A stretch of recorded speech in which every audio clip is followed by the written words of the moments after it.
Good morning, everyone. Welcome to House Environment and Agriculture Committee. I'd like to take a moment, stand up and take the Pledge of Allegiance before we get started.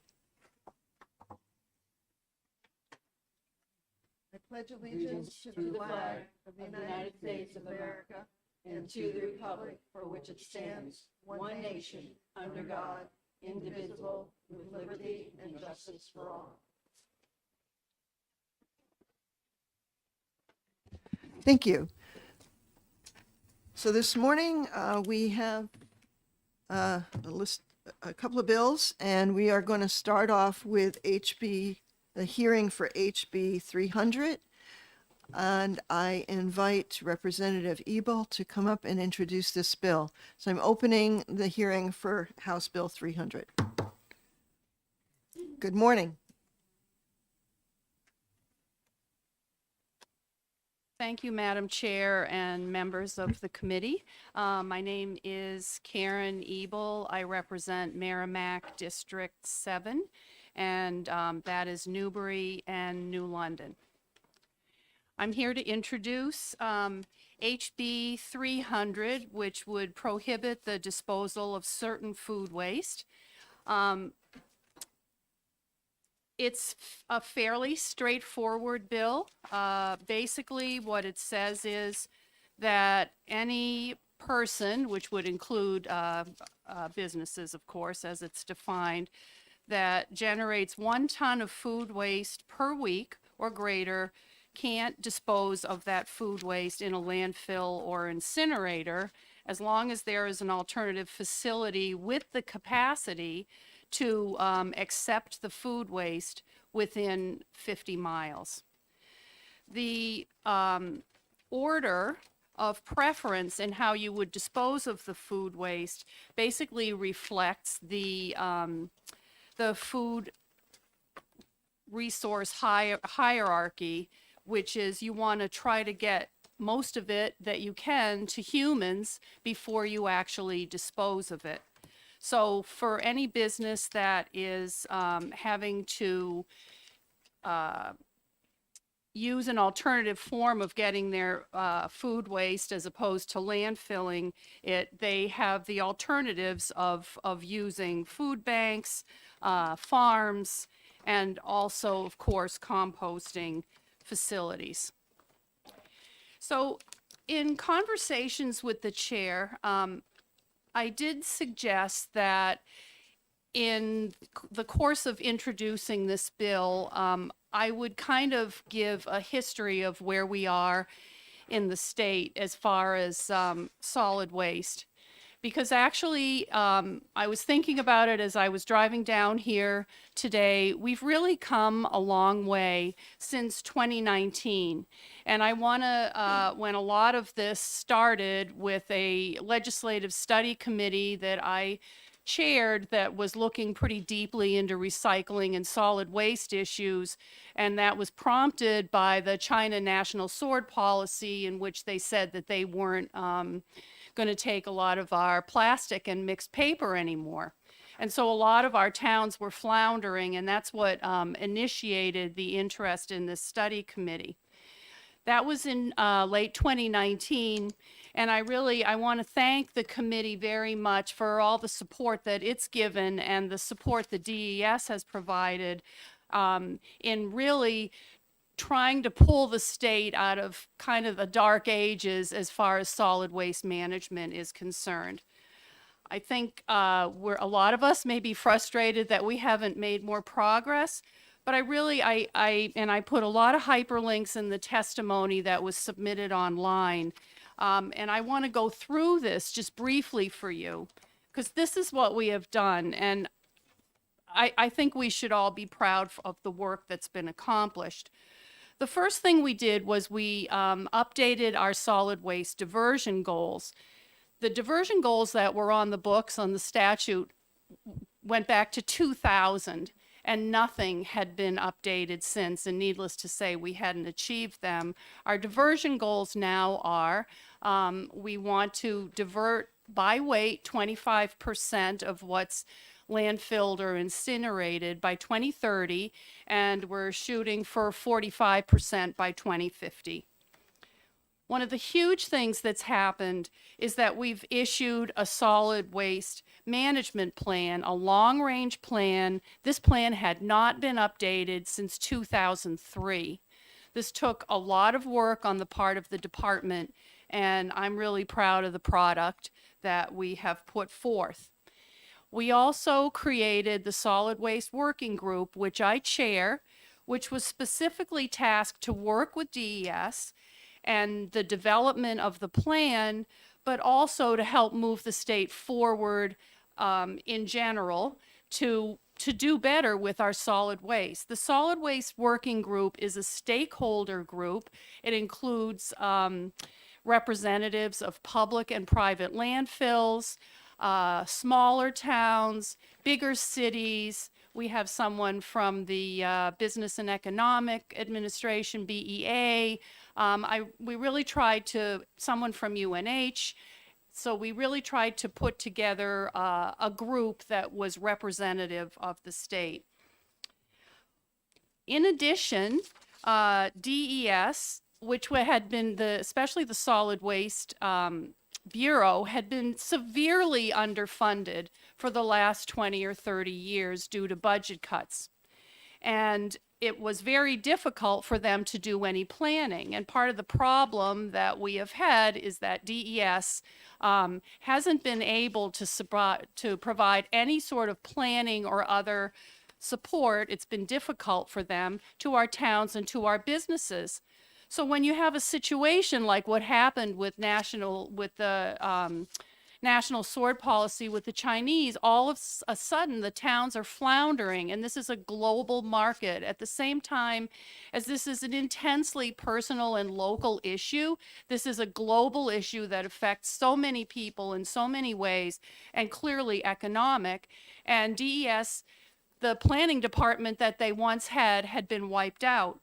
So I'm really happy to say that there has been some more funding at the state level to allow them to add a little, some more staff, but they've created a planning department again, which we haven't had in decades. And there's two folks here. The department is small, but it's mighty, and I just want to give them, Mike Nork and Paige Wilson, a shout out because they've got a lot of heart, and they've really been unbelievably helpful through this whole process. Especially Mike, because when I started, I didn't know what MSW or a MRF was or anything. So lots of acronyms. The second thing that we did, another thing that we did, we've created the Solid Waste Management Fund. That is a fund that would establish a matching grant program for towns and businesses to do better with their infrastructure and their solid waste diversion methods. And although it's not funded at this point, and we'll hear another bill later today where we'll talk more about the funding, this is really a critical piece of our overall umbrella policy to get our state back in the game and moving forward again. We are so behind from a regional standpoint. Other states are very aggressively working to promote recycling, composting, and basically banning more and more things from going into landfills. And they're progressively closing down their landfills. If you read the Globe article, front page of the Sunday magazine, you know that Massachusetts is shutting down its landfills. And we're sitting here with ours. And needless to say, we're getting a lot of trash that isn't going to other places in other states. So this particular measure is a really big opportunity for us to step out of the planning stage and into the action stage. I've had more people say they're really concerned that we've come this far, we've got our plan in place, but we're not going to do anything to make it happen. So this, based on the research that the Solid Waste Working Group did, we decided to recommend legislation that would focus very clearly on food waste. You'll hear more about it, I'm sure, but 25% of weight, according to the EPA, that goes into landfills is food waste. We can do a tremendous amount of good if we start the way we've suggested here, focusing on large generators of food waste, and that way we can do better. It is a chicken and egg issue. You need infrastructure to receive the food waste. But if you're going to be putting, collecting your food waste, you also want to have some place to put it. I've talked to other states. They said it actually marries really well, because if businesses know that food waste has to be just gotten rid of in different ways, they'll start to develop businesses to receive that food waste. And I've talked to several smaller businesses that are really excited to hear about this. There are also food bank folks, food insecurity folks that are super excited to hear about this, because they're looking forward to getting more food to feed the hungry, which of course is what a lot of this is all about. And the only other thing, I just want to comment that there is a fiscal note on this. I just like to encourage the committee to focus on the policy aspect of this, because many policy bills, if we adopt the policy, it's sent over to finance to talk about the financial aspect of it. And I just want to say again, let's not let our plans sit on the shelf and gather dust. I'm not sure if he's been able to get here yet, but Henry Veyer was going to be here from Waste Management. If you had any questions for him, he'd be happy to answer that. And with that, I'll see if the committee has any questions. Thank you. Thank you, Representative Ebel. Any questions from the committee? Representative Comtois. Thank you, Madam Chair, and thank you for taking my question. During your testimony, you mentioned that farms could be a possible source of taking the food waste. Have we updated our compost laws for that? Well, in the process of trotting out all the exciting things that we've done, I would say that the other thing that's really exciting that we've done is we've updated our composting regs. And Mr. Nork is here if you want to hear more about that. He can tell you. The main thing was to try to sort of loosen up a little bit on the regulations that apply to taking compost. And one smaller composting business I know is working with our town. They actually take it to a farm in Derry. And when we were doing our study committee hearings, there was interest in the agricultural community when they came to testify, because they were looking forward to being able to do more composting on site in addition to their own, to generate more income. Thank you. Any other questions from the committee? Representative Dotsie. Thank you, Madam Chair. Thank you for taking my question. I have, how did you decide on 1 ton and 50 miles? And can you quantify 1 ton in terms of who would, is that restaurant? It's hard for me to understand a ton of food a week. Just seems like a lot. It does seem like a lot, but if you compost and you lug your bags to the transfer station, you'll be amazed at how much less your bags weigh if you don't have food waste in them. Okay, so basically in deciding which way to go on the legislation, we looked at what our neighboring states were doing across the Northeast. And virtually every one of them started with the 1 ton per week measurement. And that just seemed reasonable. But like you, I had a hard time sort of envisioning it. So I actually talked to someone in the business yesterday, AgriCycle, because they collect this, and they take they take the food waste to Maine where they produce energy with it, which is a whole nother aspect that, I haven't really talked that much about. So he told me that if you have 64-gallon totes, which is how a lot of this stuff is collected, each tote, depending on how closely you pack it, is 200 to 250 pounds. So you multiply that out, and he said that's 8 to 10 tons a week. 8 to 10 totes a week, which makes a ton. Right. So as far as the 50 miles, I'd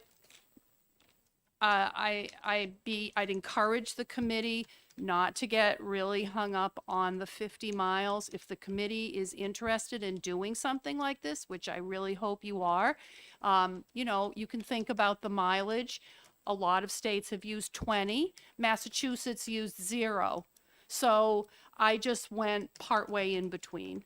The 50-mile radius, of course, doesn't just apply to composting facilities. It applies to food banks. It would apply to farms. I think a lot of those things could very well be within the 50-mile radius. But looking at models from other states, it is true that many of them use the 1-ton and 20-mile as opposed to the larger number that I've chosen. And as I said before, Massachusetts had 0. So. Thank you. Representative Smart, you have a question. Thank you, Madam Chair. I think I have a question.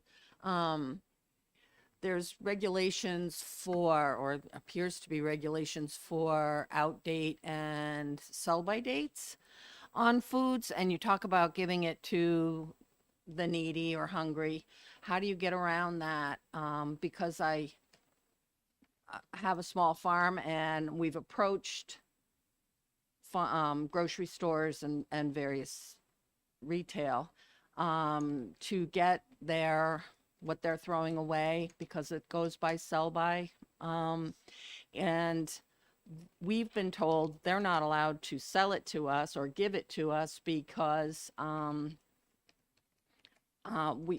if we ate it and we got sick, we could sue them.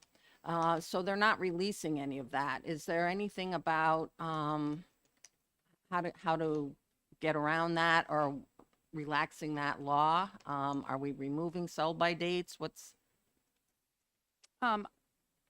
When we were working with our HB 617 study committee, one of the things that we actually wanted to focus on was food safety regulations to see, as you say, if you want to get food to the hungry, that's an issue, and they're important, but you also don't want to overdo it.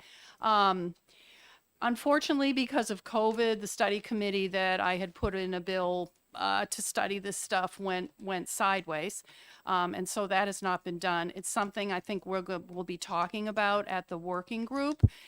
I have heard of this issue. I'm hoping that there's someone here from the food bank group that can talk a little bit about the sell-by dates.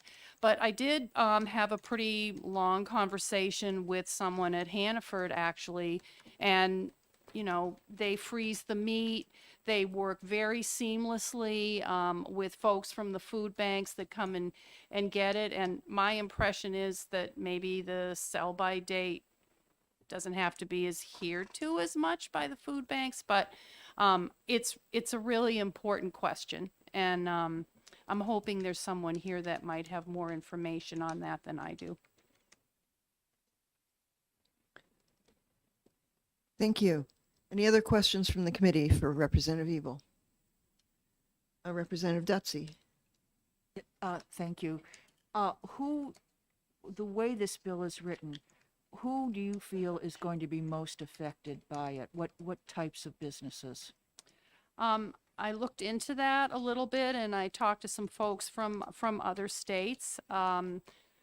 hospitals, perhaps, the colleges, grocery stores, food processors, folks like that. Very large restaurants, I'm not sure restaurants would be particularly affected. I will say that I think that a lot of larger institutions are very interested in doing something better with their waste, not just food waste. They're already having to deal with the food waste in one way. This is just another sort of recyclable that has to be separated in a different way. They still have to pay tipping fees for the weight, whether it's being separated or not separated.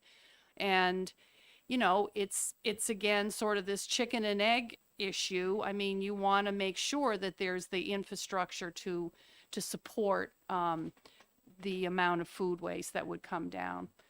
And I would just reiterate, we have a plan now. We want to do better with what we're doing with solid waste.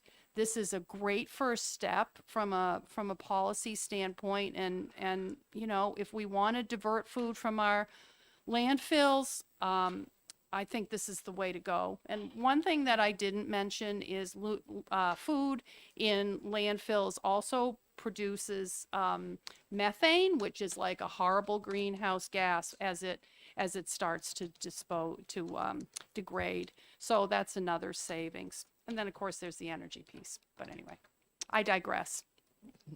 Thank you. Representative Howard. Thank you, Madam Chair. I was going to ask you about methane because doesn't composting also produce methane?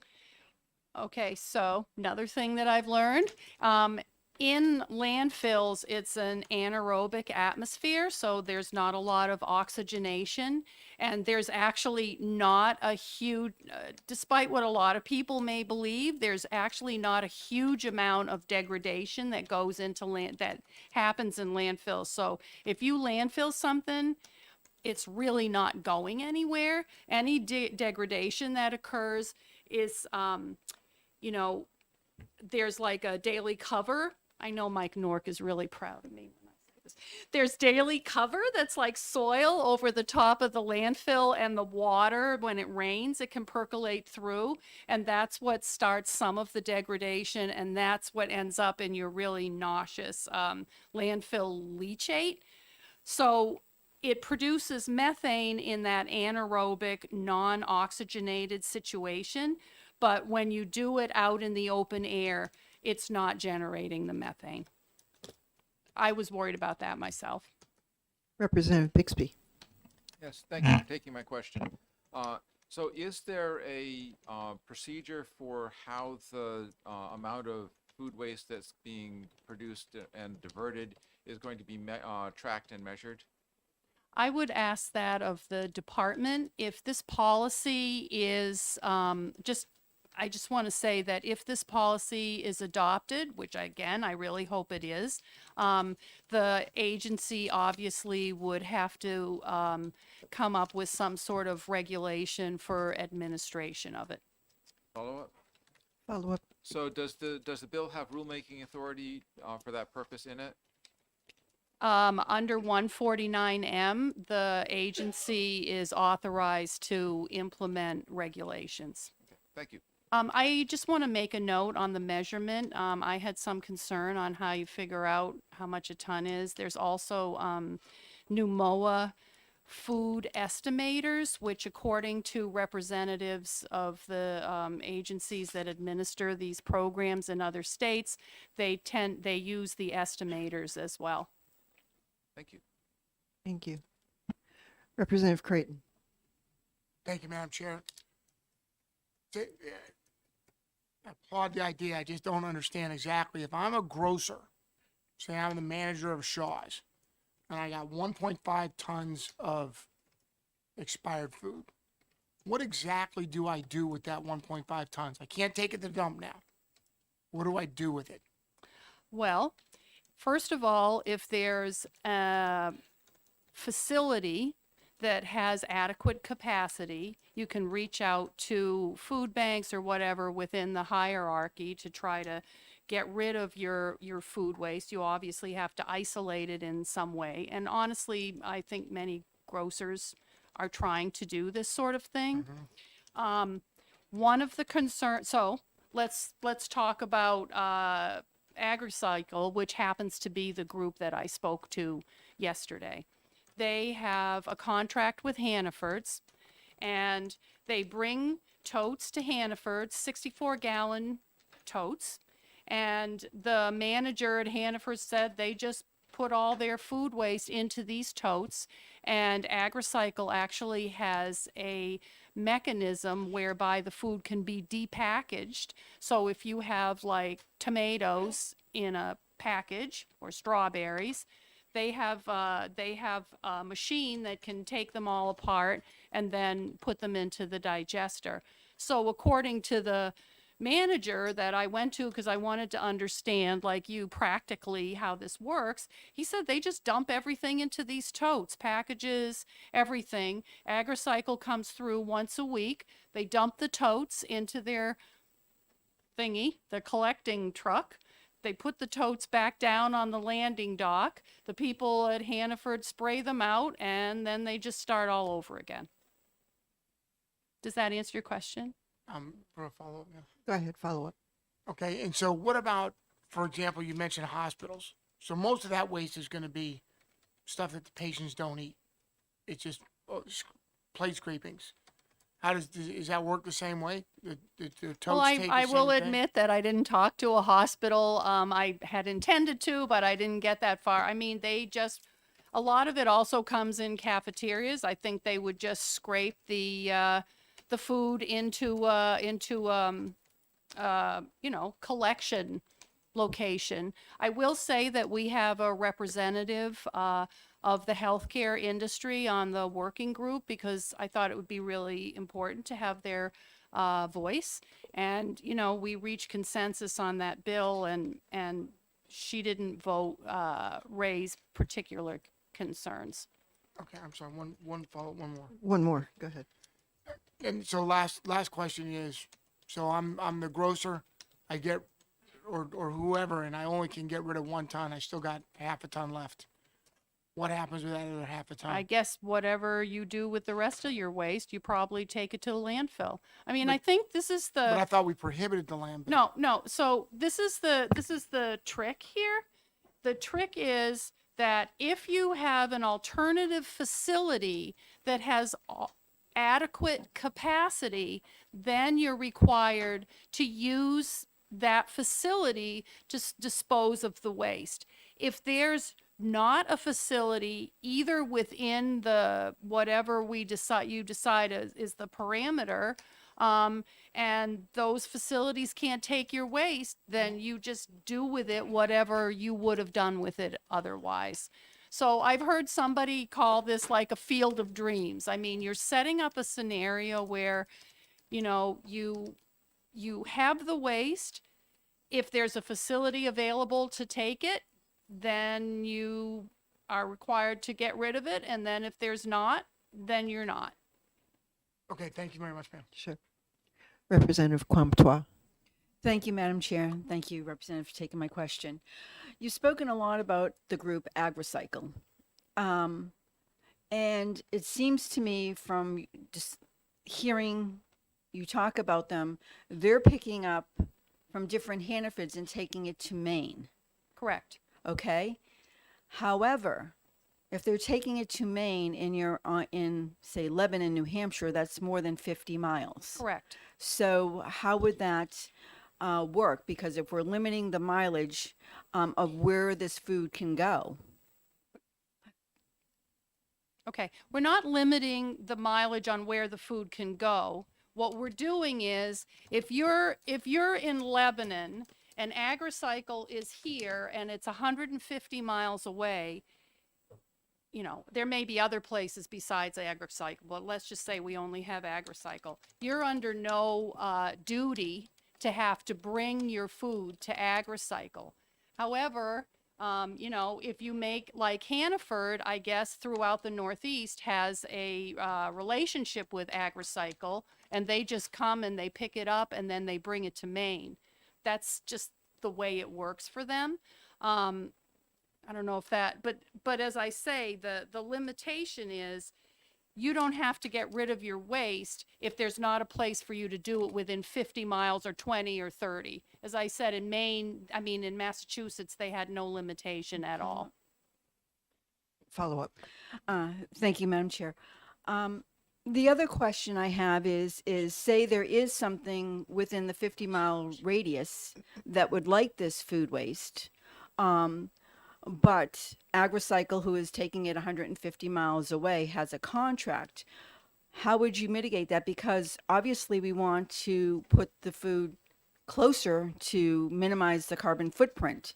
How would this interfere with the contracts? How would we look at that? Well, according to my other source, which was Hannaford, according to them, they look at the food waste reduction hierarchy, and what they want to do first of all is get the food to the hungry. And so they initially, work with food banks and farmers to get that number down, and after that, then they work with somebody who can take it and compost it or digest it. I also just want to point out here that, if there's enough food waste to support a digester, more composting facilities at farms, that sort of thing, that's a business generator, and that would bring the infrastructure in closer, which would reduce your haulage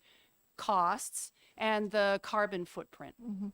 And reduce, let's face it, what's going into our landfills so that we can preserve our capacity. Representative Bixby. Yes, I was going to ask if this would create a business opportunity for New Hampshire, New Hampshireites who wanted to start businesses, but I believe the representative just answered that. Thank you. Which is the point of my next bill, Yeah, but and- anyway. Any other questions from the committee? Seeing none, thank you very much for your very thorough testimony and introduction of the bill. We really appreciate it. Okay, and I'd if you like have to- any additional questions, I'd be happy to answer them. Thank you. Okay, thank you. I'd like to call Michael Norick from NHDES to testify on this bill. Good morning.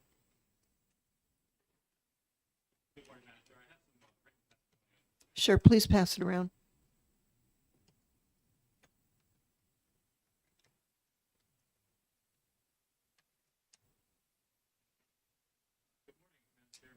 Put your mic on. Thank you.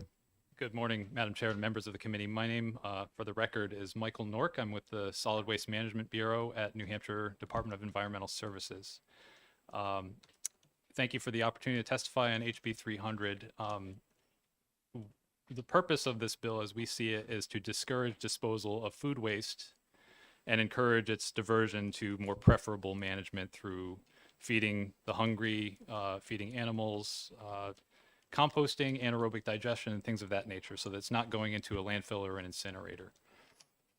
Although we are not taking a position on this bill, we do support the intent of the bill, and we do wish to provide the committee with some information and express two concerns that we have with the bill as currently written. First of all, I think it's important to note that this kind of policy has been implemented in other New England, or actually other northeastern states, including New York, Massachusetts, Connecticut, Rhode Island, and Vermont. So this legislation tracks fairly closely with how those bills started. Some of those bills started with similar thresholds and have ratcheted them down over time. But the fact of the matter is that this kind of legislation has been implemented in other states. It has been shown to encourage development of infrastructure for management of food waste, alternative management other than landfilling or incineration. There's been a flurry of investment in other states for building composting infrastructure, anaerobic digestion infrastructure, and also increasing networks for food donation. And for New Hampshire Department of Environmental Services, as was mentioned by Representative Ebel, we have recently issued a solid waste management plan. Food waste diversion is an identified priority in that plan. And it's an important strategy for decreasing the amount of waste that we send to landfills. According to the EPA, they have estimates that up to 24% of MSW, which is municipal solid waste. That's basically, although it's called municipal solid waste, it's actually waste that's generated by the community at large. So it could be residents and businesses. So the estimate from the EPA is that up to 24% of the MSW stream nationwide is food waste. And while MSW is not the only thing that ends up in a landfill, it is the largest component of the disposal stream. So making a dent in food waste can make a dent in the amount of waste that we send to landfills. We don't have exact data on how much food waste was disposed of in New Hampshire, but we did use the EPA's estimate of 24%. We applied it to the total amount of MSW that Granite Staters sent to disposal in 2021. So we estimate that there could be up to 180,000 tons of food waste that's going to landfills, at least based on 2021 data. So that's a significant amount, and if we can make a dent in that, we can. It's an important strategy to consider because the legislature in the past couple of years, as Representative Ebel noted, has updated the disposal goal for the state, the disposal reduction goal, which is in RSA 149 M2, to reduce disposal of MSW and C&D by 25% by the year 2030 and 45% by the year 2050. So again, MSW is one of the components of that goal, and food waste is a big component of that. So, as I mentioned, this kind of policy has been implemented in other states. It has shown promise in terms of being able to incentivize development of new infrastructure to manage food waste. That's one of the things that we've identified as a need in New Hampshire. We don't currently have robust composting infrastructure or anaerobic digestion, or we do have food networks, food recovery networks, but this kind of policy has shown in other states to really incentivize development of those kinds of systems. And so we think that this could have similar impacts for New Hampshire. However, the department does have two concerns with the bill as currently written. Number one, the bill would impose new responsibilities on DES in terms of regulating the food service industry, other kinds of large food waste generators, as Representative Ebel mentioned, like grocery stores, hospitals, correctional facilities, food manufacturers and food processors. These are entities that currently we don't regulate, so this would be an expansion of our responsibilities. And so when considering this, we estimate that we would probably need at least one full-time equivalent employee to be able to adequately implement this kind of disposal ban. However, the bill doesn't provide for that, and I do recognize that this committee is maybe not as focused on the fiscal side of things, and this will probably go to the fiscal committee, but we did want to just raise that as a consideration. The second concern we have is the 50-mile radius. And we do note that that is more stringent than the kind of radius that's implemented in similar bans in other states. Typically, they have a 20-mile radius. And as Representative Ebel noted, Massachusetts is the only one that doesn't have any stipulation for distance. So basically, any generator in the state of Massachusetts is required to divert food waste. Vermont initially had a 20-mile radius. They initially started this in 2014, and they slowly stepped it down over time until 2021, when any generator in the state is required to divert their food waste. So they did start with a 20-mile radius, but they slowly stepped it down over time. I'm just mentioning that as things that the committee might consider in terms of implementing policy for New Hampshire. So I guess that's really, that sums up the comments that the department had, but if there are any questions that the committee might have for the department, I'm happy to field those. Questions from the committee? Representative Creighton. Thank you, Madam Chair. Thank you for your testimony. Just a quick question. In the fiscal note in the back here, it has 97,000 for one employee. Is that in line with what your thoughts are on that if this goes forward? Yeah, thank you, Representative Creighton. That fiscal note was based on information that we provided to LBA. Okay. So that is the estimate that we made. Cool. Any other questions? May I just to clarify one point on I think it was Representative Smart had a comment about date labels. I'm sorry if I'm incorrect and who that was. Yeah. Yeah, I just wanted to clarify that with regard to the date labels, my understanding is that while New Hampshire Department of Health and Human Services may have food safety regulations that apply in certain contexts, they are not, I don't believe that they have oversight over date labels. And I think that in general, date labels are largely up to the manufacturer. There's sell by, there's best by. Those don't always mean that the food is inedible. And there's also federal legislation, the Bill Emerson Good Samaritan Act, which does provide liability protections for individuals or businesses that want to donate food in good faith. So I'm not sure exactly all the ins and outs, but I know that there are certain liability protections, and that food date labels aren't always the be all end all.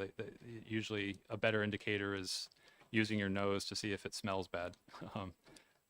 But I understand that some businesses may have concerns about whether something is in fact edible or not. Representative Morse. Thank you. Thank you for taking my question. Just going off of that a little bit more, would it be possible for farmers and composters to just enter into food gathering with a contract so that they agree, they're not going to eat expired food and get sick and sue? It would be strictly for composting. Thank you, Representative Morse. I think that is possible, and I'm not a lawyer, and I don't really understand all the ins and outs of those kinds of legal agreements. But I think in general, what would happen is if food waste was diverted to a farm, it probably would be the kind of stuff that would be for composting anyway. It wouldn't really be like, you wouldn't want to send stuff to a farm and then have the farm sorted out. You really want to get food that's edible to the place where it can be used as quickly as possible. And most farms or composters are going to take stuff that's kind of already mixed with other, putrescible waste. It's not really going to be in a condition that is edible. I don't know if that answers your question, but thank you. Representative Bixby. Yes, thank you for taking my question.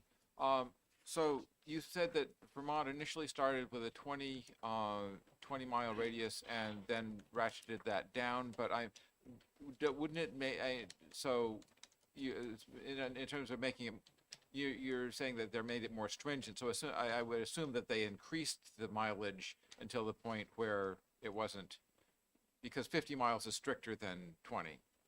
That's a good question. I may have misspoke. I think, let me back up and just say that the intent with these kinds of bills is to have implementation delayed.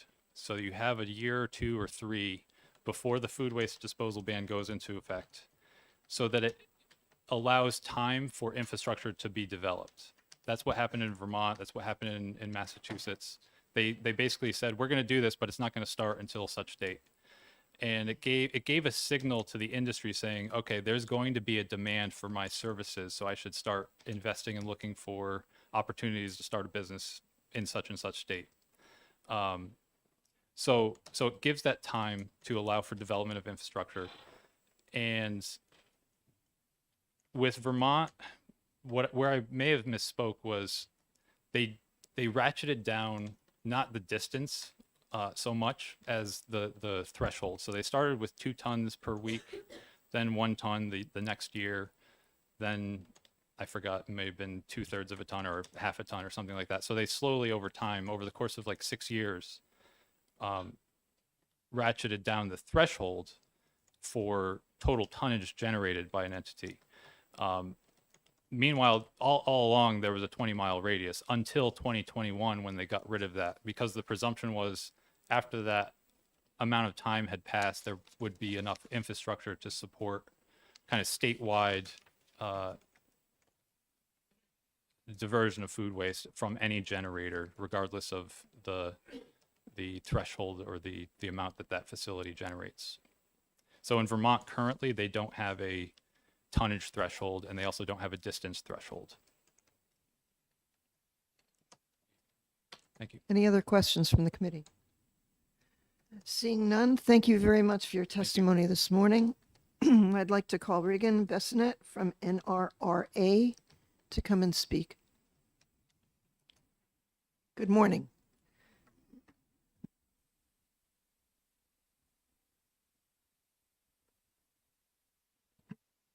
Can you hear me now? My name is Reagan Bissonette, and I'm the Executive Director of the Northeast Resource Recovery Association. We are a recycling nonprofit. We work with 85% of the communities in New Hampshire to help them manage their own recycling programs. And in 2021, we helped communities recycle enough material that we were able to return over $3.8 million to New Hampshire communities to help them improve their recycling programs from the sale of their recyclables. The benefit of that recycling actually also results in the reduction of greenhouse gas emissions equivalent to removing almost 21,000 cars from the road for an entire year. So communities in New Hampshire are recycling and having a very positive impact on the environment here. So the Northeast Resource Recovery Association does not take a position on any proposed legislation, but I did want to share some information just from the perspective of how this type of legislation might impact New Hampshire municipalities. I'll also note that I'm a member of the Solid Waste Working Group along with Representative Ebel. And I also served on a subcommittee of that group that focused on recycling and composting when we were working to advise the Department of Environmental Services on the development of its current solid waste management plan. So as you already heard, food waste is a very large component of the municipal household waste that's disposed of in New Hampshire and across the country. So there's a number of benefits for communities to reduce that waste. One of the things I'd like to add is that it's very expensive for communities to dispose of trash in New Hampshire. In the Northeast, we have the highest cost of disposal for waste going into landfills or incinerators compared to the entire rest of the country. And that is in part because we have the least amount of available space for building new or expanding landfills. We also have a high water table relative to many other places, so it leaves less opportunities for digging new landfills. So it really is quite an expense for communities to dispose of waste, and anything that can be done to help communities reduce the amount of waste that they need to throw away can help them save money. So as I think Representative Ebel already noted, the current solid waste management plan certainly encourages ways to reduce the amount of food waste that's being disposed of in New Hampshire. And so certainly a disposal ban like this was contemplated as the working group was considering ways in which the legislature might consider addressing food waste, since it is such a large component of our waste that we're disposing. Perhaps more importantly, from the perspective of municipalities, anything that the state can do to provide more opportunities for towns and cities to dispose of food waste through composting or anaerobic digestion certainly has the opportunity to help communities save money. So one specific example I'll give, we actually hear from many of our members that they are interested in ways that they could compost or otherwise divert their food waste, but there are some limited opportunities here in New Hampshire. There are a few communities that actually compost their food waste on site. The city of Lebanon does so, and also the town of Hollis. And those programs have been pretty popular with residents.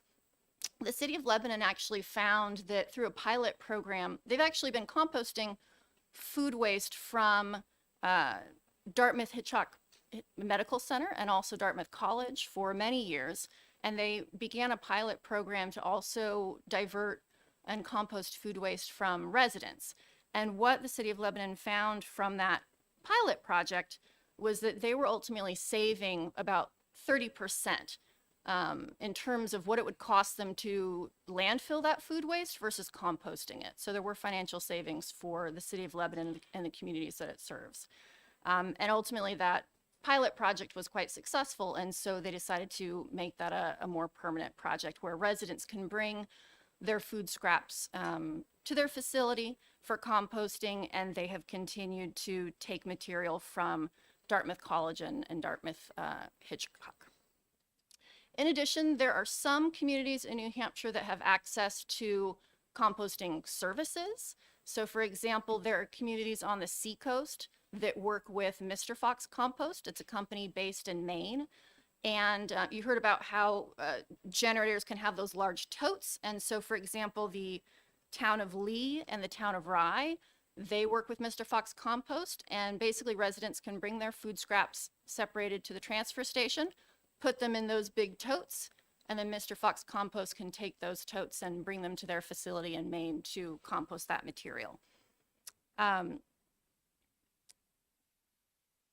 So, you know, even though we don't take a position on this bill, I just wanted to stress that to the extent that this or other legislation can increase markets or infrastructure for composting food scraps or even, you know, anaerobic digestive food scraps, that ultimately has the potential of really helping communities in New Hampshire have greater access to those markets so that they can save money. You know, certainly many communities do encourage their residents to do backyard composting, and that's a great option. I, for example, compost my food scraps in my backyard, but just last night I discovered that the snowplow had destroyed my compost bin because it's next to my driveway. And so it would be very convenient if my community actually provided municipal, you know, composting services. And certainly we get a lot of inquiries from residents as well on that. And that's all I wanted to share. Happy to answer any questions. Thank you. Any questions from the committee? Seeing none, thank you very much for your testimony. I call Clark Corson to come this morning before us. And I see you are from Collaborative Solid Waste Strategies.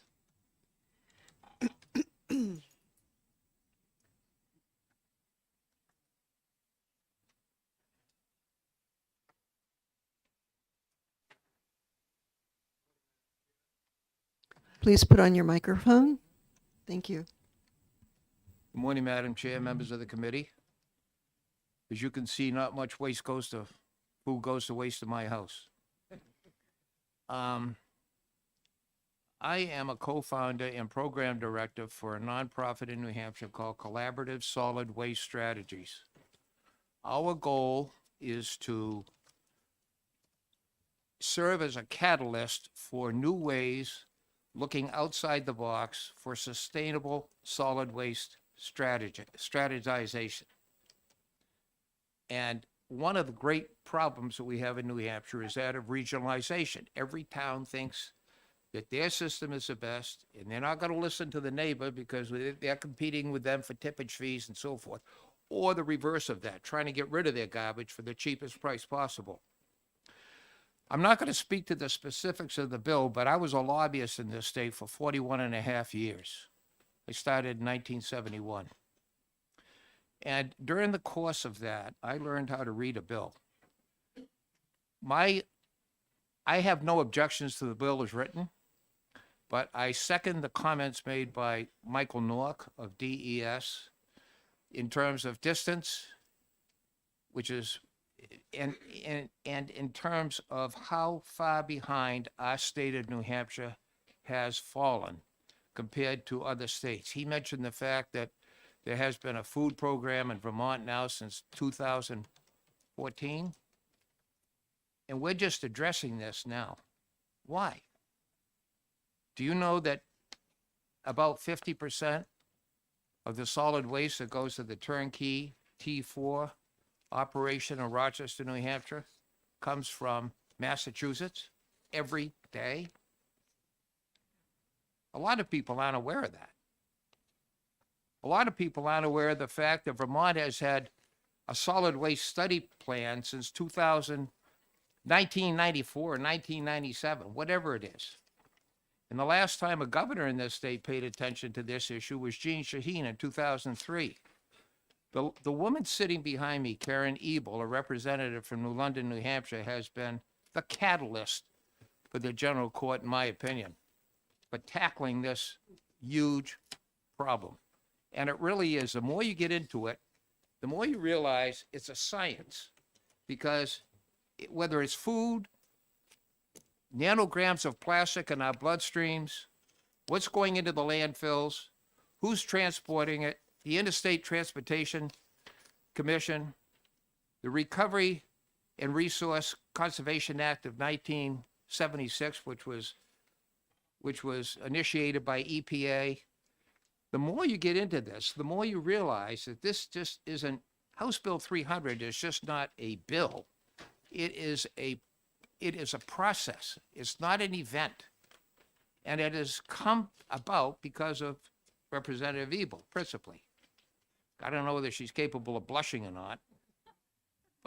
But anyway, so I don't want to take up the committee's time, but I want to tell you that Collaborative Solid Waste Strategies is going to work with this legislature to try to come up with looking outside the box. Not concentrating on landfills and incineration, but how can we contribute that much less to the process as it currently exists? So you guys sit on a critically important standing committee in this House of Representatives, and I take my hat off to you. That concludes my testimony. I'll take any questions. Thank you, Mr. Colson. Any questions from the committee? Seeing none, thank you very much for coming and speaking with us this morning. Thank you. I'll call Representative Megan Murray to the table there. Good morning, Representative Murray. It says 2 minutes. I'll do my best, I promise. Good morning, Madam Chair. Thank you, honorable colleagues, House Environment and Agriculture. I come before you as a mom and a legislator for whom the last few days have been a little bit challenging without power. So I have my testimony handwritten for you, so I apologize for that. That said, I represent the towns of Amherst and Milford, that's Hillsborough District 37. I'm here in support of HB 300 as a co-sponsor in an effort to address what is one of the most copious items in our waste streams, and that is food waste. It's heavy, it has purpose outside of our landfills, and it contributes to a large portion of methane gas production once it ends up in our landfills. As the clerk to House Bill 617, which was the study committee that Representative Ebel mentioned in 2019, and the chair of the House E&A subcommittee on solid waste, I fully support the desire to stop sending large quantities of food to landfills. Our preferences on food waste is to first limit how much spoilage we actually do have, overage, or waste in the first place, but then our responsibility is to move closer to getting the food to those who need it, feeding animals, and then after all of those efforts are exhausted, then the usable food has gone to those who benefit most, and consider what we do with that food waste and spoilage or overage. It might surprise you that the food waste is so heavy and dense, and we know it's costly to ultimately to a would-be resting ground, whereby composting it and also working towards our waste reduction goals is preferable. We can collectively support composting, which aids in the contribution of reinfusing our soils with nutrients, as well as the composting process there also has other methods too, like anaerobic digestion, that help in dealing with our food waste after we've done all of the other food hierarchy methods. While 1 ton of waste in food waste may not seem like a lot, we have heard in countless testimonies before the House E&A committees that food grown and produced in the United States often does go to waste. I know you've heard some other statistics, but roughly on an annual basis, $218 billion, with a B, billion dollars in food waste occurs each year in the United States. And of food grown in the United States, 30% of what is grown and produced as a food commodity ends up as waste before us. sending our food to a landfill is our least preferred method of disposal of the 6 options that we do have. And the time is right to do what we can to keep our food hierarchy and recovery moving in the direction that we know the US EPA prefers. And I know that you've heard from DES in regards to that matter, and I do urge the passage of HB 300. If I can also speak to some of the other efforts that had been mentioned by Representative Smart, I do know when you mentioned the donation of food, I had worked very diligently on an alternative method to getting food to those who are hungry, and that was signed into law, and that was HB 500. It did work with what are called HACCP food safety protocols, which I did work with DHHS on. And so long as the food had comported with food safety regulations prior to it being served, it was able to be then repackaged and repurposed into usable portions that would go to communities. We're now seeing those efforts underway in communities like Great Bay Community College and others. So those efforts are there. I am I own chickens as well, and so I do as much as I can to get that food first, to my family or donate it, and then after that it goes to my hens, and after that then there's composting. So I appreciate that, and I'm happy to take any questions that the committee may have. Thank you, Representative Murray. Any questions from the committee? Thank you. I'd like to call Carol Foss from New Hampshire Audubon to come and speak this morning. And you've asked for 2 minutes. You've got your 2 minutes.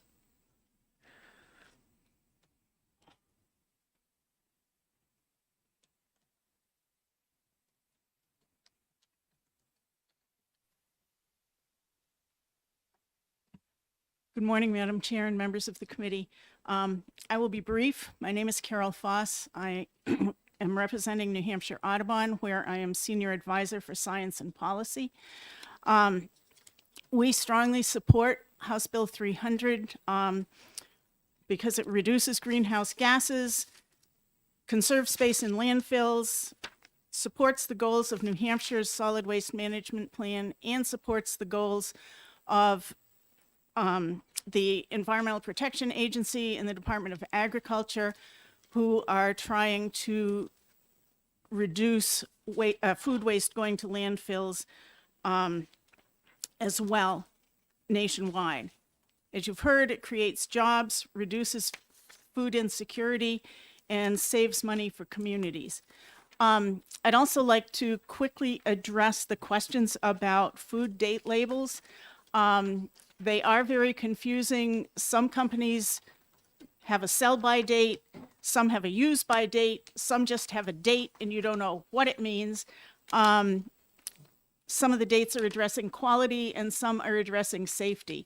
And one of our neighboring states, I can't remember which one, I think it might be Massachusetts, has a bill before their current legislature to standardize date labels so that it's clear to the consumer whether it's a quality issue or a safety issue. And that may be something, we'll see how it goes with our neighbors, but that may be something that we want to consider as well.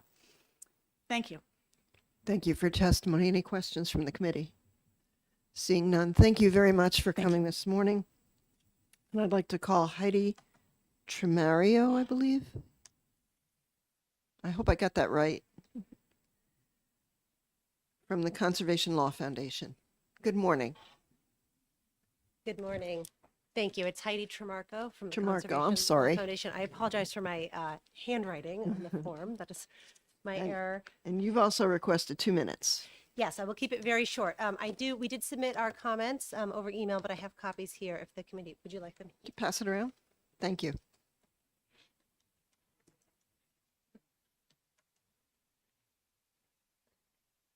So thank you, Chair and members of the committee. To keep it very brief, because most of the points have already been made, CLF also strongly supports this bill for the reasons that you've heard, that it will support diversion.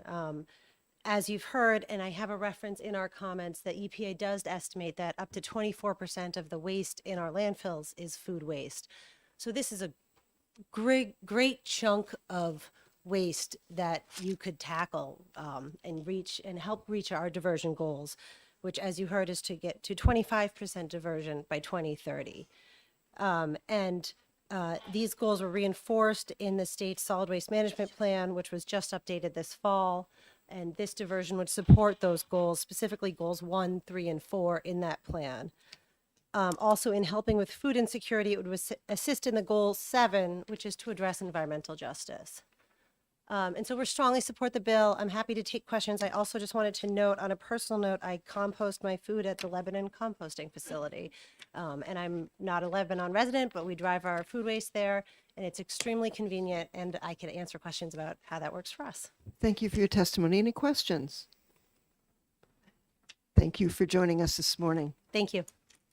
I'd like to call Bonnie Christie up to testify this morning. And please, if you have something new to contribute, please do so. If you have something that has already been said, we have heard that. Thank you. Thank you. I think I have some slightly different perspective to contribute. And I think I misspelled your name on the testimony. Sorry. No worries. Bonnie Christie. I live in Hopkinton, and I'm the chair of our Waste Reduction Committee. Thank you for taking my statement. I support this bill because it will help to implement several of the goals of the New Hampshire Solid Waste Management Plan, which we've heard quite a bit about this morning. Goal 1 of that plan is source reduction. You don't create waste, you don't have to manage it, you don't have to pay people to manage it, you don't have to pay tipping fees at the landfill. In Hopkinton, this is a big expense for us. We have seen a 20% increase in our waste over the last decade, and our population has only grown by 5%. Our tipping fees are going up and up and up every year, and we don't expect that to go down. So this is a concern for us. How can we reduce our waste costs? So goal number 1 of the state waste management plan reinforces the original hierarchy in our waste reduction methods of putting source reduction at the top and getting away from the landfilling and incineration. Goal 2 is about toxicity, and then this brings us to goal 3 of the plan, which HB 300 addresses. Even with the best efforts, we'll always have some waste that we produce. And we try, once we do source reduction, we try to divert the waste that we can avoid. The 2 methods of that are generally recycling and composting.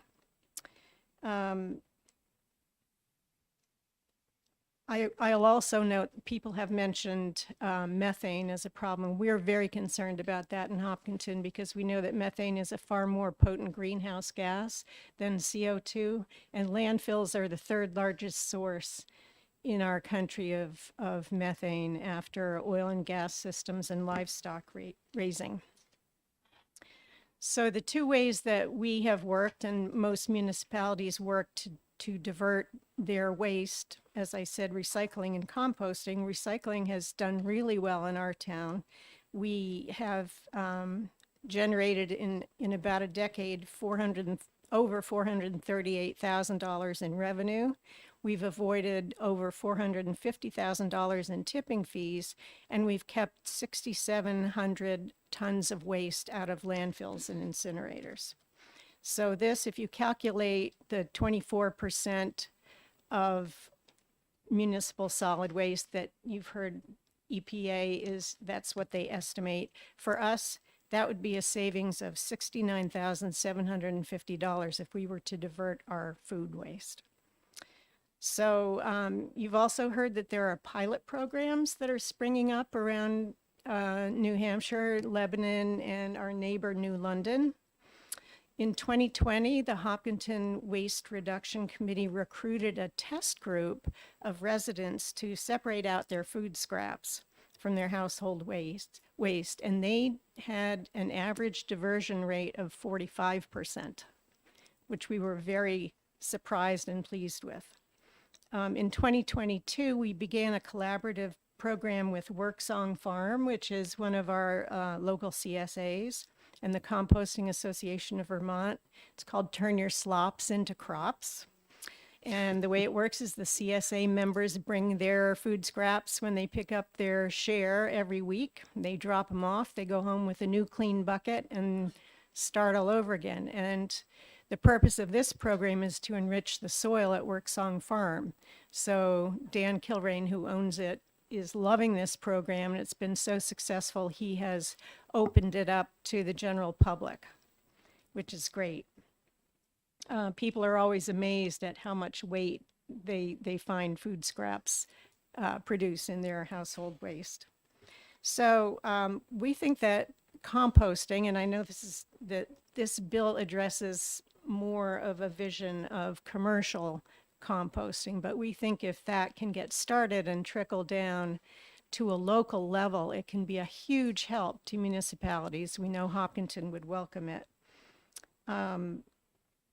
And we also know that if we could have regionalized composting, that would capitalize on efficiencies and produce more effective results. And that also addresses goal number 5 of the state solid waste management plan, which is to create new markets for waste diversion, waste related. So that's pretty much it. I'm happy to answer any questions. I did submit my testimony online, and I have a couple of hard copies. So. Thank you.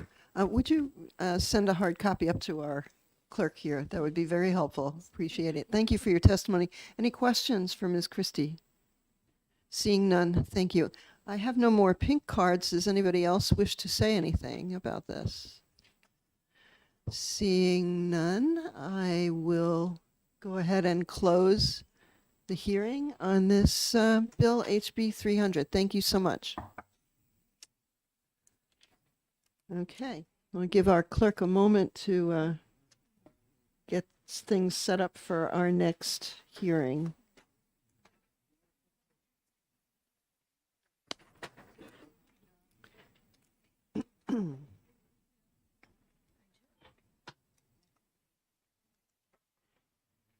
Oh, I'm sorry, I neglected to say, thank you. We have on our blue sheet, we have 4 people that wrote in that they were for this legislation, and online we had 61 support and 2 in opposition. Okay. Well, okay, that's what it says. It's the blue sheet, so thank you. Are you all set for? Yeah. With that, I'd like to open up the hearing for HB 462, making an appropriation to the Solid Waste Management Fund and targeting food waste reduction and diversion. And I would like to invite Representative Ebel up again to give us her testimony on this important legislation. Thank you very much, Madam Chair and members of the committee. For the record, my name is Karen Ebel. I represent Merrimack District 7, which is New London and Newbury. Excuse me. I'm here to introduce HB 462, which is an amendment to the Solid Waste Management Fund, which was created by the legislature last year. I think you've heard an awful lot about composting at this point, so I won't go through all of the benefits of doing more composting as part of this hearing. I just wanted to point out that this is quite a simple, in my opinion, straightforward bill. It's here before this committee for policy reasons, and that is that we're suggesting that we make a slight couple of tweaks to the terms of the Solid Waste Management Fund. In particular, now that you've perhaps heard all you ever want to hear about the benefits of composting.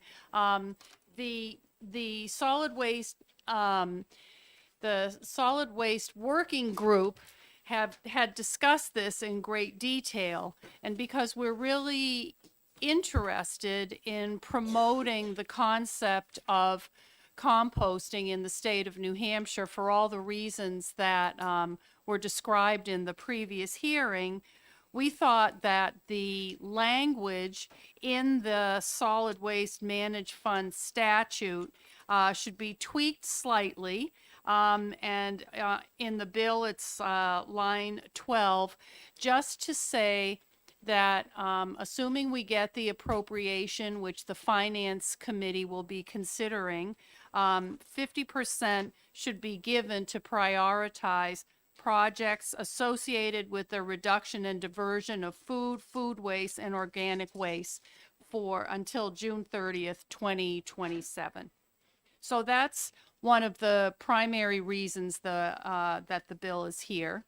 The other reason is just to expand the manners in which money can flow into the fund.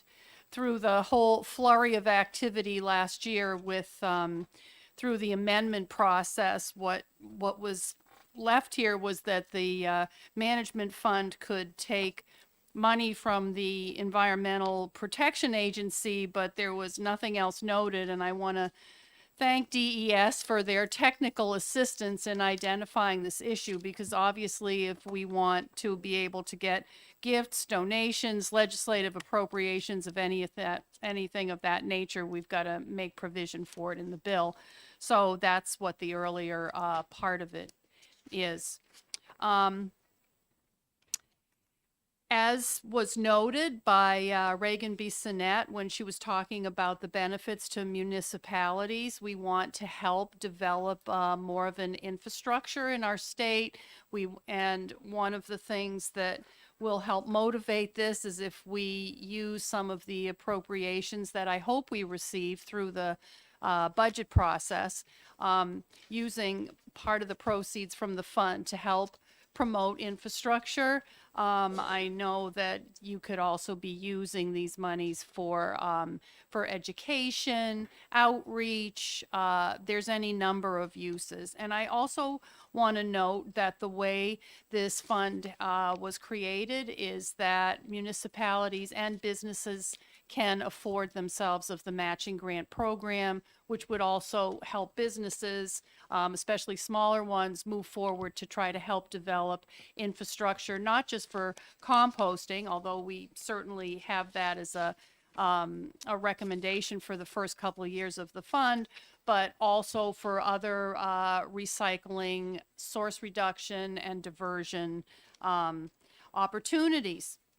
So the only other thing really that I want to add here is that one of the looming issues that I had talked about before with regard to solid waste management in our state also is reflected in the solid waste management plan, and I've noted that in my testimony, that establishing a reliable source of funding for solid waste management is incredibly important in our state, and that one of the ways of achieving this is the Solid Waste Management Fund.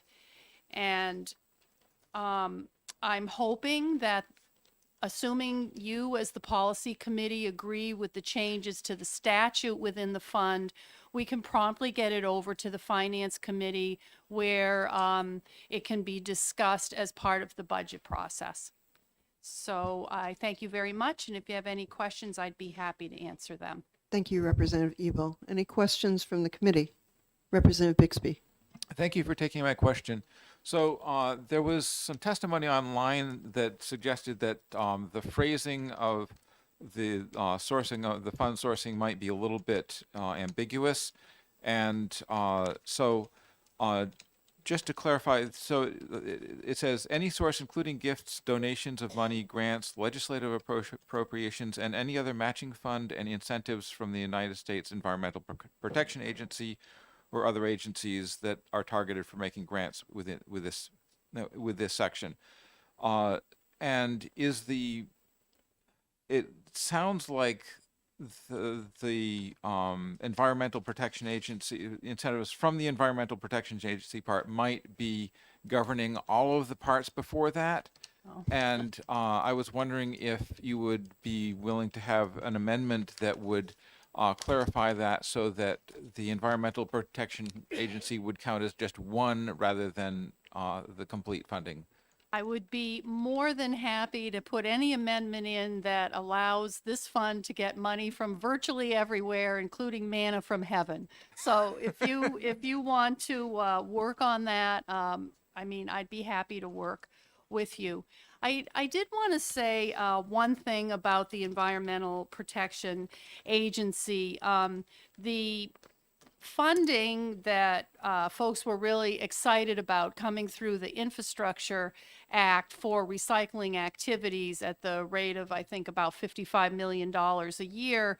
The guidelines had not been issued at the time at the time that the fund was created. And I think a lot of us were hopeful that the money from the EPA could go into this fund. Although the guidelines can change over time, the initial guidelines that came down from EPA do not permit states to apply for the funding and then use the funding as a sub-grant program, and Director Wimsatt could answer more questions on this. So at this point, unless the guidelines change, that EPA recycling money is not available for this fund, sadly.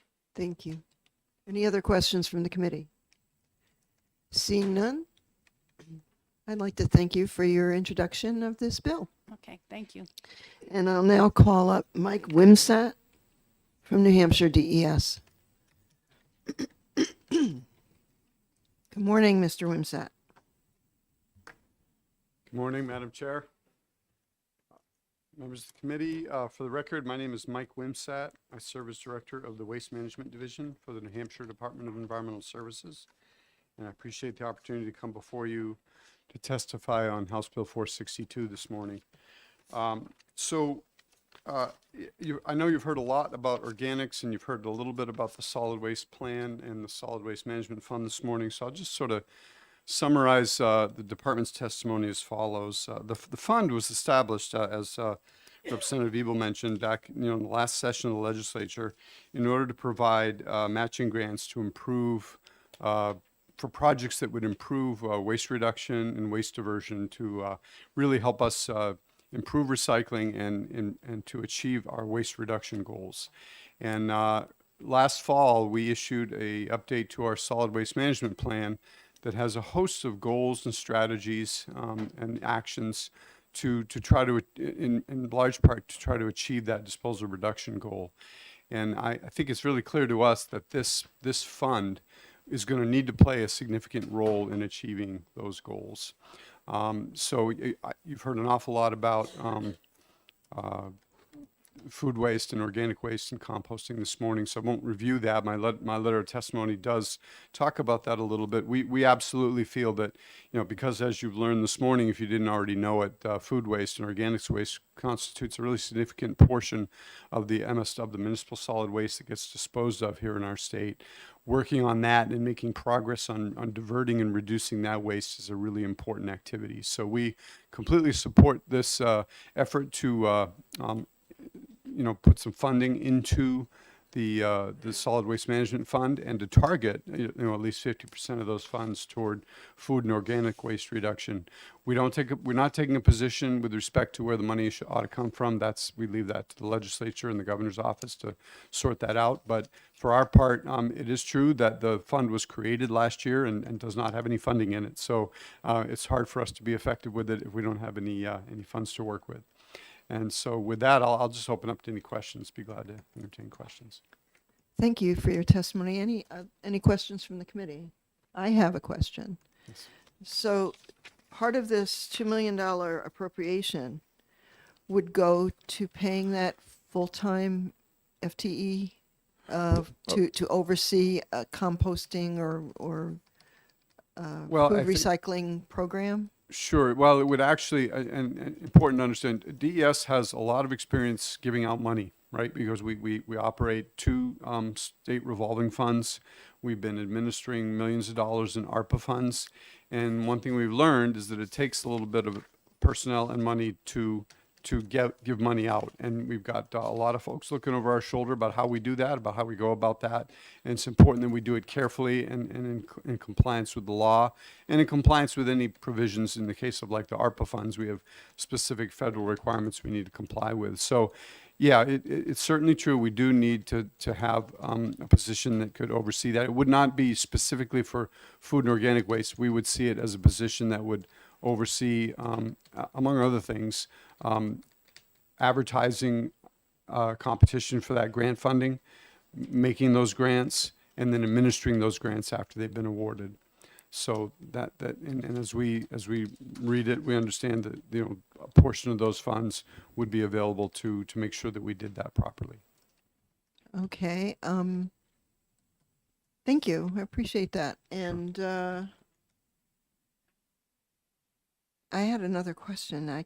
Now I'm drawing a blank. So thank you for your testimony, I guess.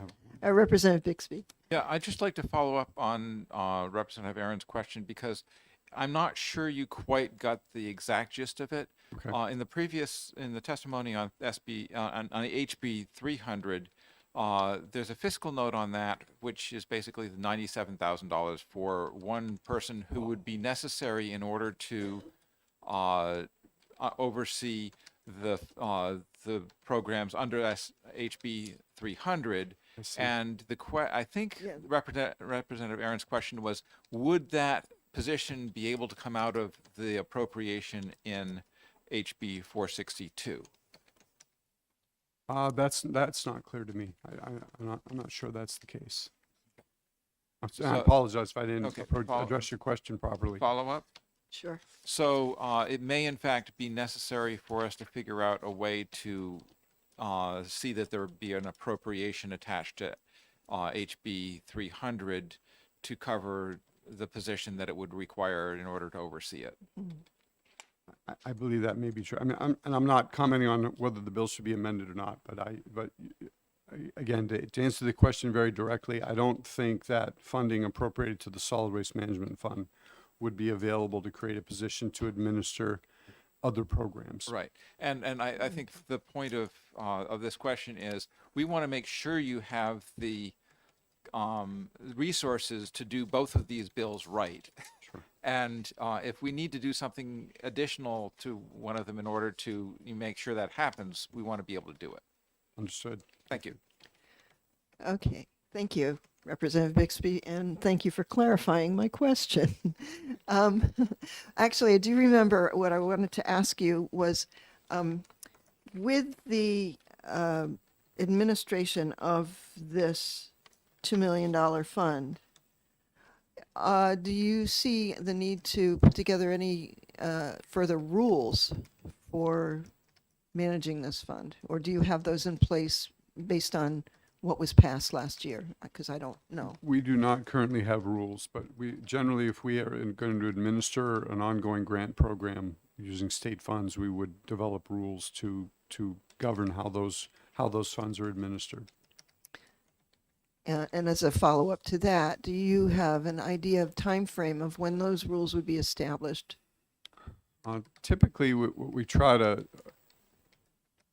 allot for rulemaking is around about 6 months from the start of the rulemaking process. I think there would be a few months in advance of that, developing those. We try to keep rules related to making grants as simple as possible. One advantage we have is that we do administer a number of grant programs, either using federal or state funds. So we kind of have a template for how we can do that. So I would anticipate that, in 6 to 9 months, we could probably develop rules for something like that. Thank you very much. Questions from the committee? Seeing none, thank you very much for your testimony this morning. Thank you. And I'd like to call Representative Murray to testify. You've asked for 2 minutes.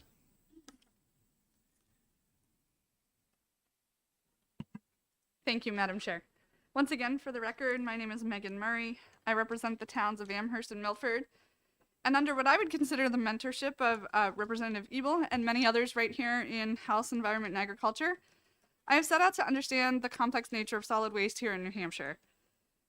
In one of the many opportunities that I have had to hear from New Hampshire DES, our communities and municipalities, one thing I hear clearly is how anemic the funds are for our solid waste division of DES, and frankly, the monies and resources for waste diversion and recycling truly are.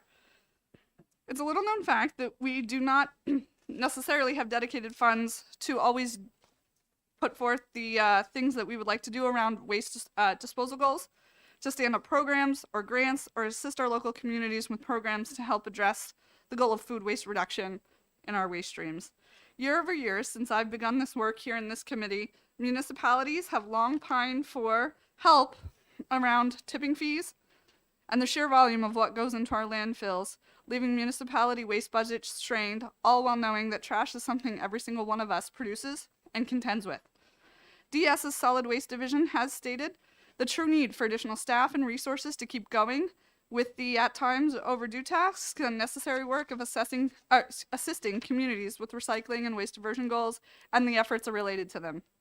This bill is strongly bipartisan and adheres to our hierarchy goals and offers help to communities, towns, and the Department of Environmental Services in much needed fiscal appropriations to the Solid Waste Management Fund so that the work we need to do with and by our communities can be done.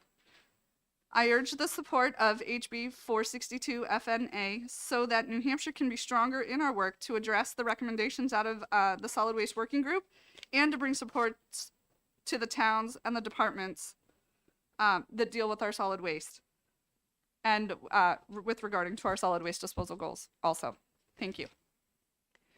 Thank you, Representative Murray. Any questions? Seeing none, I would like to again call Regan Bissonette from NRRA to come and speak. 3 minutes.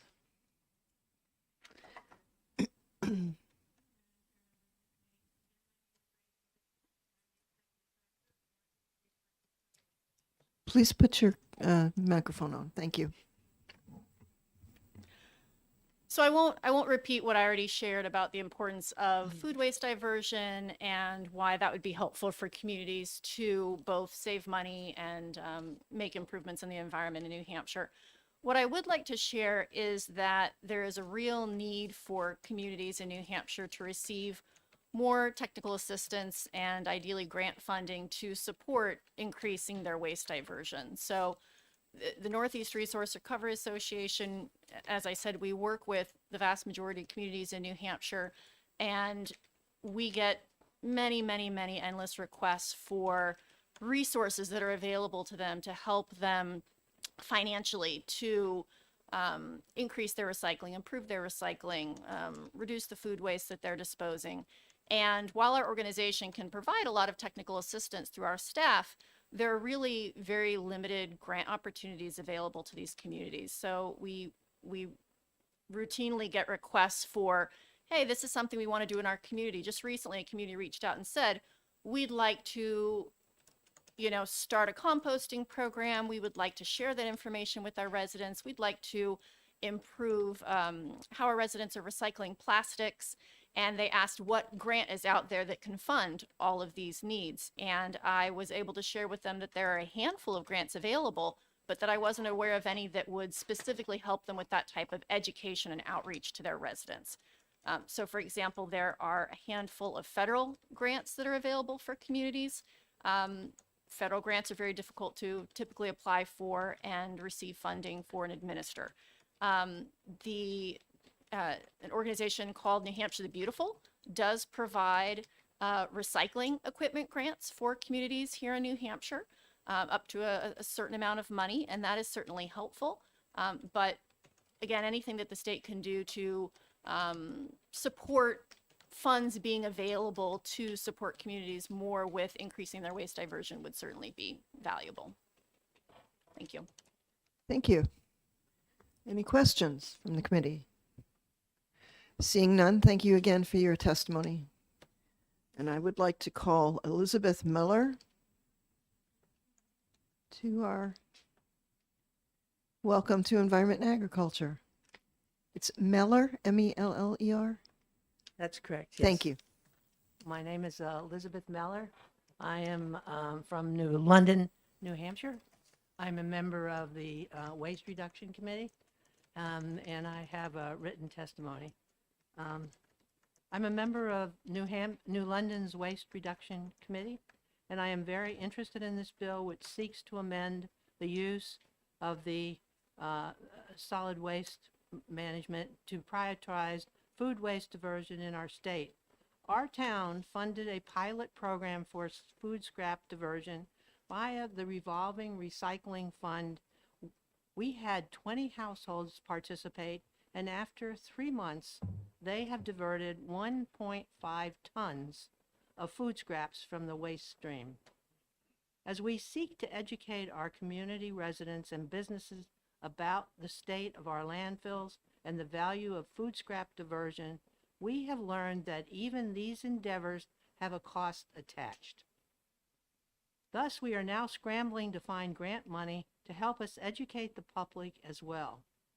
According to our 2021 annual town report, our town hauled 2,300 tons to Mount Carberry. If we are to reduce this amount by 25%, then by 2030, we need to divert 575 tons. For small towns like ours, this will take a massive amount of effort and resources to accomplish based on our tiny pilot program. Our Waste Reduction Committee was fortunate to have the supportive Department of Public Works director who offered to get the pilot program off the ground using his own revolving fund. But as you know, the markets in recycling are frivolous, and many municipalities cannot count on sufficient resources to fund town-wide endeavors, even on a small scale. Incentivizing economy of scale and regionalization of food scrap diversion is best accomplished at the state level. This amendment, if funded, would help municipalities to meet the statewide goals in food scrap diversion alone or in conjunction with neighboring towns.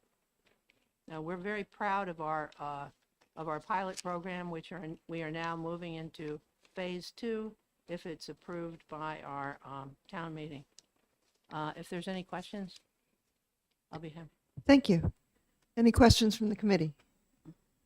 Representative Comtois. Thank you, Madam Chair. Could you just pass your written testimony over? Thank you. Happy to. Thank you. Sure. Next, I would like to call Paul Carpamiel. I'm sorry. Karpowicz, sorry. Kaprowicz, okay. Yes, I know it's I a see. hard one.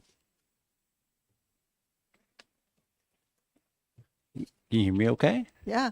Well, good morning, all. Good morning to you. Good morning. And apologize, I'm kind of new to this process, so I prepared like a whole waste in nationally, waste in New Hampshire, so I'll jump right in. One of the reasons I'm here, I'm based out of Amherst, New Hampshire. I was invited by my state rep, and I actually began a program this past year, and I'll tell you a little bit about the history. But really what I'm here to talk about is how we can start these regional programs, and I'll get more into details, and then scale it. So I started with waste diversion back in 2021, just last year, with Grow Nashua. They're a small nonprofit out of Nashua, and they had their own food waste diversion program. We picked up food waste at residential areas. And I, last summer, was able to obtain a grant from the Worldwide Nature Fund. They're an NGO that you may have heard of, and they actually have a food waste tracker program. Food Waste Warrior program. So I got the funding, and I was able to allocate it to a couple of Hollis elementary schools, and I got the necessary funding for setting up the whole food waste program in their schools, and got things like bins, refrigerators for sharing, weight scales. I actually partnered with CET, Center for Ecological Technology, out of Northampton, and they kind of provide the know-how. And so they actually came in to the school and kind of helped operationalize what we were doing. Thankfully, I had a really good champion by the name of Tara Happy. She's a third grade environmental teacher. She won Environmental Teacher of the Year last year. And so she got this, and she went ahead and took what I gave her and set up this great program. And I actually sent you guys a deck with a link to her food tracker. And she's been able to track food, milk, and various components right down to the numbers. And from that, she's been able to kind of give feedback to the lunch food service personnel to how to tweak things. So that is going extremely well at both HES and as well as Hughes, which is 4th, 5th, and 6th grade. I also got a contract in place with Vanguard Renewables. I originally started with AgriCycle, but I went to Vanguard because they're much closer, more reasonable. And we're actually using their digester in Haverhill, Mass. And what I really like about it is they actually take the credits, the net metering credits, after they, so as you may know, a digester is when you take food waste, mix it with cow manure, turns into biogas, which generates electricity and goes onto the grid. And so the net metering credits are actually given to the Haverhill School District. Now, granted, I went to our school district, but nonetheless, it's a great story. In addition, I've been able to set up global classrooms. I actually do a lot of work with the folks in Helsingborg, Sweden, and I'll talk a little bit more about them. Helsingborg is a pioneer in food waste. They're one of the top 5 European green cities, and I'll talk about them in a second. So I actually have conducted a couple of classrooms with 6th graders about how food waste is handled in various, in our country, in their country, things to do about it. I was also able to get Dan Vello of our state rep in Amherst, New Hampshire, connected with AgriCycle, and he was able to get a 6-month pilot going at the Amherst transfer station, which we're starting February 2nd. So, given all this has gone on, what we're starting to do is we're going to look into create a regional project through the SRLD, Sauhegan Regional Landfill District. This is Amherst, Brookline, Hollis, Mount Vernon, about 28,000 residents, about 3,000 students, and 10 schools. And the great thing about the SRLD is it can be funded by both private and public sourcing.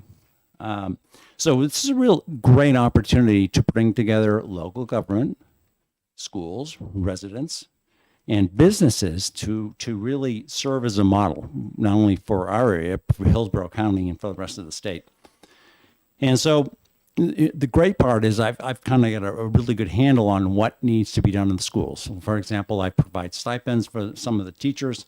I would like to see us provide stipends for food service personnel so they can create more sustainable meals. You know, they look at the food tracker and they can say, okay, well, we threw away, chicken burgers quite a bit. So let's tweak that. Let's bring in something else. Let's bring in more local food. And so the great part is because of my relationship with Helsingborg, I've got some extremely good examples. So these guys, just to give you an example, in 5 years, they partnered with 37 schools. Now, this is the city of Helsingborg. And they got the food numbers down from 40% down to 5.9% across 37 schools. And you look at Sweden, and if you look at them latitude-wise, they're up north of Quebec. So if they can do it, we can do it. Now, granted, I know we're not Sweden, but they've clearly shown us ways in which to do this. So going forward, I feel like by setting up a model, a regional model, it achieves a bunch of different things. One, it achieves economies of scale.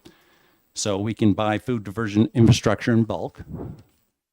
We can secure contracts with likes of Vanguard more efficiently, and Vanguard would appreciate that by having towns next to each other so they can service the area. We can local composting. Hollis already has composting in place. They've been doing food diversion for 2 years under the direction of Joan, their DPW director.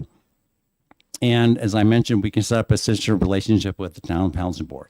So in conclusion, in making the transition to more sustainable outcomes, if you think about what we're trying to do in the state for, going to electric, construction, all sorts of things, food waste is really a low-hanging fruit. It exists everywhere. And we have the opportunity to create regions in New Hampshire, sponsored by the state, to have local municipalities, businesses, and schools play a pivotal part in driving food diversion. By funding food waste reduction and recovery programs in the community, these groups can drive economies of scale and educate the public and private about food waste. Doing this will help create a supportive environment to encourage others to contribute and entice those yet involved to participate. So thank you. Thank you for your testimony. Any questions? Any questions from the committee? Yes. Representative Bixby. So it sounds like your organization is doing a lot of great stuff. Can you draw a very clear connection between what you're doing and how this bill will help it? Yes, absolutely. And so the idea would be, let's be a prototype for you guys, and so you can then roll this out and think of the Lakes region, think of the North Country. You can't. What I've learned is you can't have like siloed environments. You have to bring together 4 or 5, 6 towns, get that economies of scale, and just drive down the cost. And basically, what you're looking at is the reason why we've gotten so much attention is because the cost to haul away food waste is starting to go down. And so in the town of Amherst and Hollis, it costs $90 now. It went from $70 to $90 to haul a 1 ton of food of general waste away. It costs the SAUs $140 to haul away their waste. And so I got a contract for it's $275 a month for all the food waste. And so that's certainly kind of a green premium. We're over and above. But eventually, you start getting these economies of scale, you start driving that cost down, and pretty soon you're going to have principals coming to you and saying, why am I spending X amount on my general waste? Why don't I just give it to you guys and you guys can do this food diversion project? Because it's actually almost cheaper and socially, environmentally so much better. And it's teaching the kids great lessons. Follow up. So it sounds so. One of the questions that I'm still kind of left with is, well, and if you're doing so well, why do you need help from the state? Why am I helping the state? No, why do you, if your program is doing so well, right? Why does the state need to do anything to help? Oh, well, we need to get funding. I mean, I had to go out and write a grant. And so if we get reasonable funding, I mean, I had a mini grant from WWF. It wasn't for a lot of money. It was like $10,000. We need probably in the order of anywhere from, I'm going to extrapolate here, but for the whole area, towns, schools, about 70,000, something like that. Okay, so it sounds like follow up. So it sounds like if you had funding from the state, then you could expand this for Absolutely. for a relatively low investment on the state's part. Yes. So the idea would be get this going, and so if this bill passes, you've now got a prototype that you can leverage. Absolutely. And that's the whole goal. Yeah, drive down the economies, efficiencies of scale, and just make this a very teachable model. And that's really what it is. Yep. Thank you. And as a follow-up to Representative Bixby's question, I would ask too, so say you applied for a $7,000 grant from DES that would have this program. Sure. What would you do with that money? Well, that money would go towards, of course, buying the bins, the weight scales, securing the contract from the food hauler, Vanguard, stipends for the teachers, as well as stipends for food service, And not a lot, but reasonable amount, because let's be honest, I mean, teachers aren't there to deal with food waste. They're there to teach. But if it's done properly, as we're showing, it can be involved sort of in the curriculum, right? Because food waste, if you think about it, is physics, biology, chemistry, right? Conversion of the food waste into energy, that's mechanical energy. The breakdown of composting, that's biology. Methane into the atmosphere, that's chemistry. So if you can integrate that into some degree into the curriculum, then it becomes more complementary. So yeah, the money we spent on equipment, hauling away of the food waste, miscellaneous expenses like garbage bags, which believe it or not, you end up getting a lot of, and then probably some sort of a fee for someone to come in and to administer it, because the teachers don't have a ton of time to do this, right? They need help. So you're going to need somebody that's going to need to kind of roam, work with the teachers, work with the food service personnel, get things going. The reason I say all this is because they are doing this in Helsingborg in such a beautiful way. They granted, the city of Helsingborg has a fairly good sized staff, but they have people dedicated to this, and as a result, their numbers have just gone down dramatically. Thank you. Any other questions from the committee? Representative Germano. Thank you, Madam Chair. Germana, I'm sorry. Thank you. Thank you, Madam Chair. Thank you for taking my question.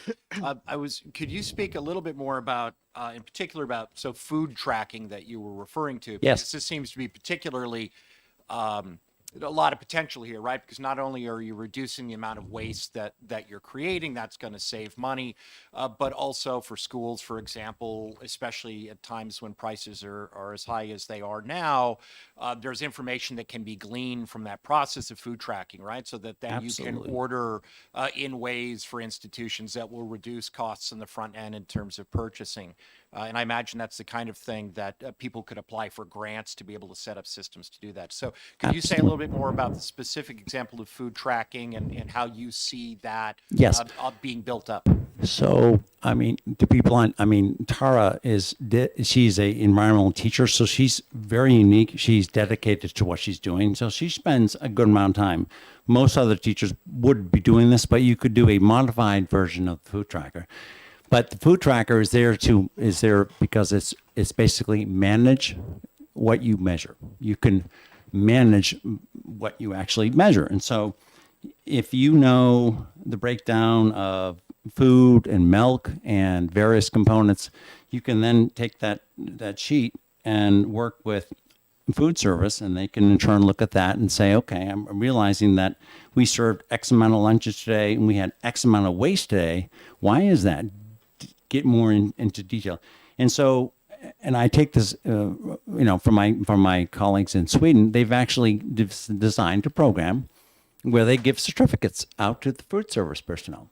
They actually give them certificates based on how well they prepare sustainable meals, meaning, all right, let's keep meat in there, but let's reduce it and get more vegetables and things of that nature, reduce the CO2 footprint, get more local foods in, make the food better, and have less waste. And the kids and the food service people really kind of all working together, and you start to get this symbiosis going. And before you know it, you're just seeing waste numbers come dramatically down as a result. So all I'm going to say about the food tracker is it's not meant to be overkill, because again, teachers don't have all time to enter all this information.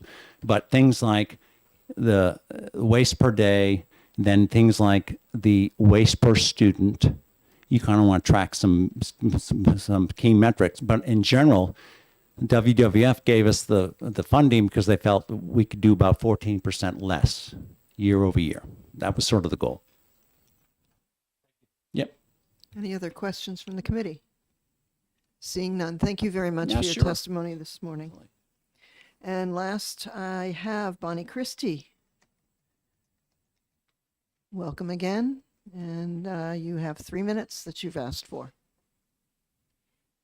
Thank you. I think I'll take less time than that. I'm just here to say that our town would welcome any funds from anywhere, including manna from heaven, as Representative Ebel said. I described our Work Song Farm drop-off program. They can only take so much and manage so much at a farm. If we were to expand this to a town-wide program, probably using our transfer station, we have no infrastructure. Our staff is pretty much full-time busy with what they do already. And if you're going to compost, there are a lot of different ways to do it, but any way you do it, you have to do it right.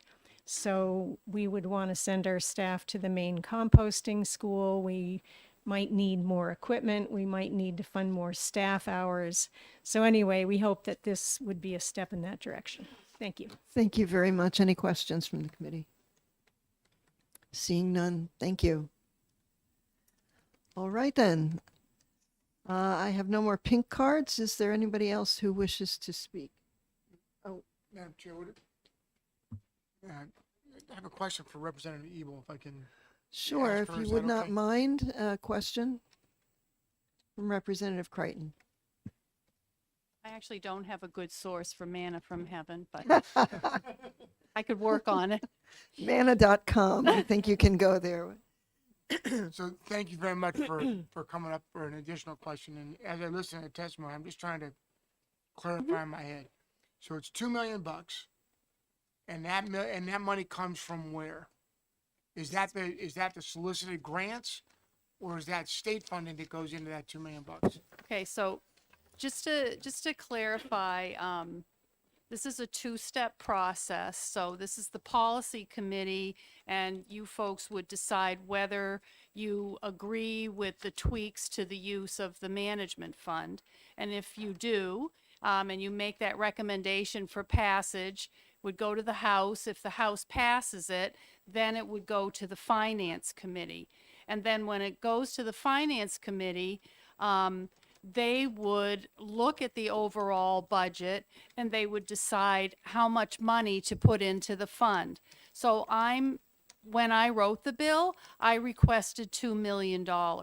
They could put in 5 million plus a little manna from heaven, or they could put in $500,000, but it would at this point be coming from general funds unless I'm missing another source that the Finance Committee might be able to tap into.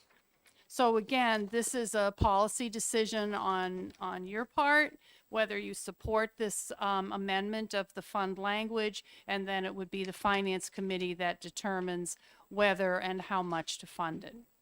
Okay, thank you. Thank you. Thank you very much. All right. I am reading on the blue sheet. First of all, any other people who wish to testify? Because we have no more pink cards. No? Seeing none. Thank you. Okay, we had on our blue sheet 8 people sign in favor of this bill and 0 against. And online we had 75 people who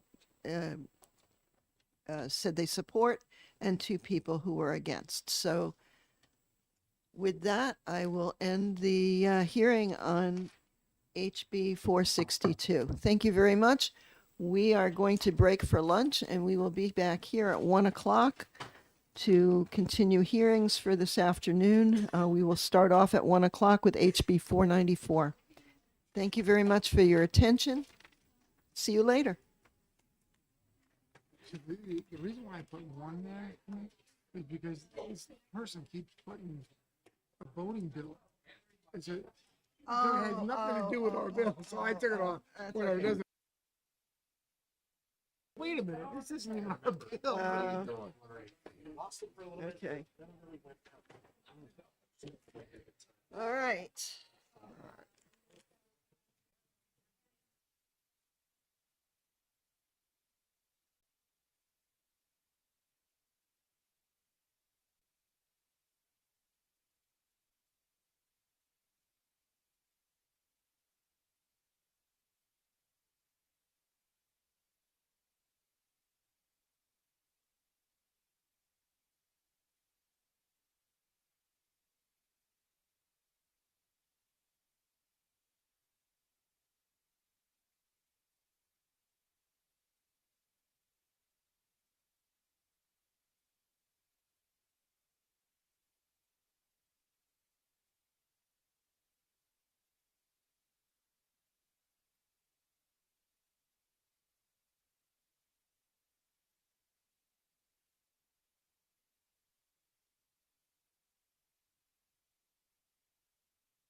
Good afternoon. I'd like to bring our meeting to order for House Environment and Agriculture Committee.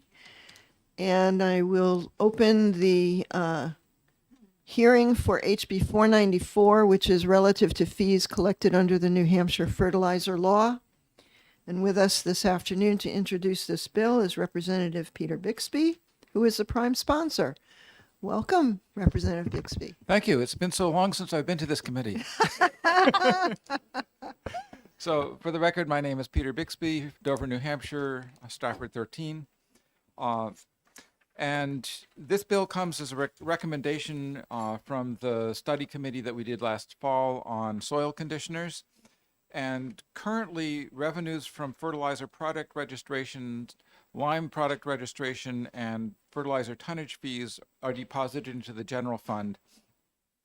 And there is no guarantee that those fees will get used to oversee the fertilizer quality or even an agricultural purpose.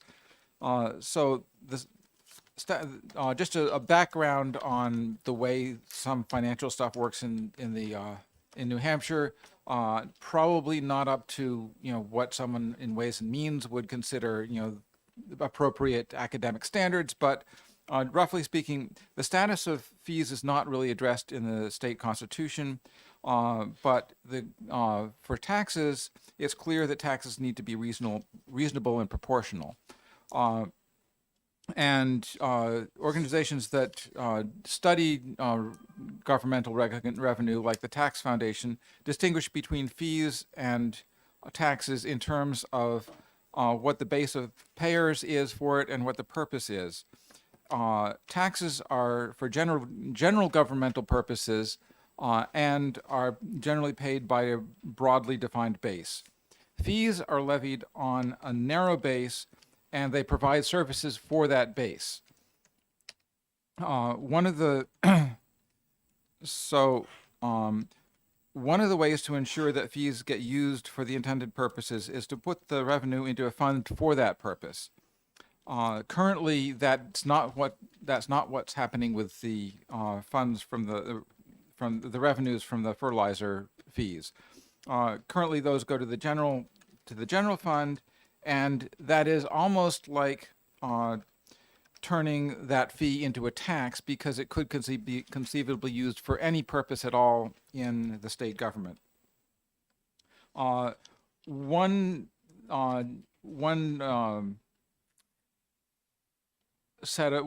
way of thinking about this, which I don't entirely agree with, is that if the fees in the general fund are then appropriated back to the agency that charged the fees, then it still counts as a fee rather than a tax. But there's really no way to ensure that the department will necessarily get those fees back, or that when they get it back, it will be used for that intended purpose. The Department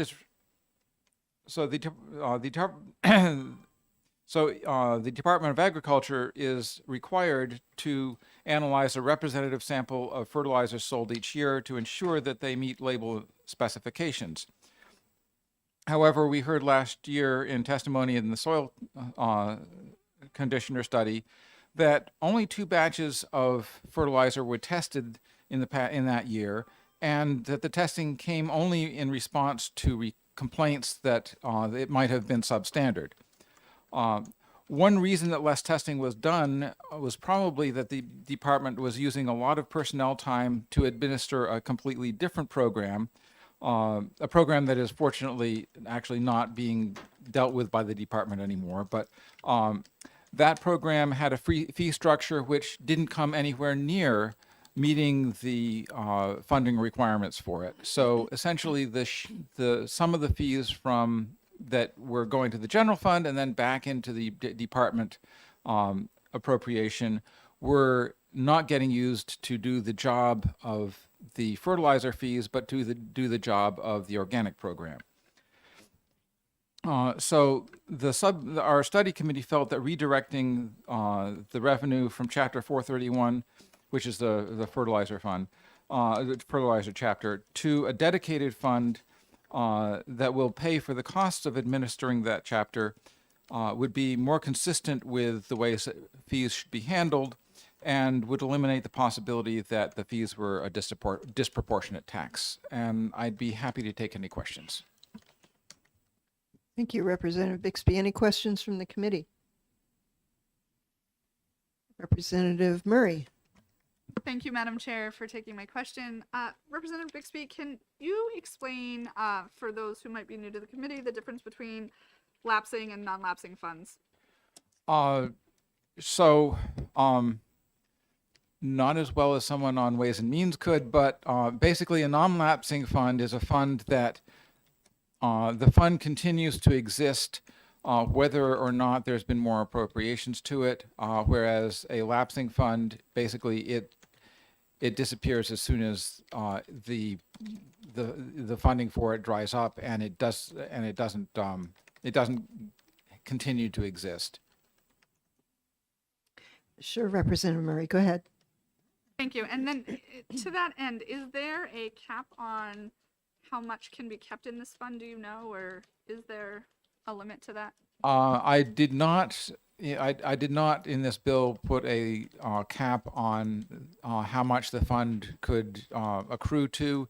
I suspect that's not going to be an issue, given that the amount of money that is required for the personnel that to administer the Chapter 431, plus the maintenance requirements for, with any luck, we'll be getting a data processing system for the department. And so the combination of the costs for the personnel, their space, their materials, and the data processing is probably enough to at least exhaust the amount they get in fees. Thank you. Any other questions from the committee? Seeing none. Oh, I have one more comment, which is that back when we were doing the study, one of the members of the committee suggested that we might need to consider raising the fee a little bit by a nominal amount. And I did give that some consideration, and because with the new data processing, we won't really know what the needs are for in that degree of specificity. I thought that it would be best to leave the fees as they are. Representative Nab. Thank you, Representative. Is there, would it be beneficial to say that the fee is set by the commissioner, as you've done in previous? No, the fee is actually set in statute, and okay. it is, I believe it's $75 for per fertilizer registration, which is based on the grade of the fertilizer and the brand, and it is, I think, $50 for the grade and brand of lime. And then there is a tonnage fee, which is basically a per ton fee, and I don't remember how much that is, but it's not very big. Thank you, Representative Bixby. Any other questions from the committee? Seeing none, thank you very much. Thank you. And now I would like to call Commissioner Sean Jasper, Department of Agriculture, to testify. Good afternoon. Good afternoon, Madam Chairman, members of the committee. I am Sean Jasper, Commissioner of the Department of Agriculture, Markets and Food. I appear in support of the bill. I think that Representative Bixby covered the subject matter very well, and I thank him for submitting the bill on behalf of the committee that met last year, and I will attempt to answer any questions you might have. I have a question. So for the funds that have been collected so far for this, for registration of fertilizer and so forth, those funds have been put in the general fund. How has Department of Agriculture accessed any of that money? Through the budget process. So as I told you, I don't know, a couple weeks ago now, I guess it was, that we essentially produce more revenue than we are required, that is required to run the department. and that does range from 200,000 to a million in any given fiscal year. And so we do put in our budget request. This wouldn't change that calculus because a lot of money comes in from pesticides as well. And so it would not put us into a situation where we were now keeping more money in this fund. And Representative Bixby is correct that it costs more to run the Division of Regulatory Services than this bill would bring in. But I think it does make it a lot easier for us to justify the division. It'll allow us to really ensure the stability. When we went through budget cuts in previous years, that's when programs started to be reduced because we did lose personnel back in 2010, 11 in that era. And having the stability of a dedicated fund prevents that type of thing from happening. And when it comes to the protection that we provide to farmers, I think it's more important to have that type of stability than it is to say, okay, well, this is where we're going to look to cut, because we are, as I've told you, largely consumer protection agency. So have you had to, in the past, ask for the money that was given in these fees? Did you track how much the fees were coming in? We always track the fees. I don't have that number with me, but we do provide that information in the budget, again, showing that depending on the variances, that we always do turn more money back to the general fund. That includes this. This would just mean that ultimately we would be requesting less from the general fund moving forward. And one further question from me, because I'm not familiar with that piece of the budgeting process, is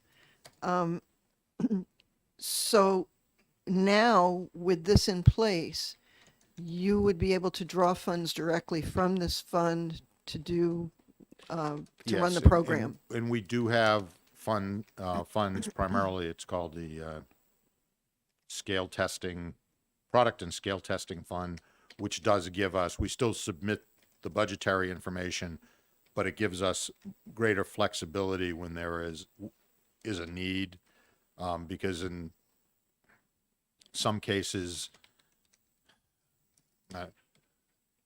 a percentage of the money we bring in goes directly to the general fund, and the rest stays in the funds. And the two primary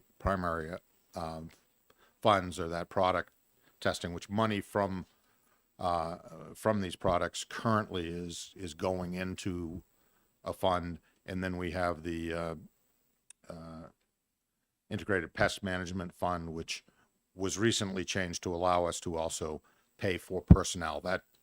That fund was building up a surplus, and rather than change that calculus, it was better to request less funds from the general fund and take more from where the revenues were being generated, because as Representative Bixby said, can be a fine line between a tax and a fee.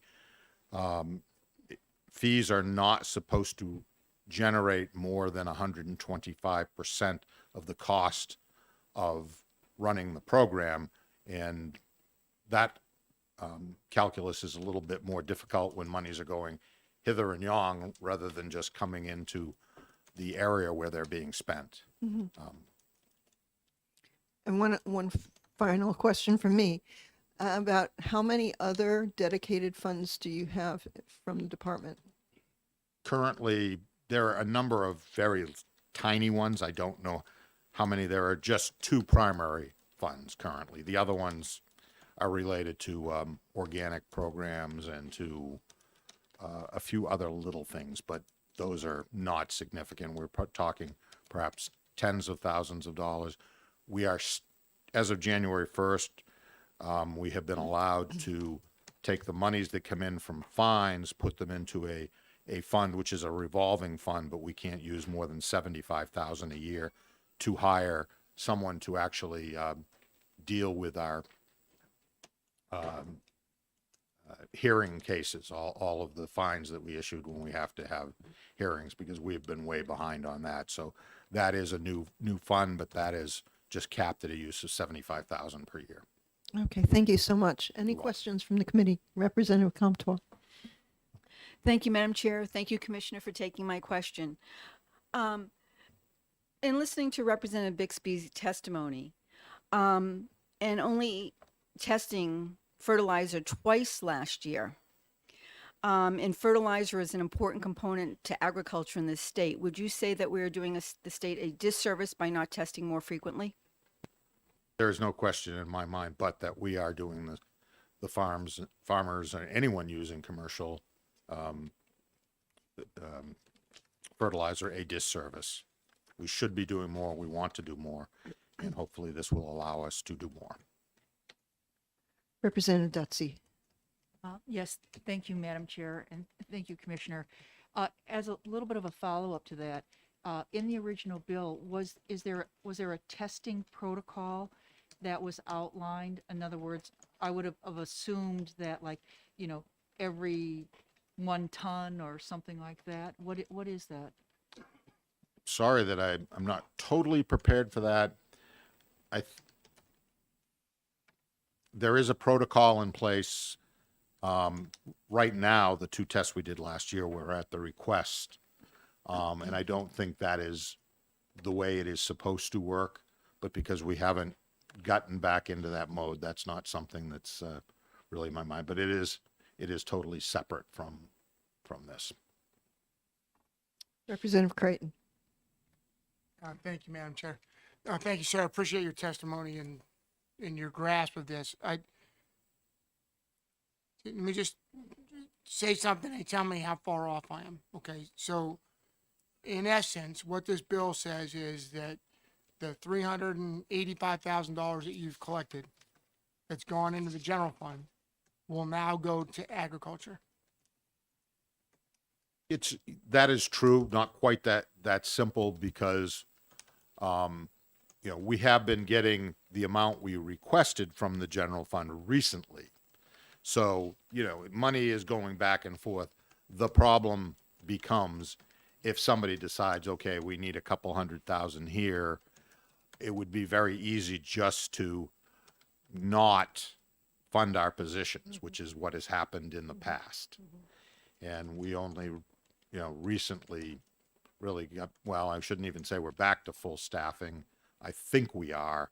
I think in the last budget, we actually finally had all of our positions that had been cut in the 10, 11 budget, 11, whatever the years were. I think we just finally got back to there because that's what happened. For a follow-up. Because they were seen as general fund. Now, the legislature always has the power to come in and sweep our accounts. We can't prevent That's where that. I was going. But generally, when the people with their eyes on those accounts are looking at them, they're looking for funds in the millions, not in the hundreds of thousands. So small funds are generally a little better protected unless we really get into dire straits. And then, of course, I think we all have to share the pain anyhow. Okay, that answers my question. All right, thank you. Any other questions from the committee? Seeing none, there are no other pink cards, so if anybody else would like to make any comment, please let yourself be known. Okay, I need the blue sheet, please. Online, we had one person in support of this bill.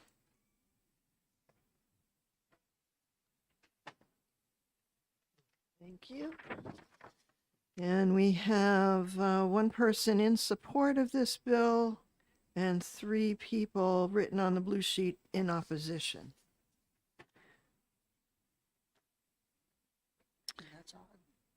Yeah. Okay, and with that, I'm going to close the hearing on HB 494.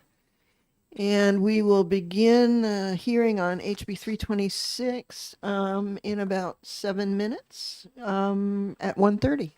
So we'll take a little bit of a break. Interesting. Look at this. You got one. Yeah. I want to say, hey, these people are like, oh, I want that. I got two. How is that? Do I need to refresh this?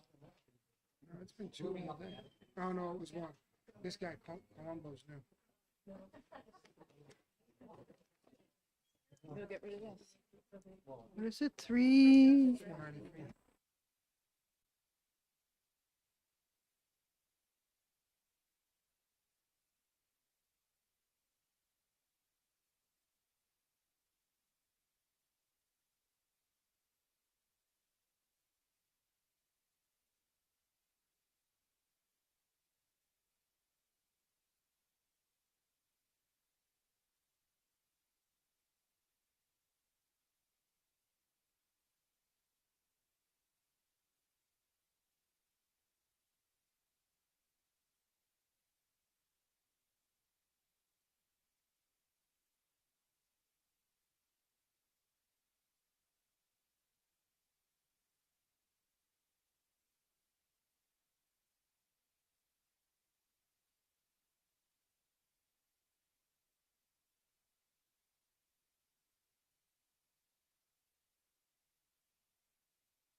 Okay, good afternoon, everyone.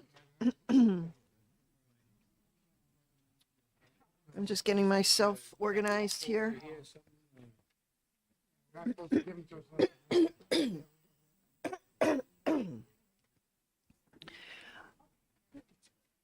Okay, it is 1:31 in the afternoon. I am going to open up the hearing that we have for HB 326, prohibiting the use of second-generation anticoagulant rodenticides. And here with us today to introduce the bill is Representative Jerry Cannon. And welcome to Environment and Agriculture. Thank you for the invitation. Madam Chair, fellow members of the committee and in the State House. I'm here before you to talk about something that I didn't know anything about until this past 6 months. And what I found out was horrifying. We all know that New Hampshire is a tourists' playground. We have plenty of things to do. And when we think about it, people come here to ski, to swim, to hike, and a lot of people come to take photographs of our wildlife, the birds, the bears, the many forms that we have in our mountains and in our communities. Even just down the street from me along the river between us and Maine, we have some bald eagles, and they're really impressive to watch them in flight. This is what people come to New Hampshire for, and especially in the fall to see the foliage. What would happen if we lost that wildlife? And I say that because this bill isn't just about rodents. It's about all of our wildlife, and especially our carnivores, or the raptors especially. You're going to hear from a number of folks today that have more knowledge than I on the topic, as well as experience of working with our wildlife, and especially our raptors, and the horrifying things that I've heard and actually seen. Our raptors and many of the animals that prey on rodents are an ecosystem. They take care of the rodents. That's their main diet. The challenge is that we're poisoning their diet. And one of the primary culprits are the second generation anticoagulant rodenticides. Say that 3 times quick. Our native wildlife predators are really a public trust. Their nature. They do this. They maintain a balance for us.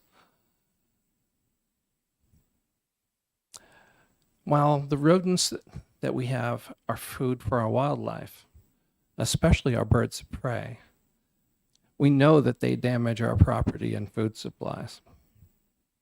To combat these creatures, we've created many toxins. Even I needed toxins this past few months. I had a couple of rats in my own home and had to go down to Home Depot and see what they had. I couldn't catch them in my Have-A-Heart trap, so I needed something else. There were plenty of rodenticides on the shelf. As I checked them there were no SCARs, as we referred to them, on any of those products. But there were some anticoagulant drugs that are in the products that consumers can use. It only took 2 to 3 days before I caught and killed all the rats in my home. Thankfully, my dogs cornered one of them. So it was a natural progression they were able to hunt them down.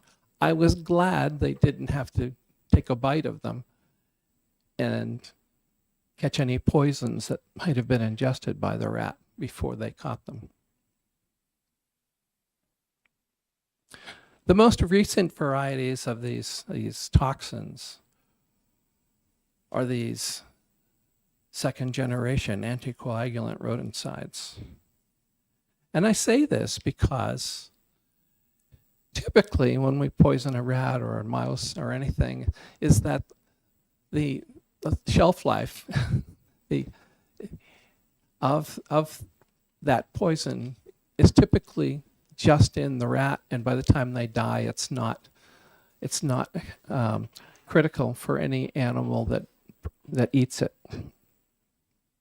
But the second generation rodenticides have a life of about 100 days or more in that creature that has died, and now is available for any creature that comes across a dead rat and says, and, you know, it's just a natural thing to eat that rat, and it's actually very easy prey for our raptors because they're not moving. And that's one of the problems we have, is that a raptor whose primary diet is these rodents is going to pick up these rodents and take it back to their nest, and they're going to eat it and possibly feed it to their young, or in ingesting this poison, they would be poisoning the eggs that they lay for their future generation. In addition, have to consider the rat. This is a terrible way for these creatures to die, because the anticoagulant rodenticide, essentially, if they start to bleed, they just bleed out, or they're going to bleed inside, causing them great pain, and they will die that way. There are other methods that we can use to kill the rats or capture the rats. There are traps. There are the thing I bought from Home Depot. It is a good product, and it does kill a rat, but it doesn't have the side effects. You find that there have been studies from UNH, and they found rodenticides in a very high percentage of the animals tested, not just our raptors, but other carnivores. The rodenticides that have been used, they lead to direct mortality and chronic long-term health impacts for natural predators and non-target organisms, and even our endangered species.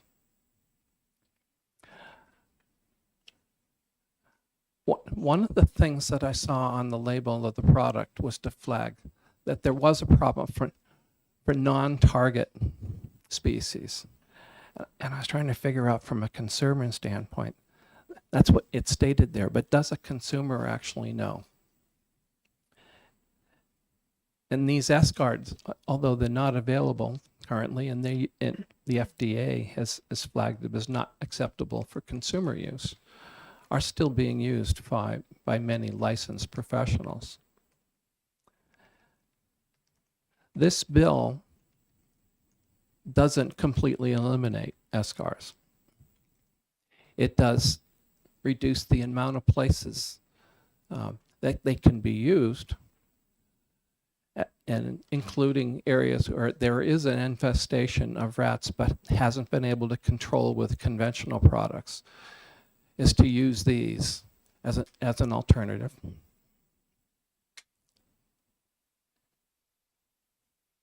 These are dangerous products.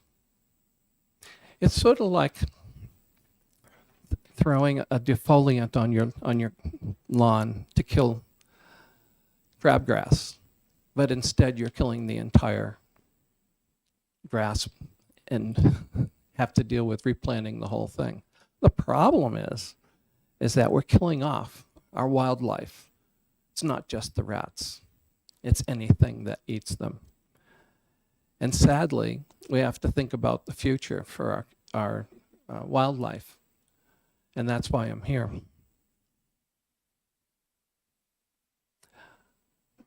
I plead with you to vote ought to pass on this bill so we can save our state wildlife.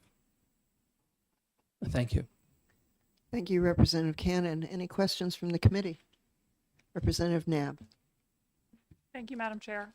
You said you just started researching this about 6 months ago. What triggered you working on this legislation?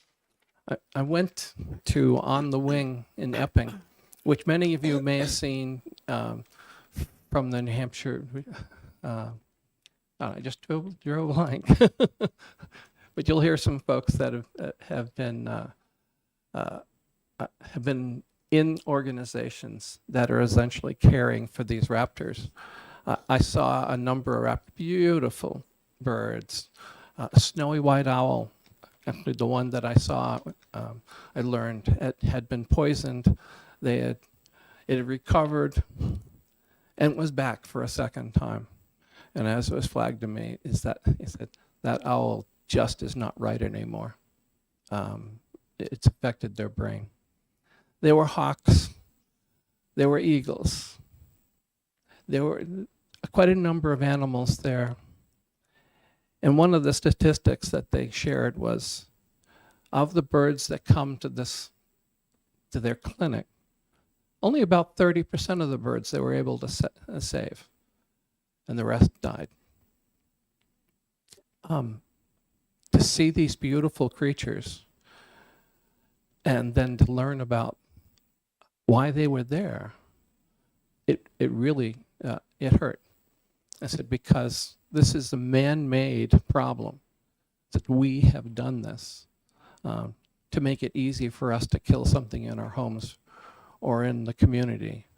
We have created this problem. And that's what the light dawned is, I got to speak up on this because that's painful. Any other questions from the committee? Thank you, Representative Cannon.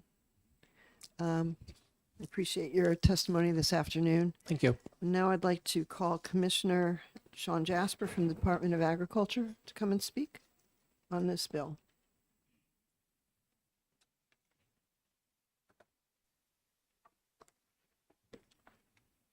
Thank you, Madam Chairman, members of the committee.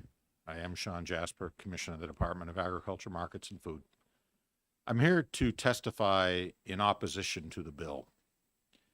And not because I'm not concerned about wildlife and what may be happening, but because we have a process in state statute that allows us to look at this without tugging at the emotions and using actual research, not just testimony that points to a problem, but without the scientific information behind it. We have been looking at this issue. I chair the Pesticide Control Board, which is charged by statute with looking at the uses of pesticides and what the effects are. And the proper way to deal with this is to let us scientifically look at the problem. As a matter of fact, the governor has brought this to our attention because he was believing that this was an immediate problem, that we needed to do something. We've been able to show him the evidence that leads us to believe at this point there may be other issues. Some of you will remember a few years ago we had a bill about pesticides being the problem for bee die-off. And in fact, what the evidence is showing is that it's mites. Some of it is related to the global warming, where on warm days like we had a couple of weeks ago, the bees wake up, they go out looking for food, they don't find any, they go into other hives that may be infected, have not been treated, they bring it back, and the hives die. We are testing birds that have died. At this point, in New Hampshire, there have been none that have been shown to have died by ingesting this material. In Massachusetts, there has been one, but that in fact was a case where the rodenticide was not properly put out and the bird ingested that directly. That obviously should not happen. And that's a problem potentially. We received a report this past summer, fall, that led to some of this, where there was this belief that there was a huge problem. I believe it was in the Hampton area. We immediately sent inspectors over to investigate, to try to collect the dead birds. Nothing came of it. It was an exaggeration. So I'm not here to tell you that there isn't a problem. I'm not here to tell you that there is a problem. I'm telling you that we are looking at it, and that the evidence should be brought to the Pesticide Control Board for us to look at it, to follow that process, because we are all concerned about that. But please don't override the process that the legislature has put in place. Director Russo is here to speak to this. He has a lot more knowledge on the details than I do. So I'd ask you not to ask me questions about the science behind it. I am not a scientist. But we have concerns. We are working with Fish and Game under the directive of the governor to look at this problem and to come back to him with a report on what our findings are. And I think it's very important not to overreact, not to just assume. We need to see the pathology behind this. We need to have the necropsies of these birds to show what in fact has killed them before we go to this step. Because let's not pretend that rats are nice little creatures. They're not, and they're one thing if they're out perhaps, in the wild. They're another thing if we find them in the cities where rat populations can grow, very, very rapidly. And I think we've all seen, thankfully not in New Hampshire, but I think we've seen stories over the years about, children, babies in some of our more congested cities being, bitten by rats. They are not our friends. They are never going to be our friends. And we need to make sure that we protect people from what rats can do to them and to our environment in general. They're not a clean, nice animal. So listen to the testimony carefully, but know we are working at it. Know that we want to, we have the authority to ban this if in fact it is found to be the problem. Legislation is not needed. We already have that authority under the Pesticide Control Board. Thank you. Any questions from the committee? Representative Potenza. Thank you, Commissioner. So my question is just I guess just a further clarification in what you said, that at this point, there is no problem that you've found, correct? So We have, that is, how many, like if you just a basic, how many birds or, foxes or anything else or that have you tested? I think there are those behind me who will be testifying that can answer your question better than I. Okay. Representative Knapp. Thank you. I wonder if you could just speak to the makeup of the Pesticide Control Board.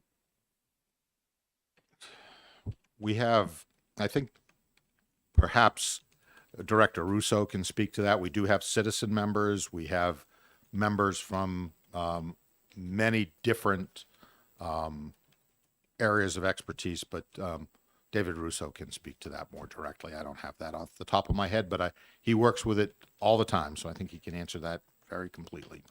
Representative Germana. Thank you, Madam Chair. Thank you, Commissioner. I don't think this is a science question, but if it crosses that line, then, I can ask it of someone else. But first of all, I want to say I appreciate and I'm very sensitive to, when we make changes, we have to make changes based on evidence. So I appreciate your comments about that. this afternoon. My question is this, hopefully I can make it clear.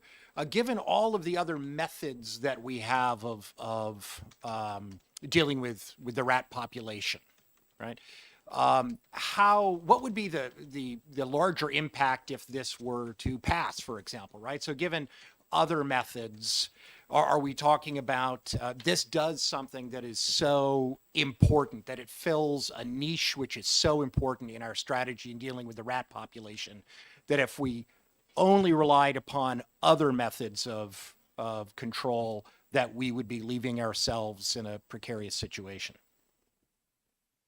Don't want to try to pass it off, but I will to a large degree because there is certainly evidence relative to the need. I mean, once you find something that is very effective, nobody really puts more research into how do we kill something better.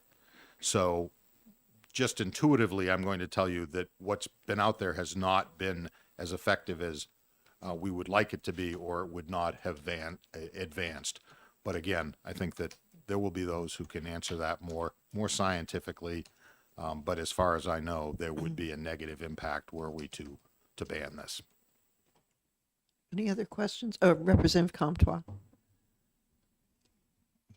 Thank you, Madam Chair, and thank you, Commissioner, for taking my question. In the agricultural industry, there has been an uptick in rodents, especially large rats, infiltrating farms. If we were to ban anything that could help with that, what would happen to the agricultural industry if we had an overrun of the rodent population? I'm afraid it would be negative. Rats are carriers of disease, and they can carry some pretty serious diseases. And when they bite, which if they are hungry, they will. I can't really tell you what those results would be, but it would be negative. So that's why we need to look at this very carefully, because there are always trade-offs, and we have to weigh the negatives and the positives of doing something like this. But the Pesticide Control Board is not afraid of banning things which have negative consequences to our environment. And potentially this does, but unproven at this point.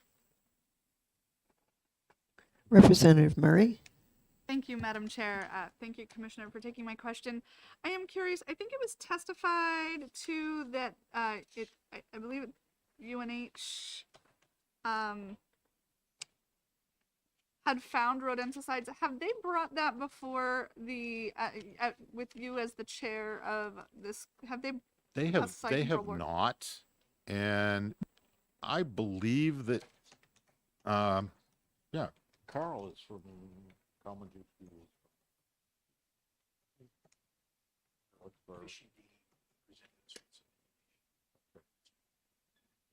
but we didn't get anything from you.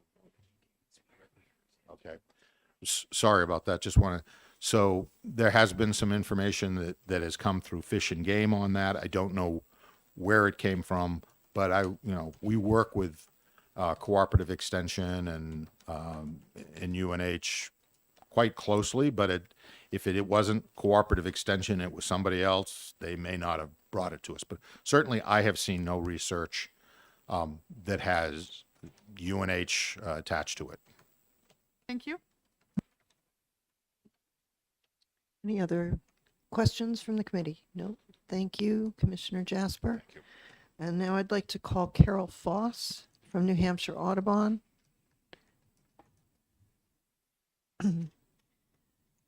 You've asked for 3 minutes to speak, and you are suggesting an amendment to this bill.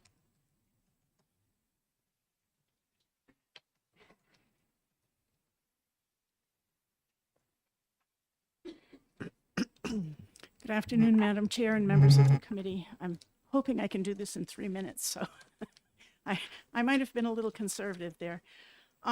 There's no question that rodents or infestations of rodents can be a major and expensive problem.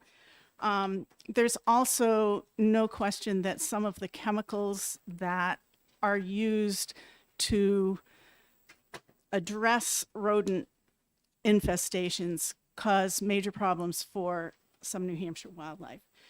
Anticoagulant rodenticides work by interfering with the blood clotting process in the body.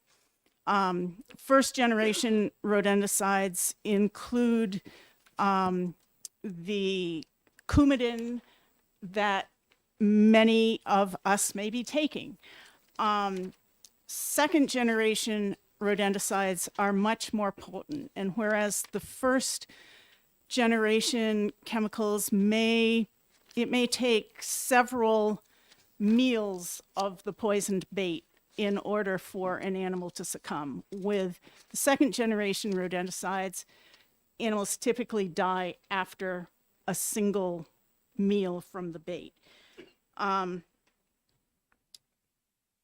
In either case, mice and rats that have eaten these poisons can live for several days. And during that time, they're kind of running around in the environment where they can be easy prey for hawks, owls, fishers, foxes, and other predators of small mammals. There was some reference to tests at UNH, and the veterinary diagnostic lab at UNH tested 35 fur-bearing animals, including, I believe, foxes, fishers, well, both red and gray foxes and fishers, from 24 New Hampshire towns in 2019 to 2020, and found these second generation, residues of these second generation rodenticides in all but one individual. So it's out there in our environment. It's getting into wildlife predators. Necropsies of birds of prey in New England have found high concentrations of these chemicals. So there are some concerns about how effective the proposed ban would be in addressing the wildlife problems. The exceptions to the proposed ban certainly provide ample opportunity for poisoned mice and rats to get out there and be consumed by predators. The United States Environmental Protection Agency has recognized the risks associated with these chemicals and is currently in the process of developing mitigation measures specifically to address concerns with federally listed threatened and endangered species. And what we would like to suggest is that this bill be amended to authorize a working group that would convene the various stakeholders in this issue, including representatives of New Hampshire licensed pesticide applicators, Division of Public Health Services, the Division of Pesticide Control, Division of Ag Markets and Foods, New Hampshire Fish and Game, the Diagnostic Veterinary Lab at UNH, licensed New Hampshire rehabilitators, and New Hampshire Audubon. And this group could really address the science, investigate the seasonal and geographic distribution of significant rodent infestations in New Hampshire. I don't think anybody really has a handle on that from a statewide perspective. Look at the current frequency, duration, type, and geographic distribution of rodenticide applications in New Hampshire, because most of these applications, one would hope all, are being made by licensed professionals. And assess the likelihood that the EPA mitigation measures will be sufficient to address New Hampshire's wildlife species of conservation concern, and identify any additional mitigation measures that might be appropriate in New Hampshire. So with that, I will thank you for Thank your you. attention and close my testimony. Questions from the committee? Representative Bixby. Yes, just for, to clarify, is your amendment for a working group, would that replace the ban or would that be in addition to the ban? That would be up to you folks. As the person requesting it, my question to you is, if in your ideal world, would that working group would there be a ban as well as the working group, or would the working group basically help figure out if we really need the ban?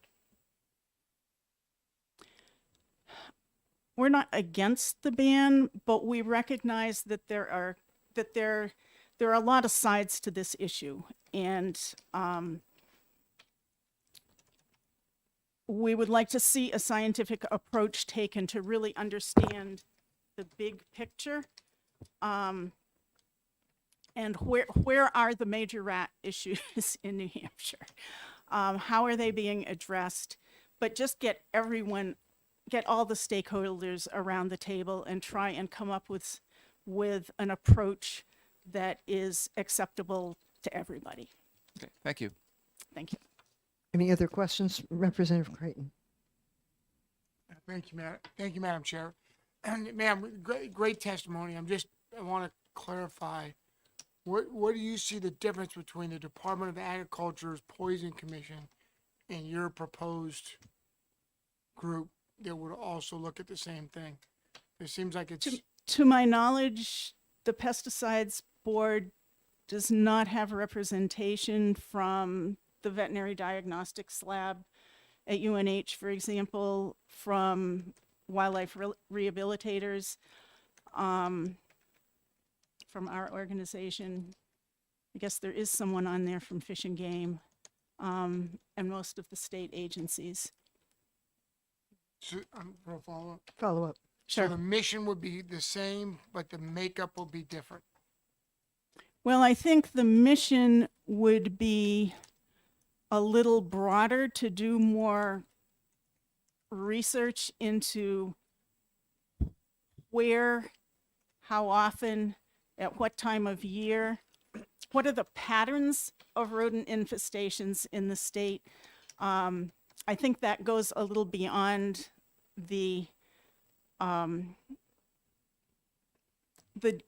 usual business of the Pesticides Board.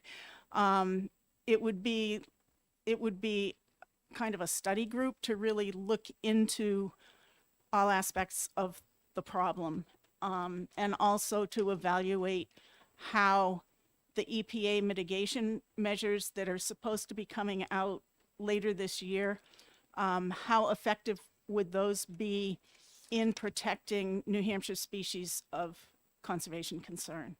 Okay, thank you, ma'am. Any other questions? Representative Bixby.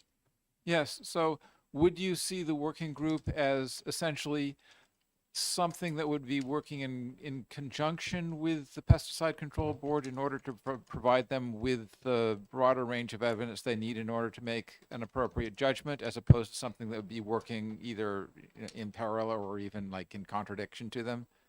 I mean, I guess my vision would be that this working group would prepare a report, and I think that the Pesticides Control Board would be an excellent recipient of that report, because they would be in the position to act on it if recommendations were put forth.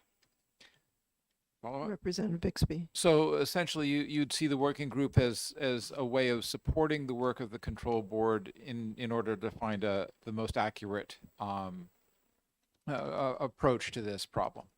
That's a reasonable way of putting it, yes. Thank you. Thank you. Any other questions from the committee?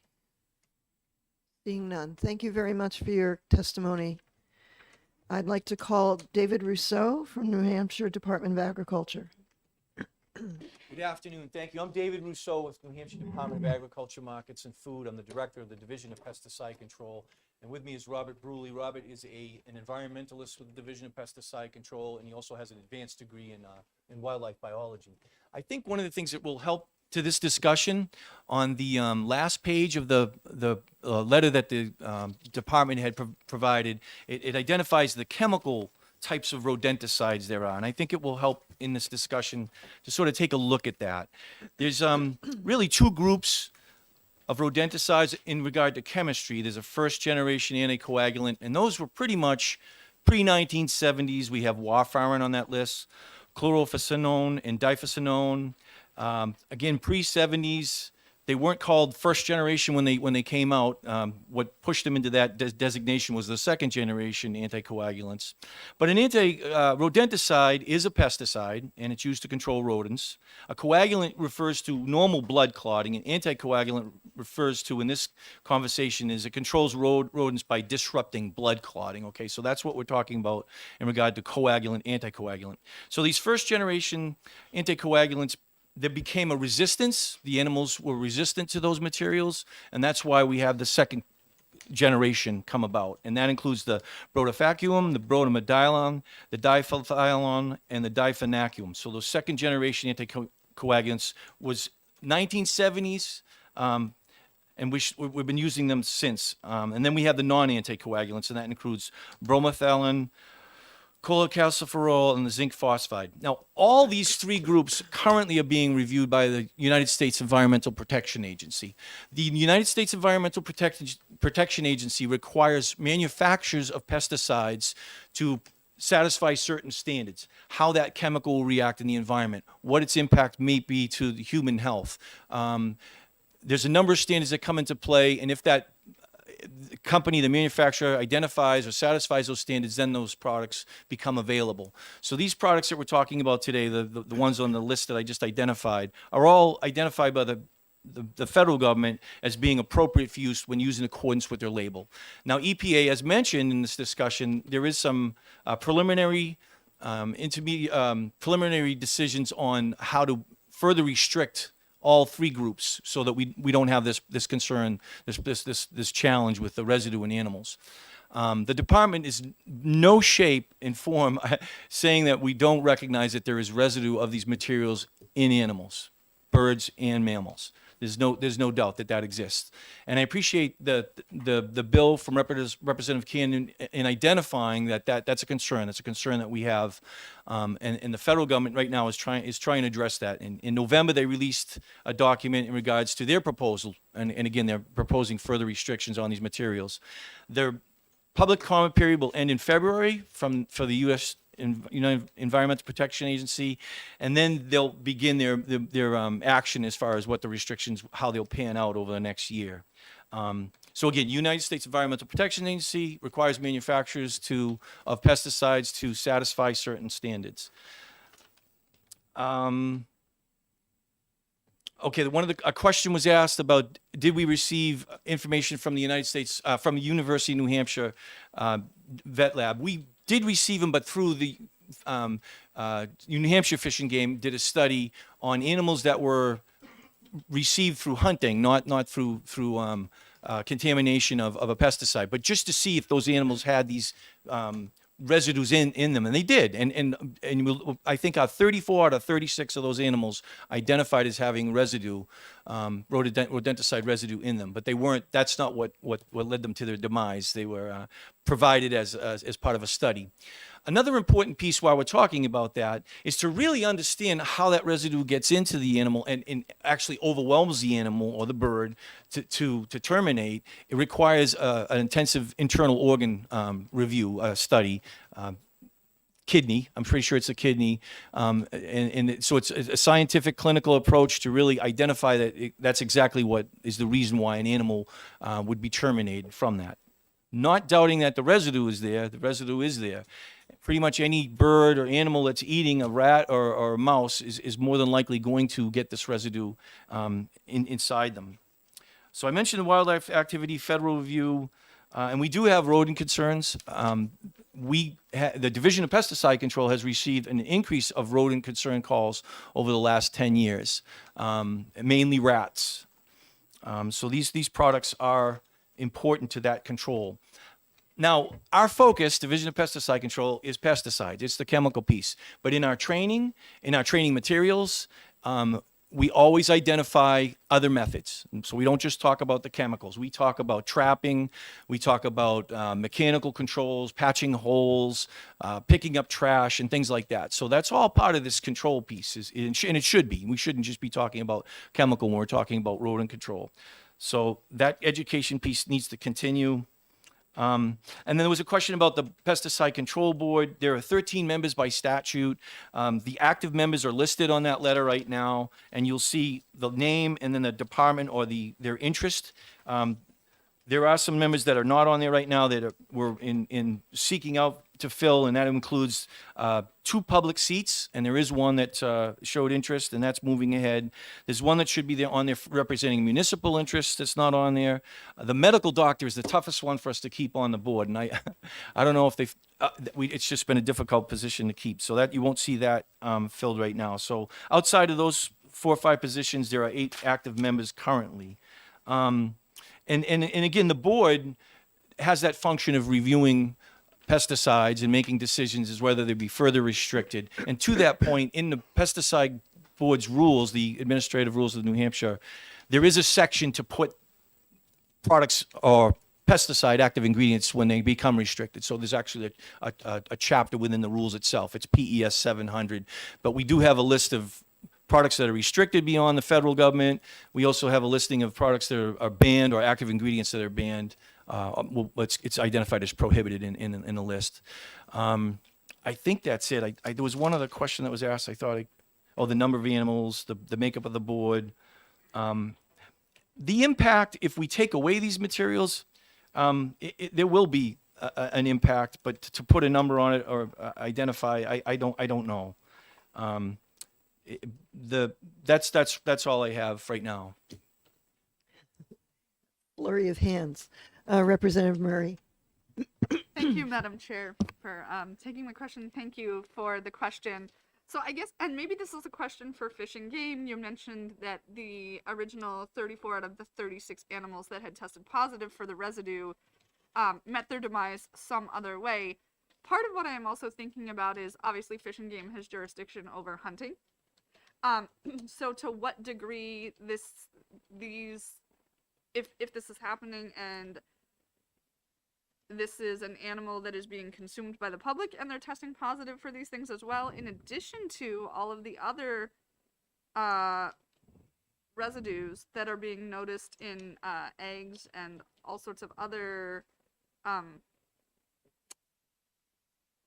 birds and whether it's offspring. I know that going back into the 60s and 70s when we talked about DDT and things like that, it did transfer into the eggs and there were significant problems with that chemical.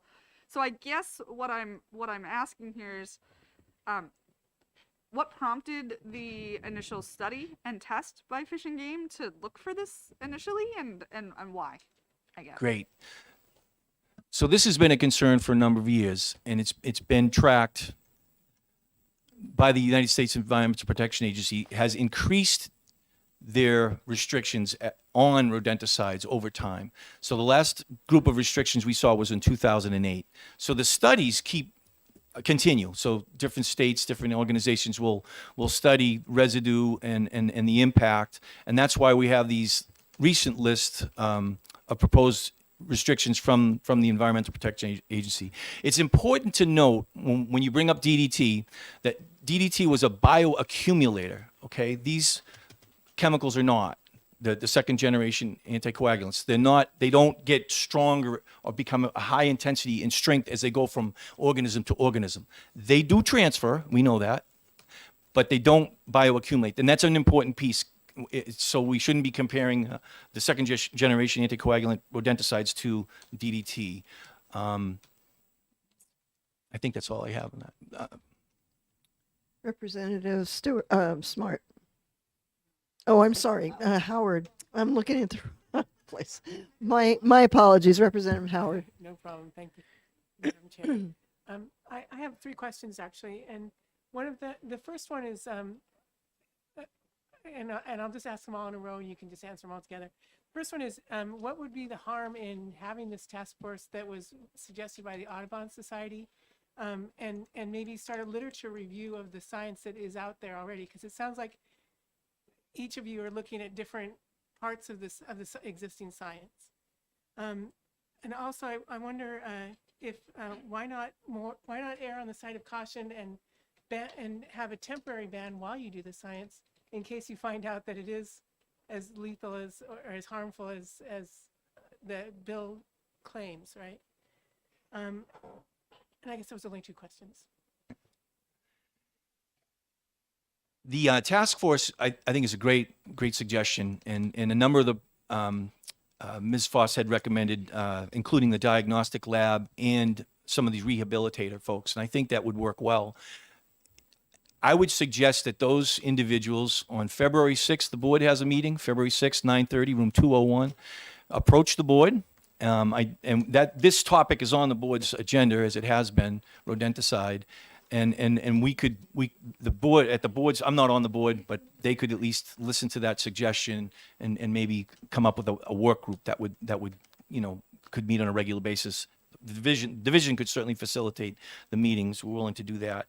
The literature review, it is, there is quite a bit out there. And that's why I said we're not denying that there's residue out there. I mean, there is quite a bit of information. As far as erring on the side of caution and having a moratorium, again, I think that's something that should go through the board. I know California has done that on a number of these second generation anticoagulants. I don't know where they stand right now as far as their experience with going to that moratorium, but that's certainly a point to consider. Representative Davis. Thank you, Madam Chair, and thank you, Mr. Russo, for taking my question.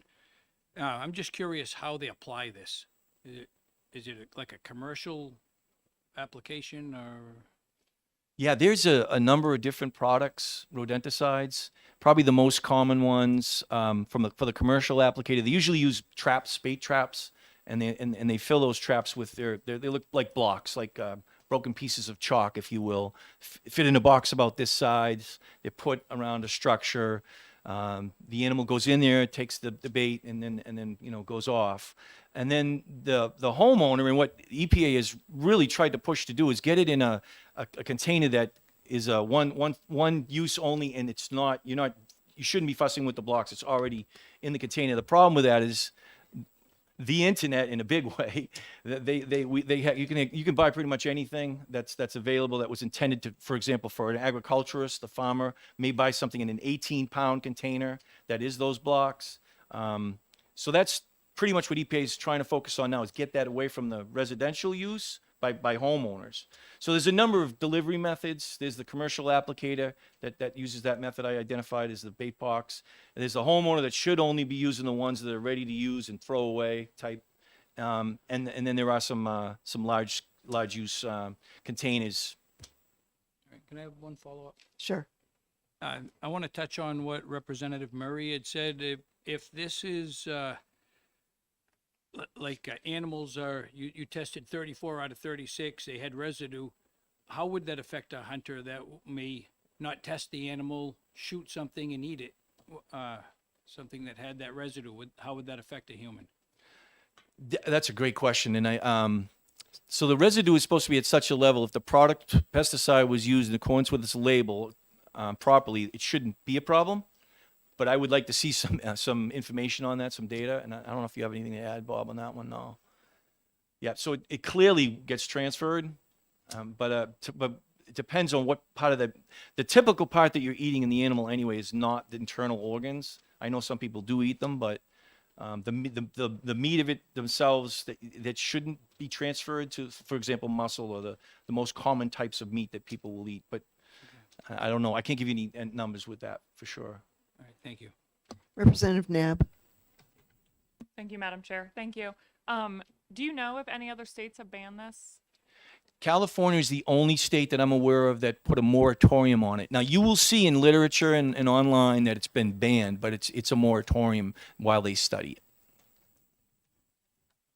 Representative Murray. Thank you. So I guess to additionally follow up with Rep. Davis and the line of questioning there, if there is this concern, and I know you're speaking to the moratorium, is there someone from Fish and Game here today intending to testify or speak? No.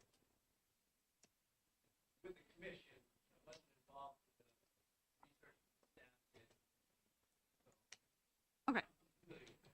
Okay. Is there an opportunity, Madam Chair? What is the procedure if there are questions to reach out to Fish and Game, or is there? Well, I guess we can ask the committee researcher to Perfect, find okay. out some information Thank for you. us. Yep. Any other questions, Representative Germana? Thank you, Madam Chair. Thank you. So I appreciate, I understand, as you said before, you can't quantify what the impact would be if we all of a sudden, we put a moratorium on this, right? If we didn't use these products. But I'm wondering, given the exceptions that are listed in the bill, right, which include agricultural production, I'm wondering if those exceptions would apply to a significant number of important applications of a pesticide like this. So if we're concerned about the impact on the state's agriculture, which of course we should be, that there are exceptions for that here. So do the exceptions listed in the bill provide a significant amount of these kinds of products that are used in the state? Because you were also speaking in answer to Representative Davis's first question about the difference between commercial application as opposed to something somebody buys off Amazon. It would seem to me, in terms of commercial application, things like agricultural production would make up a significant amount of the usage of some of these pesticides. So what are these exceptions, do you think, sufficient? One of the question we had on the agricultural exception, it says an agricultural food production site, and so does that mean any kind of food that's being grown? I think that a definition would be helpful as far as what they mean by agricultural food production site, and the availability of the products, because it's also in that same sentence as listed slaughterhouse or cannery, and so I don't know really how this exception would apply across the board. Any other questions? Representative Comtois, yeah. Oh, I'm sorry, Representative Smart. Yeah, I was just wondering if there was a minimum efficacy dose for any of these second generations, because like with the majority of things, there is a weight that you do your dosage by.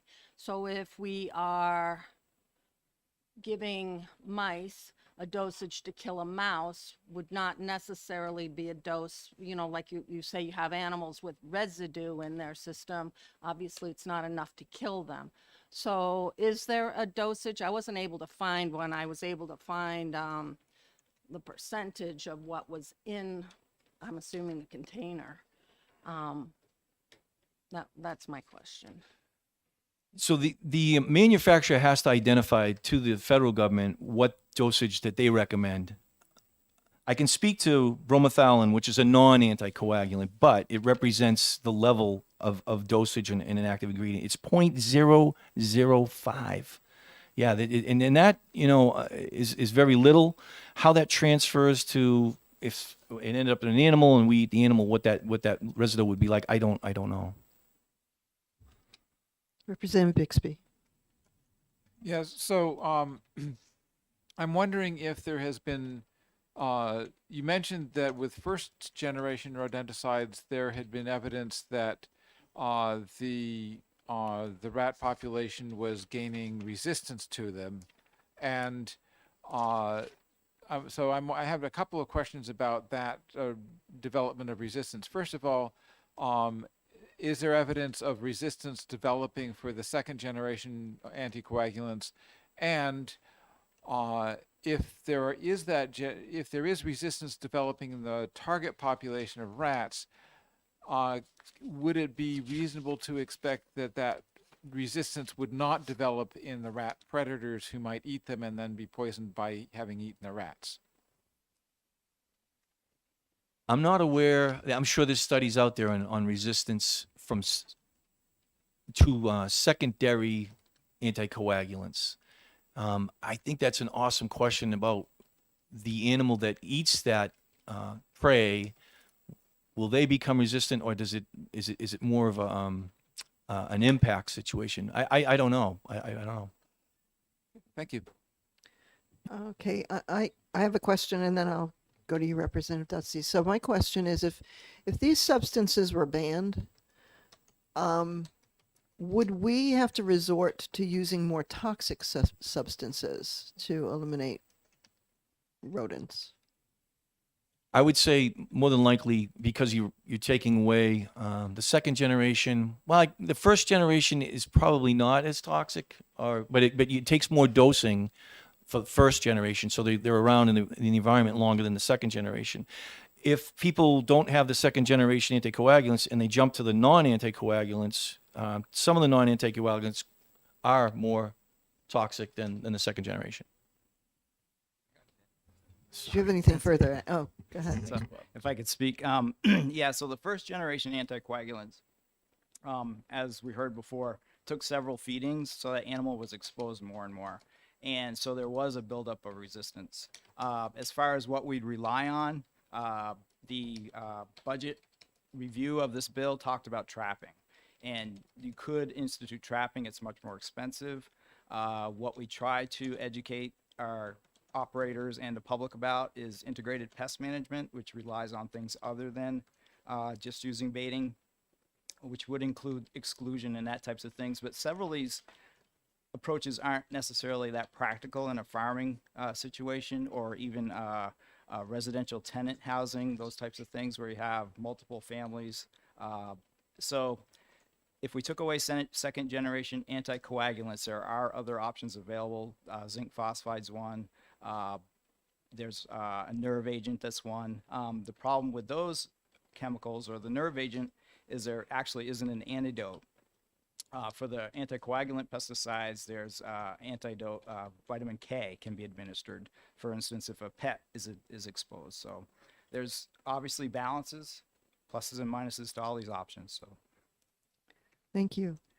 Representative Dutsey. Yes, thank you, Madam Chair. If these pesticides are so effective, why are we receiving more inquiries regarding increases in in rodents? That's a good question. If they're so effective, why aren't we seeing a decline in the rodents? I don't know. I don't know. We do see we do receive an increase in calls, and I've heard from health departments. People aren't as diligent as they were in the urban centers as far as getting the trash moved out. There was someone had identified, actually a fire chief who was also a public health, identified to me that during COVID, people were home more, and you'd think that they'd be doing more, be diligent to pick up, but for some reason they felt like the trash was increasing in home. So I don't really know what the answer is as far as the increase in rats, but there are so many different traps and available. The city of Boston instituted one that's an electronic trap that electrifies the rodent, drops it in a box, and you clean out the box. There's one that's put into in the bigger cities like New York City, Chicago. They have dry ice, which you have to cover up all the holes, all the and that works in an urban setting, but not. I don't know why we're struggling with as many rats as we have. First, Representative Potenza, and then Representative Comtois. This is a completely foreign subject I think, for a lot of us. So to just kind of, dumb it down to me, could you, in a nutshell, tell me where we're experiencing the greatest rat and mice issues across the state? Yeah, sure. This gets uncomfortable for me. When about 10 years ago, I can tell you there were coastal towns, cities, okay? And then we started seeing, I actually had a call from a pesticide applicator who said he's done with rats. And that call came from more of a rural kind of 5,000 population in a community that was central New Hampshire. But lately, the last 2 to 3 years, it's been pretty much statewide. Representative Comtois. Thank you, Madam Chair, and thank you, Director, for taking my question. There's been a lot of information thrown out here today regarding this. And just for clarification, second generation is not allowed for homeowner use. Is that correct? It's not supposed to be used by homeowners. The problem is they can purchase it. Follow up, yeah. Thank you, Madam Chair. And when you say they can purchase it, is that through online means? I would say online and in addition farm stores, you know, they'll have a 5-gallon pail bucket, and I suppose it could, maybe it's a label violation. That's something we could step up. We're not in the, you know, we don't go to into houses, you know. I mean, we could, but we don't, you know. Typically, we're watching the complaints and the commercial applicators. And another follow-up. Another follow-up. Thank you. And in listening to the testimony, it seems that the first generation rodenticides, the rodent needs to ingest a lot more poison into the system before it dies. And maybe I'm not understanding this correctly, but it would seem that if a raptor or an animal ate something with the first generation that has a lot more poison in it, it would be much more detrimental than the second generation. I'm just trying to discern that. Yeah, and you'll find studies, first generation, second generation, in non-anticoagulants as residue in animals. But as far as terminating animals in the level, again, as the commissioner had mentioned, we haven't been presented with a clinical study that identified at least one. Representative Murray. Thank you, Madam Chair, for taking my question. I guess a point of concern I did have was just in your recent testimony where you're saying that in fact non-licensed professionals, homeowners, are having access to 5-gallon buckets of this stuff in a farm store or supply store. How is that happening to the quantity in a 5-gallon quantity? Is that something that your board has oversight over, or how does that get into those stores for sale? Sure. The way this whole topic was approached and reviewed by EPA in like 2008, and one of their strategies was to reduce private purchase of these second generations by increasing the quantity size to make them non-marketable to consumers at the homeowner level. But it didn't go as far as making them restricted. A restricted pesticide is something that a certified applicator can have the privilege of purchasing. A homeowner could not do that. So as part of this review that EPA is doing now, it would actually make all of these second generation anticoagulants restricted regardless of the container that they would be in, and they would be prohibited from purchase by non-certified applicators. So that was kind of a problem. The fact that they're not restricted makes them available for purchase, even if a homeowner could purchase large quantities. Thank you. Representative Bixby. Thank you for taking my question.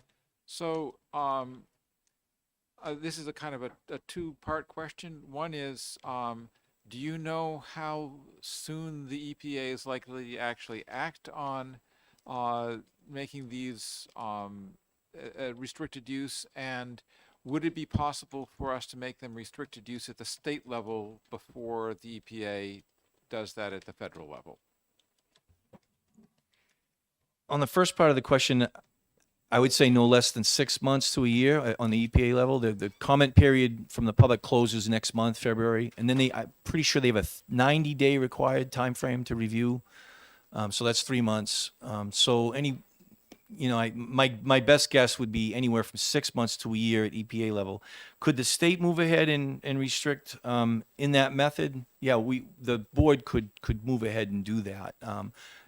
Certainly not without discussion and looking. The board would probably look at what the federal government is doing and more than likely follow the federal approach, because if the state goes ahead and restricts them and it doesn't match up with the federal restriction, and then we end up with different compliance requirements, both federal and state, that sometimes gets a little awkward as far as enforcement. Representative Nab. Thank you, Madam Chair. Thank you. I have sort of a two-part question, if that's okay. Sure. Okay. The commissioner wrote in his letter, the rodenticide concern is a current topic for the board. So I wonder if you could just speak to the board's path on addressing the rodenticide and what the timeline for that looks like, notwithstanding what's going on with the EPA. And second to that is what sort of restrictions does the pesticide control board normally do? And is there a way that the board itself could think sort of holistically about how just reducing the usage of this? So, I mean, in one piece would be reducing individuals using it, but other ways to just reduce the use of these pesticides? Thank you. Sure. Does that make sense? Yeah, well, I think I got it. The board has full authority under the statute to do as they need, see fit as far as restrictions or prohibition. I missed the first part. I'm so sorry. I think it was just like a little more information on the commissioner's sentence. The rodenticide concern is a Oh. current topic for the board. Yeah, thank you. So last year, the governor's office directed the Department of Agriculture to track incidents of residue, whether they be, the residues that we're seeing right now, or if there were a situation where an animal was terminated. But the governor's office made it clear that we would track, but the department would track incidents of rodenticide. And so that was brought to the board. The department received the information from the governor. In turn, the department identified to the board that they need to, it needs to be a topic. And so that's been going on for at least 6, maybe 8 months. And as far as the timeline goes, I don't think there was a timeline put as far as saying, okay, we've looked at it for a year and we're done. I don't, there's no timeline as far as the decision making. And I think one of the things that plays into this is these second generation anticoagulants have been around since the 1970s. And so that becomes part of the question is, what does it mean to have a residue? We're better at examining things now and identifying the chemicals we're finding. But what does it mean? And I think that's a big question, and whether or not the board could wrap that up in a year as far as what how they feel what their response should be. Representative Bixby. Yes, it occurs to me that we're talking about restricted use, and we have a number of new members here this year, so maybe you could explain what restricted use means. Oh, thank you. So in the classification of pesticides, the state of New Hampshire has 4 classifications, and this is a real general. And the first one is general. General use, you might refer to it as over-the-counter. It's something most anybody can buy. It's a general use type material. So the level of toxicity is such that it's available for use by a homeowner. So that's typically the general use. Then when you bump up either the way a product is used or its toxicity is elevated, that becomes a restricted use pesticide. And sometimes a manufacturer can take what would normally be a general use and make it restricted because they want it to be used by a commercial licensed applicator. So you have general use, you have restricted use, then you have this group called the prohibited limited use, and those are real specific uses. There's only about a dozen of them. I would say half of them are for bird control, and the prohibited limited use, the use of them requires something called a special permit. So it's not just a licensed individual could use it. They would have to use it under a certain number of clear, specific provisions. And then the last classification is prohibited, and that's where you'll find DDT.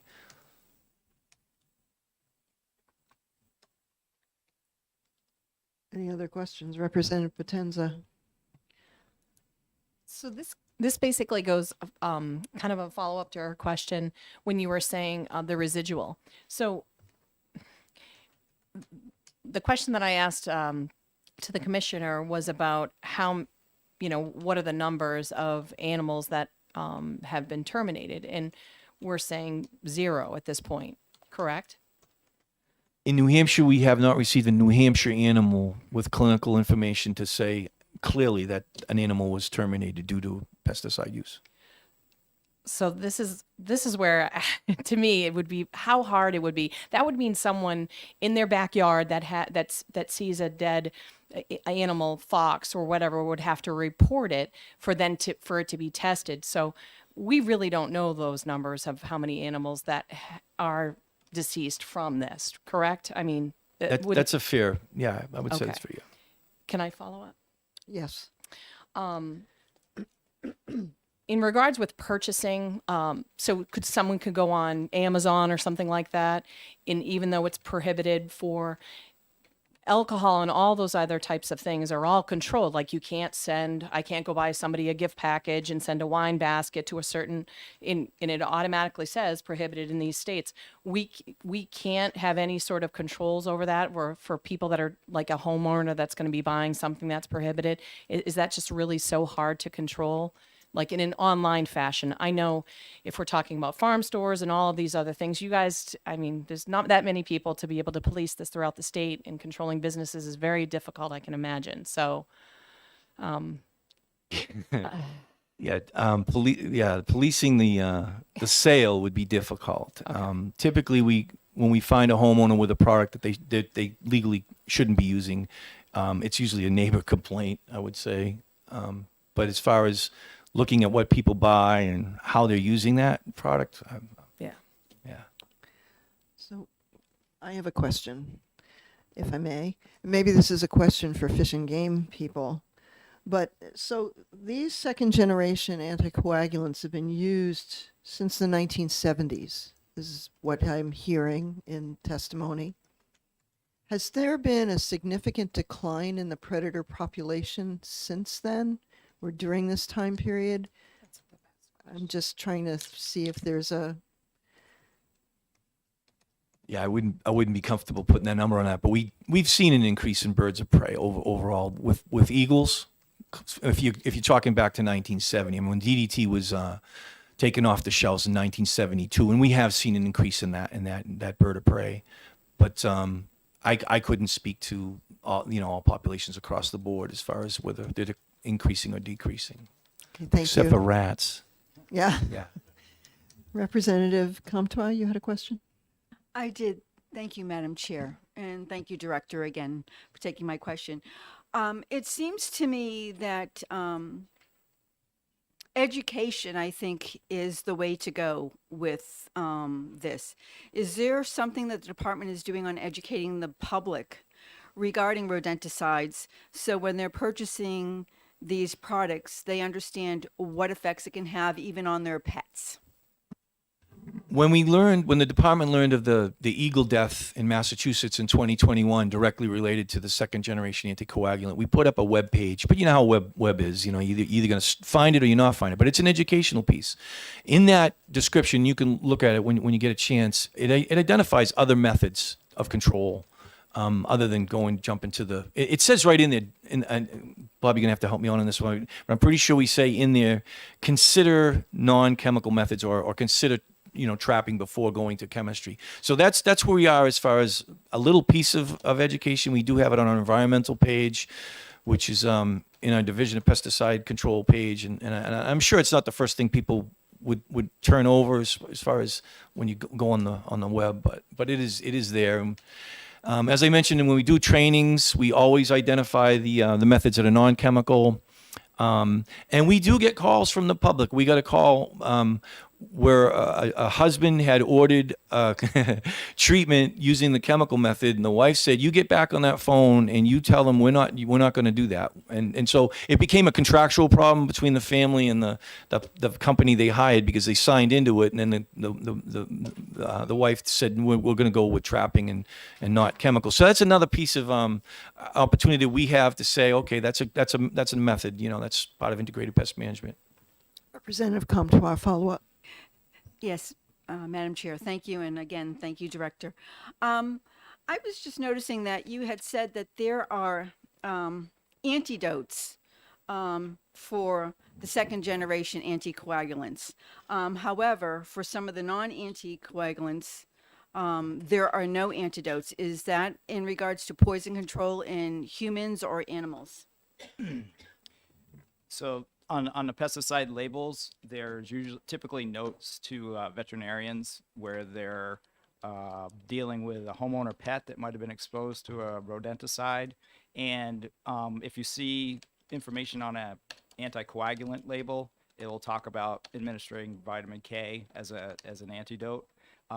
When you're talking about the nerve agents that are not anticoagulants, there really is no antidote. And so it's basically a wait and watch and see, and hope for the best with some of these other approaches to rodenticide control. Thank you. Any other questions from the committee? No, seeing none. Thank you so much for your testimony today. We appreciate all your information. Thank you. I'd like to call Representative Will Darby.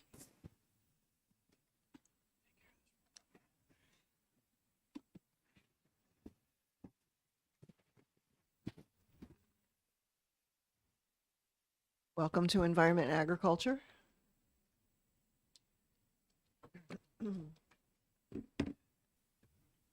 Thank you, Madam Chair. Thank you, members of the committee, for letting me testify. I'd like to relate an abbreviated incident my family experienced that is a result of second-generation anticoagulant rodenticides, such as those prohibited by this bill, which led me to co-sponsoring this bill. My family lives in Nashua with neighboring houses on all sides and a fully fenced-in yard. We like to let our dogs out in the backyard, and they enjoy the interaction with other dogs beyond the fence. Several years ago, our dog Casper, about 20 pounds, was out as normal before bed. In the middle of the night, he awoke and was sick in the corner of the room. When my wife checked on him, she observed a small, mostly intact rodent in the vomit, which she disposed of while cleaning up the mess. We did not think much of the event, but when we awoke in the morning, Casper was lethargic. We monitored him throughout the day and noticed he stopped eating and slept the entire day. The following day, we brought him to the vet, and we were told that he probably had a stomach issue and he was put on a special diet. He continued to refuse food, even when hand-fed. So my wife asked that I work from home the following day to continue checking on his progress. At some point while I was attempting to feed him, I noticed his gums were bleeding. Calling the vet again, they indicated it was critical that he be seen immediately. With this additional symptom, they conducted more blood tests. These determined that he had consumed rodenticide and required a vitamin K infusion. We were besides ourselves. Not using rodenticides at home, we wondered how we had come into contact, until my wife recalled the regurgitated mouse from a few nights earlier. Casper had to stay in the veterinary hospital for 2 days and be kept on vitamin K for 2 additional weeks. We were relieved that our dear boy was saved, even if we were out $1,500.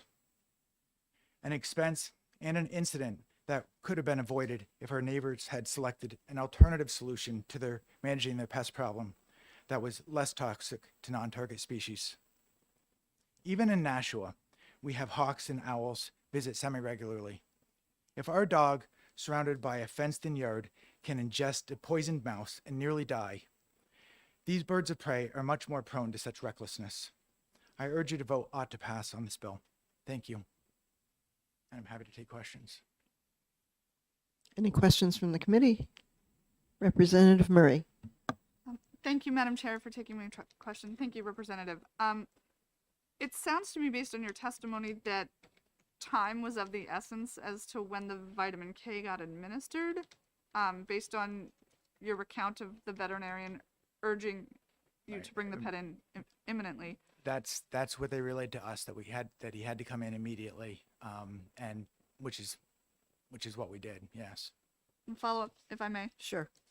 And are you aware of there being a sort of, and maybe this is a question for somebody else, but what is the time frame in which post ingesting it an animal does have to seek treatment? Is that within hours, within a day, 2 days? Well, all I can tell you, I mean, I've read, right, that mice may live several days, but I can't, I'm not a veterinarian.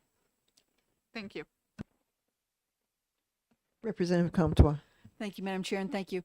When you're done, could I have your testimony, please? I did mail it as well, Okay, thank you. but I can give you this copy if you'd like. Any other questions from the committee? Seeing none, thank you very much, Representative Darby. I'd like to call Rob Johnson from New Hampshire Farm Bureau.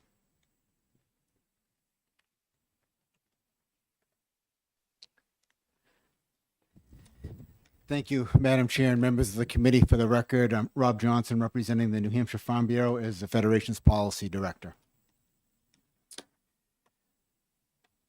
we don't disagree with the importance of rodents that have to the food chain for wildlife, no doubt. And as I think any of you have reviewed the bill, you're aware that it provides exemptions for agriculture. But as been previously said, we are very much opposed to the bill. There's an established process for this type of discussion and decision making in place. In your wisdom, the legislature before you back in the mid 80s, New Hampshire was one of the early states to establish a review board, a pesticide review board, delegated with the responsibility of regulating pesticides in the state. And it works well. It has the expertise, and I don't know if Director Russo has provided you with the RSAs, but the RSA establishing the makeup of the board is RSA 430:30, and then 430:31 is the responsibilities and authority of the board. And I can speak. Farm Bureau, we can speak to the process. We've had an issue with our growers with relative to sweet corn in the state and bird damage. Some of our growers have had quite a time, particularly in the southern part of the state. And there's a product on the market. It's called Avitrol that some of our growers are aware of, and it can be used around for bird control around buildings, but the label restricts it to that. It's not allowed for use in the field, and we have growers that would like to use it because of it is effective. What we did, we went to the Pesticide Control Board and brought the issue to them. This was, if I've got my year right, this was before the pandemic, 2019 is when we started this process. And we still don't have use of it. And initially, there was a meeting we had which involved cooperative extension. We invited Fish and Game. We invited a whole group of stakeholders to discuss it. Because we wanted to know where were the concerns, what could be done, what was the process and all. So we had that initial meeting. Then we went to the Pesticide Control Board. And again, if you'll see the makeup of the board, there's expertise there from various state agencies, Fish and Game, DES, HHS, Department of Agriculture, licensed applicator. And they wanted to see some data, rightfully so, they wanted some data. So we applied for some funding through the IPM fund within the Department of Agriculture, with some of the pesticide fees go towards. And we approached the USDA, their wildlife management folks who can use Avitrol legally. And we set up a couple of study points on farms in the state. And then there was a report that we provided to the Pesticide Control Board. We all recognized, based on it, that we needed more data. We went back, and we're in the process of we've now completed. We need to submit the report, but a second study. So my point in raising this is that it's thorough. And despite this, whether our growers are going to get the use of it that they want, we don't know. My guess is they'll look at the information and then they'll bring in expertise. Like the idea of a working group is fine, but let the Pesticide Control Board convene that working group and do it through them. They do it anyway. As far as prior to our request for Avitrol, the question was asked have there been other requests, other ideas, or other things that could be done. Our growers had to demonstrate all the things that they have been doing throughout the process. Sorry, man, I'm just trying to skip around so I'm not repeating things here. Again, if the board, they meet quarterly, but they can meet more often as needed. They bring in the expertise they don't have. They're very thorough. And I guess I'll close with a couple things. I guess I want to answer a question that is regarding, and I don't know if it was exactly meant this way, but what would be the impact of passing this bill? And for those of you that have been in the legislature a few years, you've heard me say this before when similar bills have come up. Do you as a legislature really want to be taking up every single request to ban or allow a pesticide that's going to come your way once you start down that road. And with all due respect to you, you don't have the expertise. You have established a board that does, that works well. And just to give you an idea of another area that I think is pertinent to this is for many years, you as the legislature, again, many years ago, you regulated hunting seasons up until the mid 1980s, believe it or not. And it was finally realized when we had some real issues with the wildlife population, geez, we've got this agency, Fish and Game, with experts, these biologists that should be doing this. And the legislature, in its wisdom at the time, provided them the authority to set seasons. And they have been since. And they have public hearings and they take input and such and such. So again, I would urge you to ITL this bill, and knowing that you have a process in place that will deal with the issue and I think deal with it relatively well. And I'll leave it at that, Madam Chair. Thank you. Thank you. Any questions from the committee? Seeing none. Thank you. I will call Jane Newhouse. And you indicated 3 minutes. Yes, ma'am. Thank you. Though I'm going to try and stick to it. Feel free to hit me with any questions related to rodenticide. This is my life. I am a wildlife rehabilitator. And when someone finds an animal that was poisoned, they do not call your pesticide people. They don't call their doctor. If it's their pet, they call their veterinarian. If it's a wild hawk or a wild fox or any other predator, they call me. It is not an emotional thing I come here to you with. It is science-based. That's why I can answer a lot of the questions that some people who sell this stuff can't answer. As far as the amount of poison an animal has to eat for it to bleed out internally, they can't tell you, because even when we test these animals' livers for, what was it called? I think he said it wasn't a dusting, it was it was something like a trace. It's not trace, okay? You ever been to your doctor and had your kid tested for lead? Did they tell you had like a little bit of lead? Your kid just got a little bit of lead. He's fine. He's got a little bit of poison.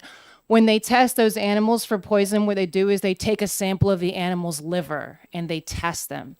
And what I can tell you is it's very rare for a bird of prey or a predator species to come back testing positive for just one form of rodenticide poisoning. They usually test positive for at least 3. There's no way on earth you guys haven't had animals of prey dying from rat poison. There's no way. I can show you multiple tests. I'm just over the border in Massachusetts, asked by many of your constituents to come today because I own a wildlife rescue that's followed by over 100,000 people, and this mattered a lot to a lot of the people because I posted about a lot of the animals that I've taken care of.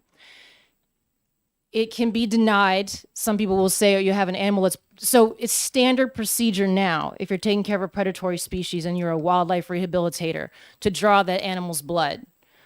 Rat poison works by depleting the body of vitamin K. Your body has like 50 things that have to happen in order for your blood to clot. If one of those things is removed, your blood can't clot. Clotting is the very beginning process to healing. You can't clot, you can't heal. That doesn't mean that you're fine unless you get cut. Your body is healing itself. Right now, in this room, you bump into something, anything, your body is constantly healing itself. The body becomes completely depleted of vitamin K. I do mainly mammals. California is studying link between foxes with mange and poison, because the poison compromises the immune system, makes these animals more prone to these things. A lot of the foxes with mange that I get, 4 out of 5, their blood does not clot normally. Your average mammal's blood should clot in 2 to 5 minutes. Your average bird of prey is 5 to 7. We're talking about animals that can't clot for 20, 30 minutes. I can tell you that your average fox bleeds out abdominally. Your average bird of prey bleeds out peripherally. I can tell you this because I've seen so many of them. I can tell you this because I work with people who see these animals all the time, and I can show you video after video of blood we take from these animals that just won't clot. Yes, the amount of poison meant to kill one rat is not going to kill a fox, it's not going to kill an owl. Your average great horned owl eats 2,000 rodents every year. Your pesticide people thought that your birds of prey species are increasing. They're not. You can Google it. Birds of prey are down significantly globally. Your rodent population is increasing. How? If they're using the most effective methods. You want to know why? Because if a bird of prey eats 6 or 7 poisoned rats and it dies, that bird would have eaten 2,000 that year. Now it's dead. Mother Nature has her way of taking care of these things. We're interrupting it. This is an emotional thing for me, and I'm very scientific about a lot of these things. I have stood by these necropsies because pesticide companies will tell you just because the animal tested positive in its liver doesn't mean it necessarily died from rat poison. So I've had to sit by necropsies that prove significant internal hemorrhaging of these animals, which basically means they've bled out internally. 4-month-old fox, 4 months old, positive for 3 different types of rat poison, bled out internally. I took its blood, which should have clotted within 2 to 5 minutes. I went to the veterinarian's office 4 hours later after it died, which was awful to witness, by the way. That is no easy death. Its blood never clotted. Never clotted. This animal would have helped. If I were a construction worker and I built you a house that lasted a year, I'd go to jail. If a pesticide company is coming to your house and giving you stuff that's going to kill the 6 rats in your house, but it's going to kill your neighborhood fox or your neighborhood owl, your problem's going to come back. And it's going to come back way worse. And your pesticide people need to be talking to your wildlife rehabilitators. Those are volunteers in your community that see this firsthand. Those are the people who are seeing these animals that are being affected by this. And absolutely, you can see test after test. Tufts Wildlife Clinic was studying birds of prey. They tested every bird that came in, hit by car, whatever. The first few years they tested, I think 70% of them were positive for rat poison. This last year they tested, every single bird of prey tested positive for rat poison. And I can tell you, even if it isn't enough to kill them, certainly have to compromise them. Any questions? Thank you. Any questions from the committee? Yes. Representative Nab. So these have been around from the 1970s. Is there any explanation given for why this problem seems, so maybe it's always been here and it's just now getting attention, or is there a sense that the problem is increasing? I think the problem is increasing. Wildlife rehabilitators are newer. And so there haven't been a lot of tests. Like in order to prove it, you'd have to test the animal's liver. And in animals that don't die from it that we're treating, someone was asking about how long do you need to give vitamin K for? I don't know how it's taken this long, but I know that California has proved that it's affected the mammals and the birds of prey. And Massachusetts is also trying to pass a bill right now. The vitamin K thing I want to mention is it depends on how many animals, how bad the poison is in the animal. In the animals that we take care of, it's 6 weeks of treatment. And I also, so many things I want to say. When we do necropsy these animals, I don't know if you've ever seen rat poison. A lot of it's like lime green. Their livers are lime green. They're supposed to be a dark red. It's their kidneys. It's awful. And I would love to show anyone who works for a pesticide company pictures and documentation of all these things. Sorry. Representative Germana. Thank you, Madam Chair, and thank you very much for your testimony. I was wondering, would you support the creation, we've had the Audubon, New Hampshire Audubon recommend the creation of a working group, which would include licensed New Hampshire wildlife rehabilitators. Would you support the creation of a group like that? Because one of the things we certainly need to do is to be able to accurately quantify the problem. So would you be in support of a working group like that? There must be a disconnect for this, the information that I've heard. There has to be a disconnect, and I think we have to get these people talking to each other. Absolutely. Thank you. Yes, ma'am. So when, Potenza. oh, sorry. Oh my gosh, it just went. I'm sorry. Go ahead. So when a rat or a mouse ingests any of these second generation, I mean, if it's the black box, right, and the mouse goes in and takes a piece, I thought what happens is they have to go find water, correct? Isn't that what has to happen? That the mouse or the rat go try to find water after they eat that? They can digest it from where it is, and it's not just rats and mice that get into it. It's chipmunks that Yeah, gourd chipmunks, too. themselves, and you can see the actual hemorrhaging in their cheeks when you find a chipmunk that's had it.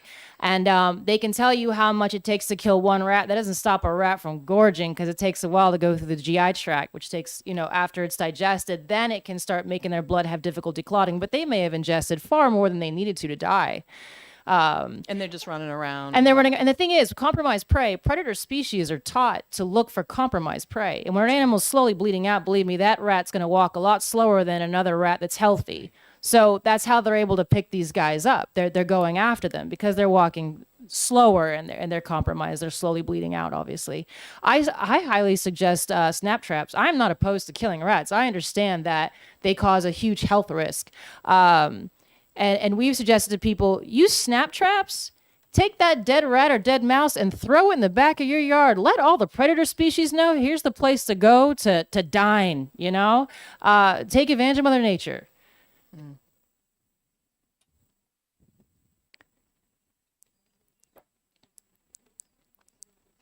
Yes. So we heard from the department that they had not had reports of animals that had been shown to have died from ingestion, and I'm wondering if you submit when you run across these animals, do you submit reports to government agencies as a matter of course to make sure it's documented? There's no testing right now. It's something we're trying to work with our state on too. There's no way of tracking this. Now, I do have tests, and I know there's no way that the rehabbers in this state don't have tests too. It can be argued. He said that they tested a lot of animals that were hunted that tested positive for rat poison, but without a veterinarian doing a necropsy and confirming that there was actual hemorrhaging, it can be argued the animal didn't die from it, but there's no arguing that it was exposed. The problem is also financially. It cost me $400 to have a fox, and we don't get paid to do this. $400 to have a fox necropsied and tested. It was that 4-month-old fox, and it broke my heart, and I didn't care. I spent the money because people will argue that's not what it was. And definitively, after the vet opened that animal up and tested the liver, it could not be argued. That's $400, one fox, and we're all volunteers for the state. I think it would be good if all the states made more efforts to do things like that. And again, like I said, if we're using rat poison and the rat population is getting worse, it stands to reason that we're killing the birds of prey who are actually helping us.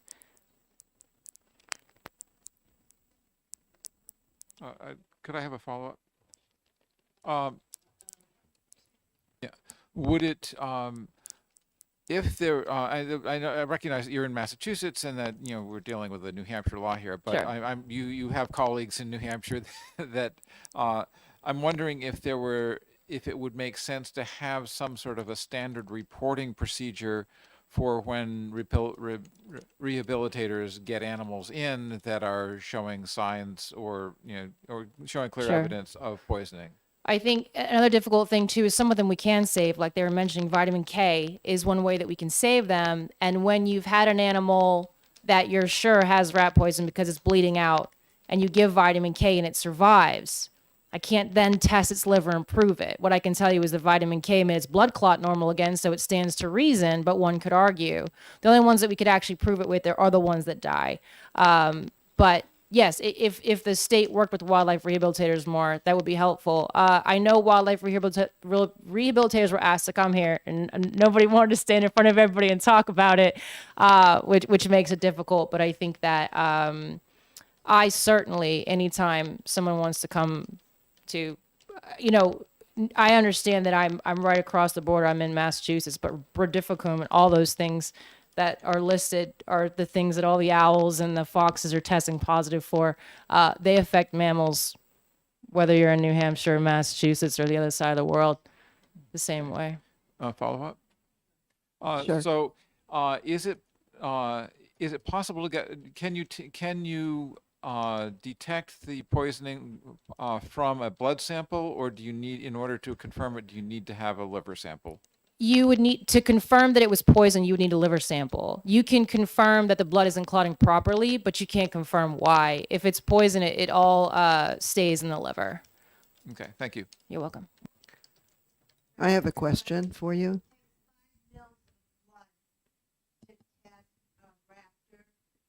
Excuse me, ma'am. Excuse me, if you'd like to testify later, can you fill out a okay. Thank you. I do have a question. I'm interested to know, you as a wildlife rehabber, how many predator animals do you see, say, in a month's time that have this issue?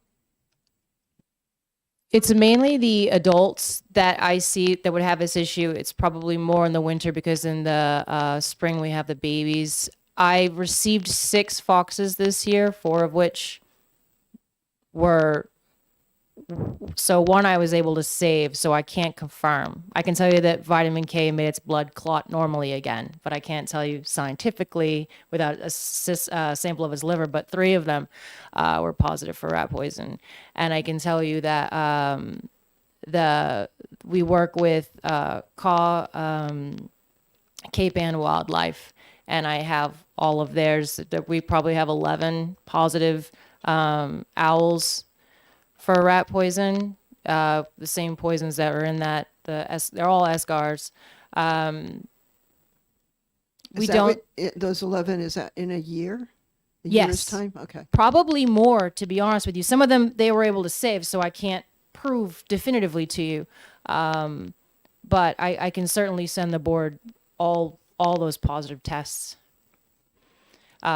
consistent with, and the findings consistent with these animals bled out. Their body's just one big bruise. With birds, their body's one big bruise. It's easy to tell. You just put the feathers aside and it's just black and blue. With a fox or a mammal, it's more abdominal hemorrhaging, so you can't look at them as much. They need to be more cut open to see. Thank you. Any other questions from the committee? Seeing none, thank you very much for your You're welcome. testimony this afternoon. Thank you. I'd like to call Adam Carase from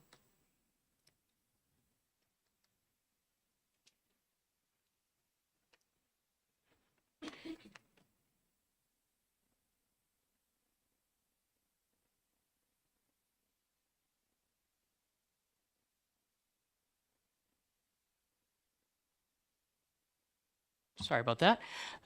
Madam Chair and the members of the committee, my name is Adam Karachi, and I'm a second-generation owner of my family business, Pest End, which is located in Plastow, New Hampshire. We currently service most of New England, including New Hampshire, for general pest control, wildlife, and of course, rodents. We've been in business since 1977 and currently have 85 employees, and I'm here today to explain why we are against HB 326. Rodents are something that people do not want to think about, especially when it comes to the health and safety of their family. Unfortunately, it is a fact of life that rodents pose major concerns to our food supply. While I'm happy to see that there is some acknowledgement to this due to the exceptions list, the problem does not stop at those type of locations. The problem is that the problem is the locations that are not included on the exceptions list. A major concern is the expense that comes along with the banning of the second-generation anticoagulant rodenticides. Landlords and small business owners, especially restaurant owners, are already feeling the pain of the finances in our current economic climate. Restaurant owners are finally starting to recover from COVID shutdowns and then got hit with major inflation costs. If this bill is to pass, you're going to take a service that maybe is $100 a month for them and turn it into $100 a week, because we're going to have to go back to check those snap traps and check everything on a more frequent basis. This is going to lead to them trying to do it on their own. And I know, as David Rousseau was talking about, we want to try and restrict these.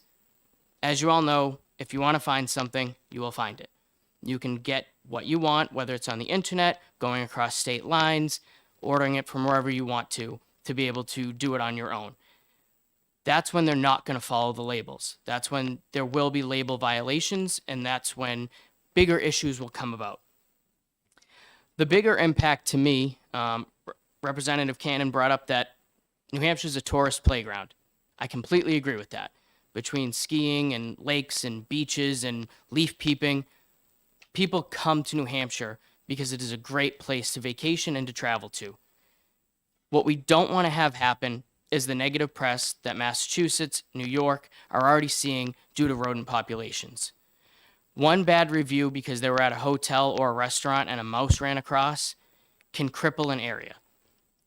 We've seen it happen before. I know of restaurants myself that have been shut down and gone out of business because rodents ran by while someone was eating. I can tell you from a personal experience that I've had, we service a local butcher shop. They've been dealing with mice for 5 to 7 years. There's generations of mice that are living within this store. These mice don't leave that store. We've pulled out in the last year 250 rodents from this store. We're using just about every tactic that we can. Snap traps are not always the best option. In a mouse and rat colony, especially a rat colony, there's an alpha male.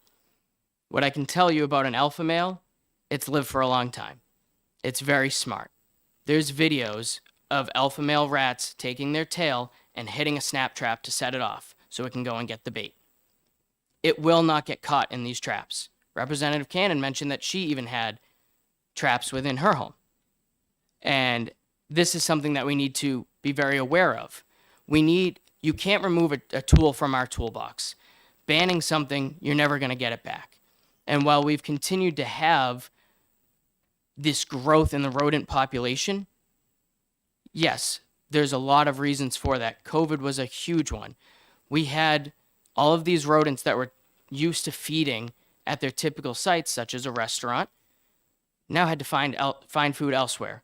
That's why they're starting to end up at homes and in places where we haven't seen them before. A mouse can fit into a hole the size of a dime.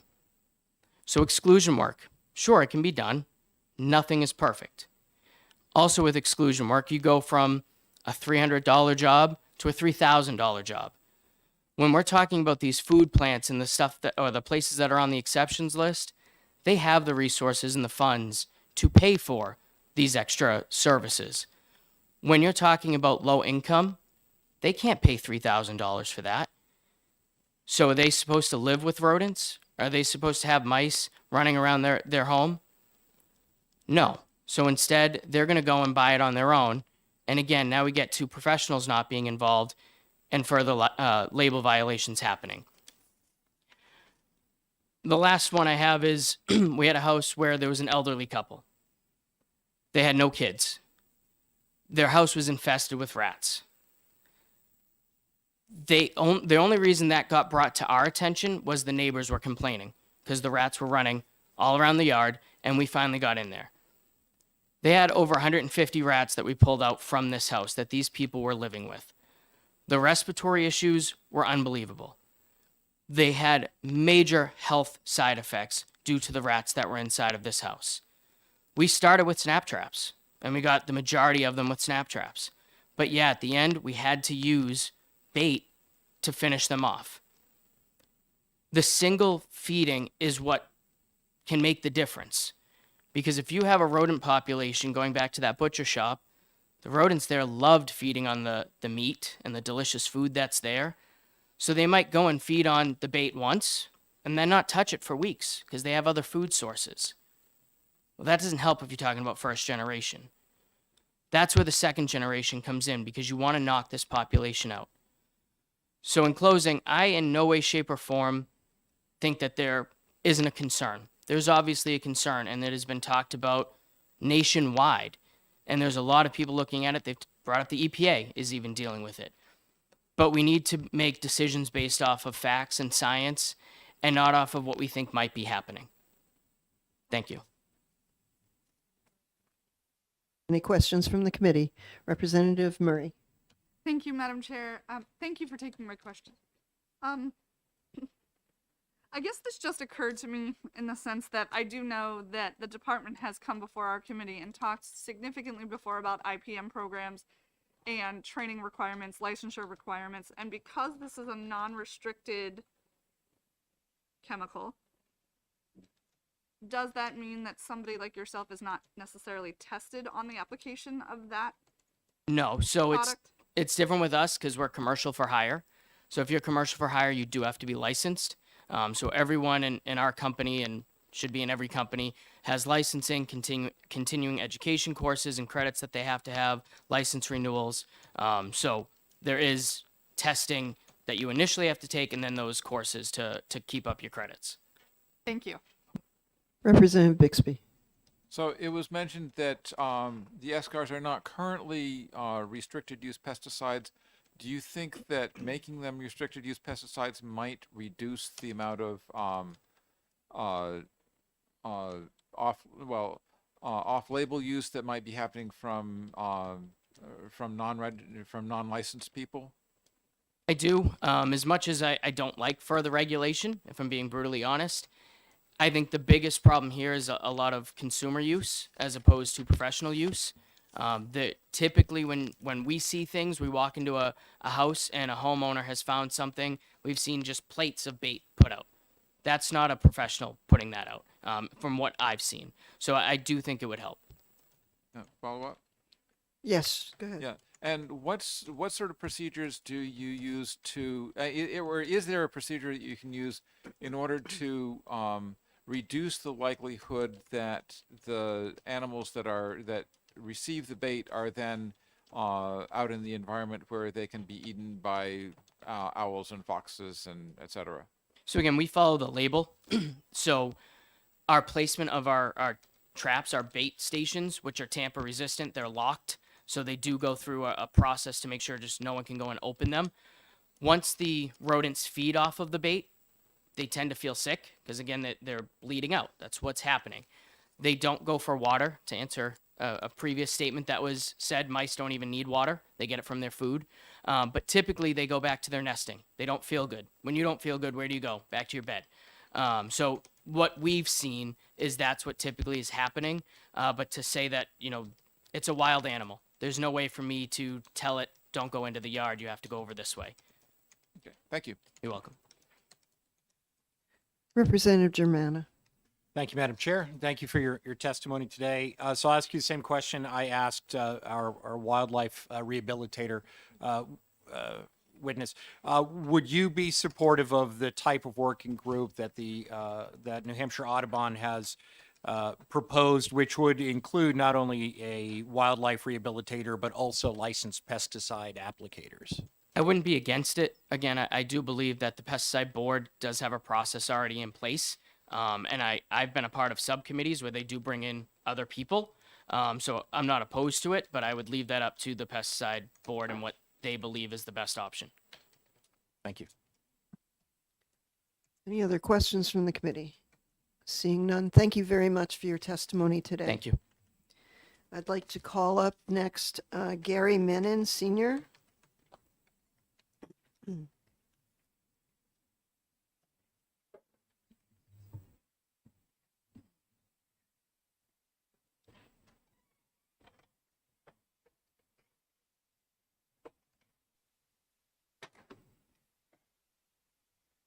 Thank you, committee members, for providing me this opportunity to speak on behalf of New Hampshire House Bill 326, which I fully support. My name is Gary Menon Sr. I am a resident of Sterling, Massachusetts, and I'm a longtime promoter of raptor protection and an advocate for a like-minded organization known as raptorsaretheSolution.org. And I'm an ambassador for an organization known as Talking Birds, which is a radio show and you can hear every weekend, which promotes the appreciation of our birds. In this current age of increasing species extinctions, every effort is required to minimize the basic survival challenges of wildlife, especially our magnificent raptors, the hawks, falcons, owls, and eagles. These birds face any number of human-initiated existential threats every day, be it habitat loss, firearms, nets, fish line discards, power line and wind turbine accidents, vehicular traffic, and most avoidably, via the use of rodenticides. Rodents such as mice and rats are a staple for these raptors, and when a rodent, after feeding from a poison bait trap, makes its way back outside for water, and I do disagree with the previous statement, they do look for water, because they're bleeding out and they need rehydration. They make its way out for water. They fall prey to a hawk or an owl, and in turn, this poison these highly beneficial predators.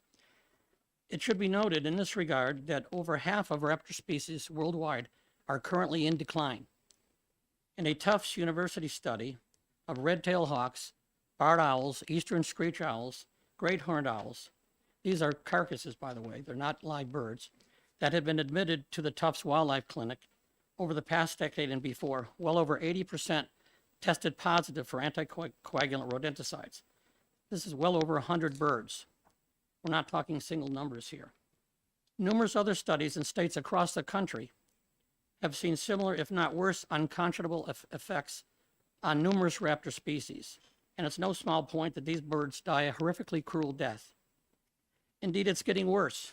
All great horned owls, all red-tailed hawks are preeminent natural rodent controllers. 100% of them, tested by Tufts over the past 2 years, have tested positive for second-generation anticoagulant rodenticides.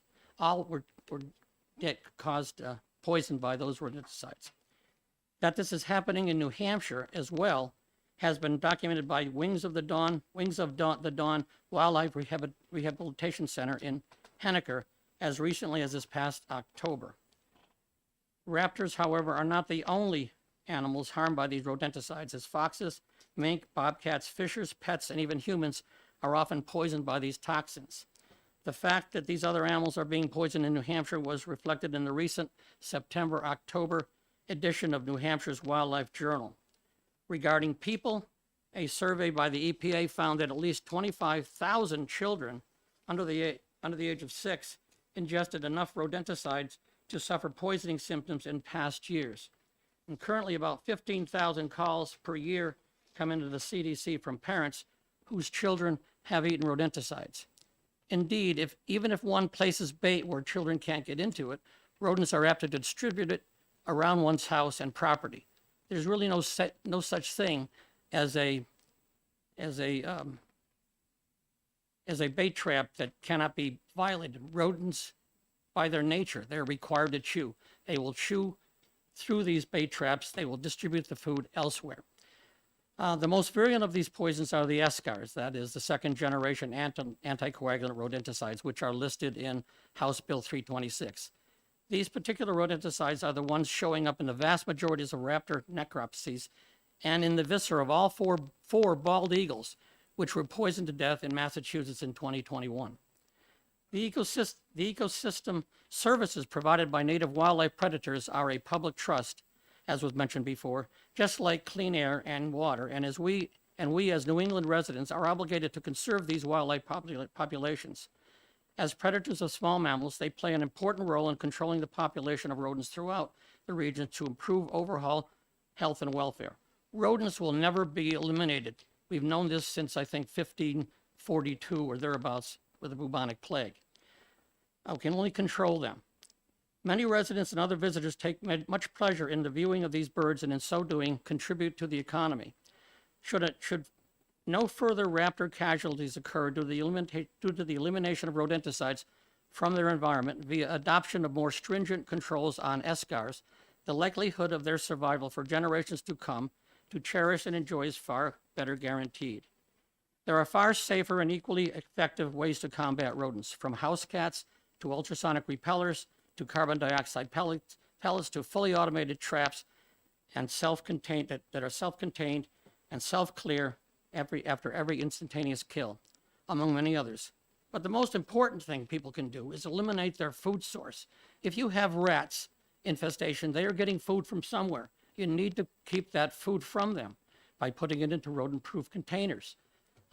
Taking care of your garbage, your trash is the most important thing. Dumpsters, for example. Well, that's why I'm here today, voicing my support of New Hampshire House Bill 326. As if passed, it will go a long way towards ensuring that our children, grandchildren, and beyond will still be able to experience the beauty, power, and grace of these magnificent birds and mammals. Thank you. Thank you for your testimony. Any questions from the committee? I actually have a question. I have chickens, and I have chicken feed out for them to eat, which can attract rats, rodents, and I've had in the past problems with rats and rodents coming into my chicken coop and having a good time eating whatever. So how do you suggest eliminating that food supply? I mean, because if I did that, my chickens wouldn't be able to have access to food. I guess you could maybe control where their food stuff is being made available to them to eat it. But I also would suggest that you could apply certain automatic trap measures outside of the chicken coop where the rats may be entering there. There's one trap called the Good Nature Auto Trap. It's A20 model A24, and it self-baits, self-sets, and self-clears. And you could place this outside the coop, and hopefully the rats might find that bait more desirable than what's in the chicken coops. That's one suggestion. I'm not sure of other ones. Just I guess I could look into that, but. Thank you. Well, you know, the other thing is that rats are very neophobic, which means that they don't like to do anything new. And to put any kind of apparatus like that, it doesn't seem like that would be as attractive to them as going to, say, Well, what you're the saying chicken feed. is very true. I mean, even people with bird feeders. I mean, you have a bird feeder in the yard, and of course, the birds scatter the food from the feeder falls to the ground. It will attract rodents. There's no question about that. Yeah. I'm not sure what the answer is to that. Okay. Well, thank you. I appreciate your testimony today. Anybody else have questions? Thank you. I'd like to call Daniel Brady to speak on 326.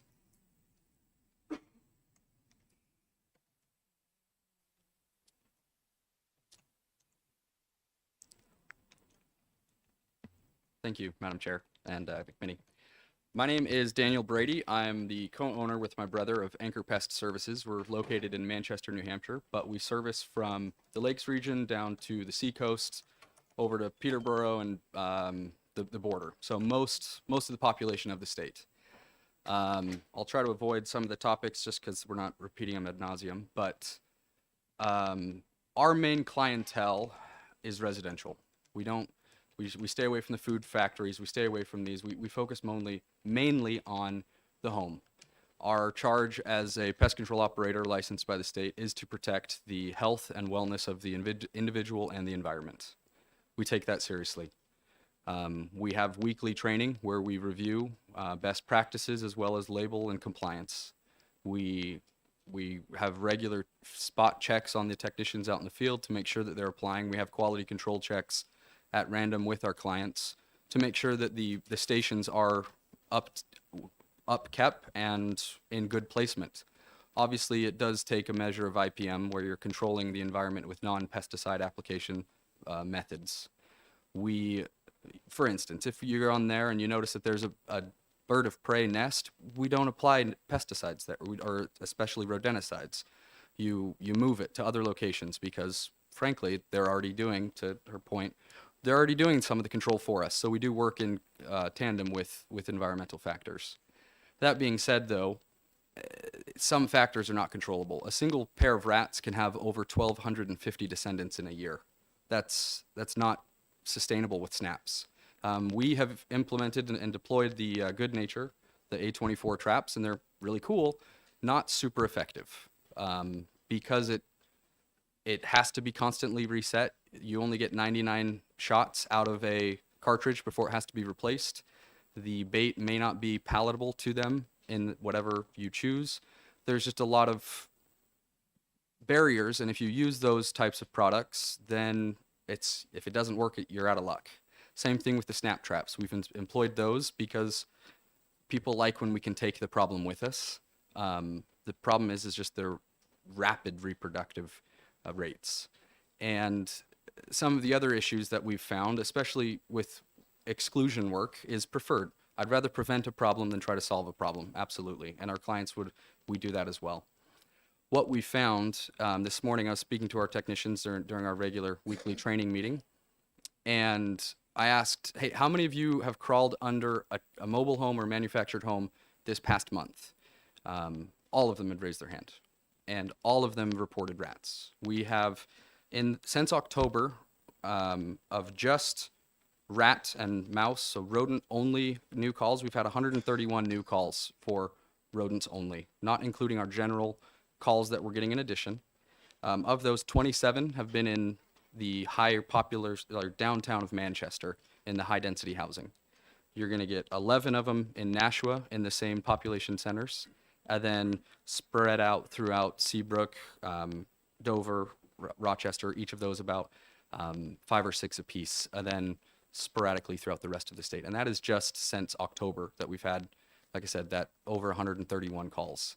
In addition, and those are just the ones we track that are specifically for rodents, not the general pest control calls that include our rodent treatments. So it is a prolific problem throughout the state. And and again, as I go back to those trailer homes or mobile homes or manufactured homes, rats will chew through the floor. They'll chew through the wall. We've seen it. You cannot exclude that. It's physically impossible to prevent that through other methods. You have to kill the rats.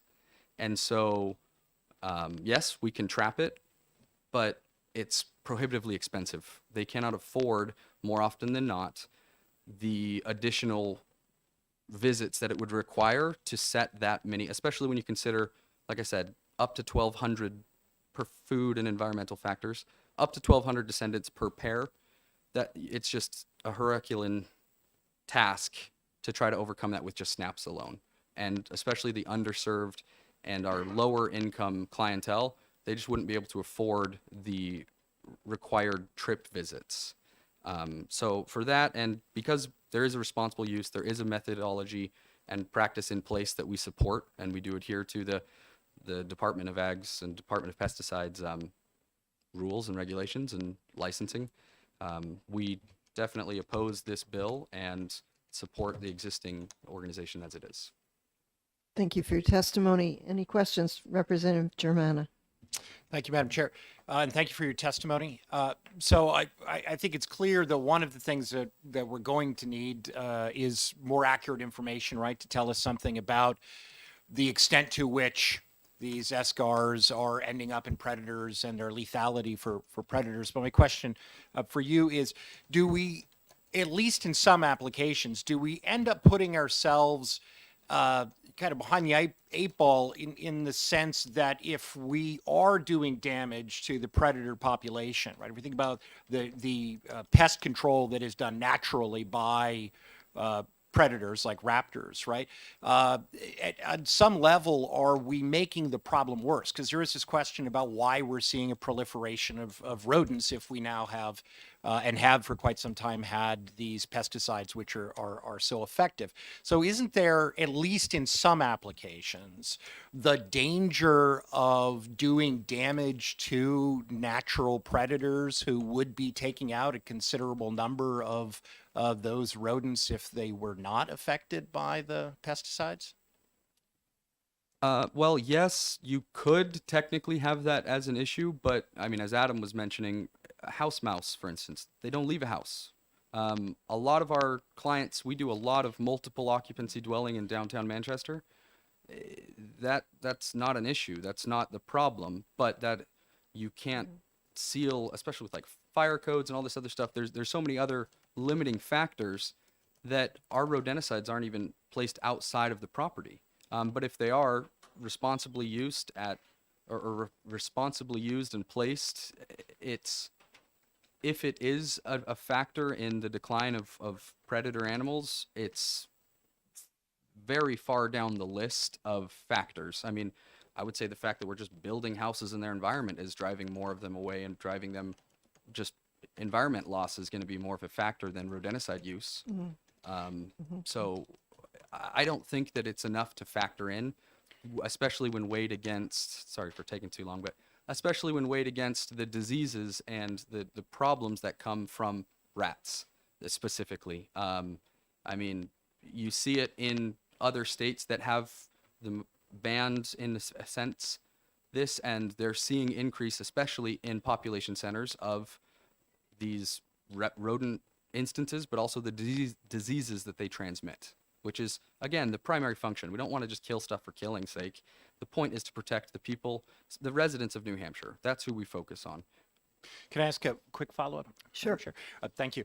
And so would you be in favor of, I've asked this, so you should know it's coming, right? Of a working group? Because it seems to me that not only do we need the data, but there are also questions about what applications. We have a list of exceptions here. Perhaps that list is not comprehensive enough, but would you be in favor of a working group that would be designed to aggregate this data and to talk about appropriate applications?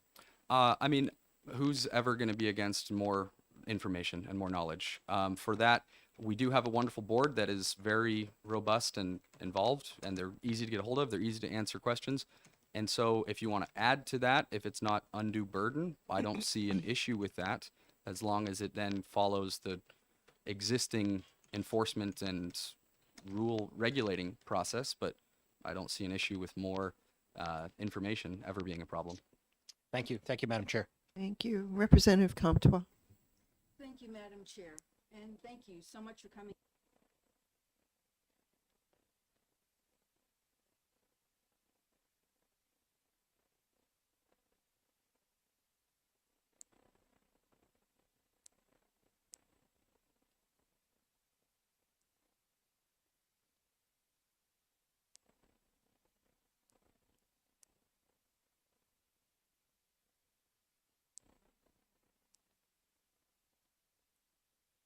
So the population, just to clarify, population of residents here, not rodent population, or kind of both?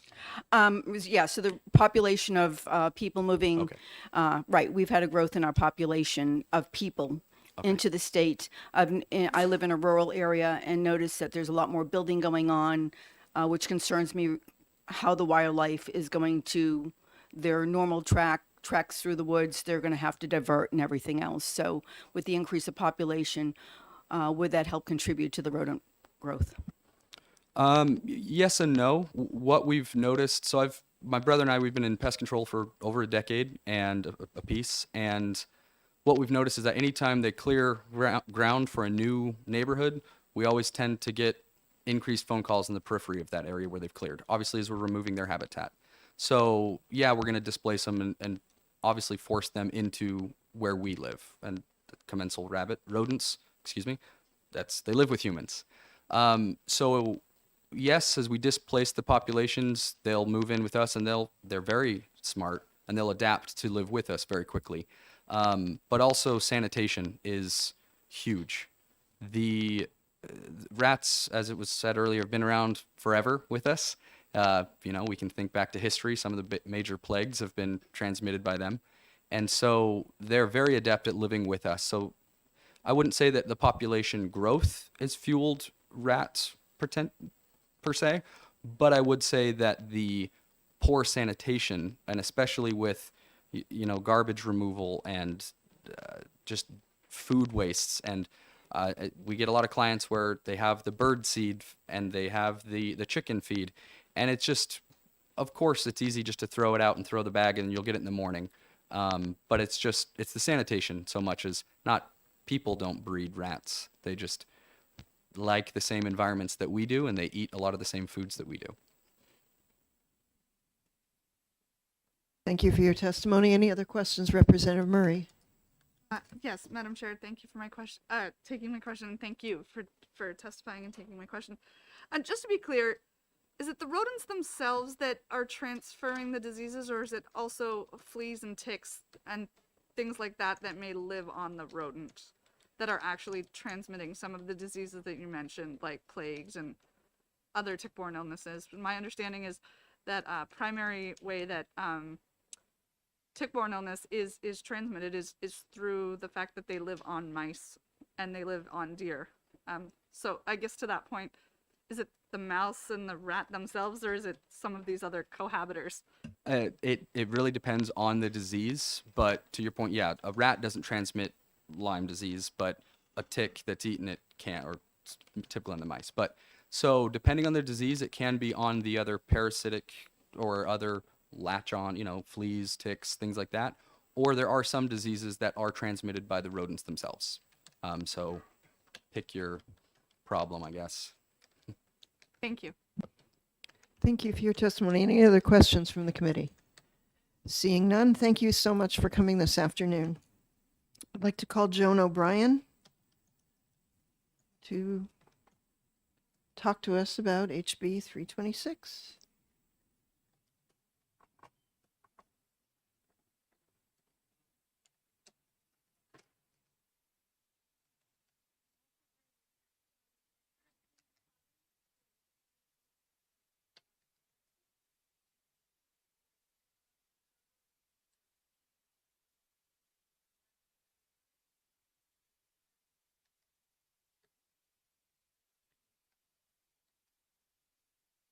So these are not instances that happen in New Hampshire. This is from out of state. Okay, thank you. Just to clarify. That's correct. Thank you. So my name is Joan O'Brien, and I am representing Voices of Wildlife in New Hampshire today in support of House Bill 326. To start, citizens of New Hampshire care deeply about wildlife, and that's why stories of poison owls and eagles make the front page and get on the nightly news. No one wants to see these animals suffering and dying, and that's why we're here appealing to you, our elected officials, to do something to make it stop. There's been discussion about cost to homeowners of one solution versus the other. Let's not forget the cost of losing these animals, the cost in New Hampshire of losing these animals, and the cost of the anguish that people feel when they read a story about how an owl, was sick and fell from its nest, dead from poisons. People are traumatized at that kind of information. Long-term solutions can be more expensive up front, but if they last, you can save money in the long run. When we arrived in New Hampshire and bought our home, we took over a contract to have rodenticide put around our house. We thought we better do that because the previous owners had it and we didn't want to risk a rodent infestation. And since then I learned about the dangers. Nobody ever said to me that there was an alternative. They would come, they would check, they would report that there'd been feeding in the rodent stations. So I assumed, well, I've got a mouse problem, so I better keep spending the money on this, and it's hundreds of dollars a quarter.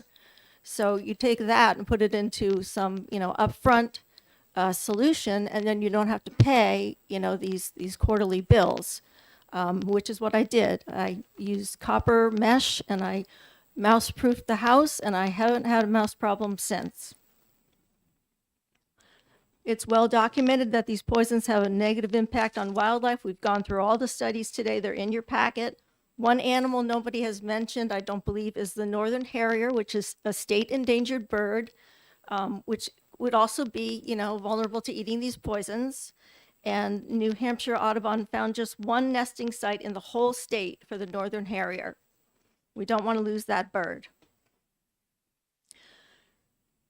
And it's important to point out that businesses are not required to use these poisons. What they're required to do is to provide a sanitary environment. And there are safe and effective alternatives. We've talked about snap traps and some other things that are expensive, but birth control for rodents is an up and coming area and shows some promise. On page 35 of the packet you got at the beginning, it lists some alternatives, including ContraPest, which is a form of birth control. And you can be sure that the pest control industry is looking into all of these alternatives, because they're seeing the bans coming and they're going to be ready. In addition, birth control is something that you would have to apply at regular intervals. So there is a chance to make it into a profitable business in the same way that the poisons that are applied at regular intervals are profitable. And it's humane. Nobody is dying of, a hemorrhage.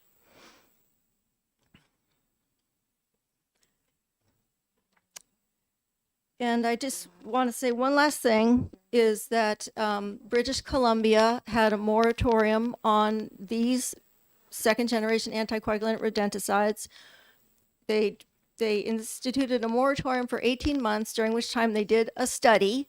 And at the end of that period, which was 3 days ago, those poisons are now banned in British Columbia as of January 21st.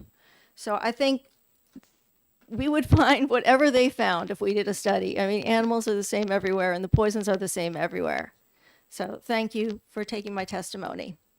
Thank you for your testimony. I have a question. If we did apply birth control methods for these rodents, wouldn't the predators also be ingesting birth control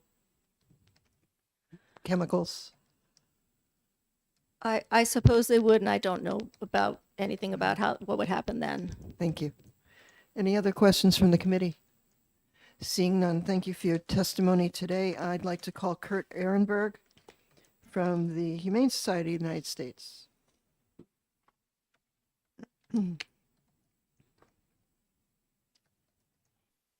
Good afternoon, this late afternoon. Appreciate your time, and I will be brief. I'm Kurt Ehrenberg. I'm the state director for the Humane Society of the United States, and our job is to protect the animals. So I'm here because I think what I've heard is the science is pretty clear. These pesticides damage our wildlife, and that this bill would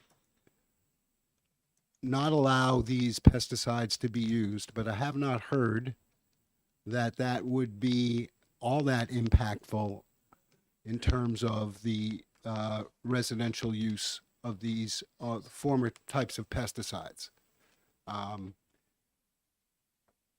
Please think about the future of the wildlife of the state. This is an opportunity. We've heard that these have been used for decades, since the 70s or 80s. So we heard the Commissioner of Agriculture say there is a problem. We heard him say the governor went to him and said, fix this problem. This bill is a fix to the problem. We support this bill. If the committee, in its wisdom, thought there should be some study that would augment in some way the pesticide body board that is already looking at these things, clearly ineffective, in my opinion. We've been dealing with these pesticides getting into our wildlife for decades. They're not doing anything about it. So we've heard that there is a problem from the commissioner. The governor's asked him to do something about it. We're asking you to pass this bill. Thank you very much. Thank you. Any questions from the committee? Seeing none, I'd also like to call up Ted Brayton. Thank you for your testimony. Ted Brayton.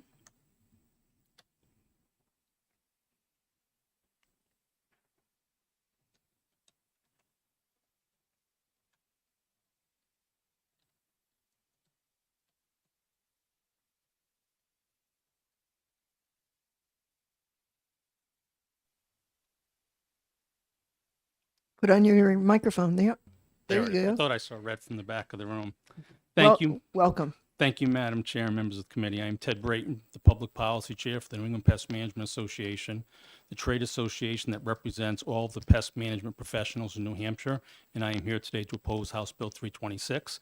You've already heard from a couple of my colleagues. I could have brought more today, but I wanted to try to minimize the redundancy in our testimonies for your time's sake. We thank you. When I first started in the industry 30 years ago, almost all of our rodent calls came in between September and December. We were told that was because the first frost would be taking away their food source and they were coming in looking for food. That just isn't the case anymore. They are coming in year-round and often bringing in their own food supplies, like grass seed, bird seed, and acorns. We now are getting calls year-round and are actually having more calls for rodents than ants for the second consecutive summer. In my experience, all types of wildlife appear to be thriving. I never saw a deer or turkey in the wild when I was a kid. I now see deer and turkeys on the side of the road on most days, and I see red-tailed hawks along the highways everywhere I go in New England. House after house that I am called to, I see bloodstains along the edges of the foundation and a trail of droppings along the basement sill. And this is on termite inspections, where the homeowner wasn't even aware that the issue they were living with. My fiance and I were looking at a house last year when she asked me, "What's that smell?" It was the mouse urine in the basement insulation.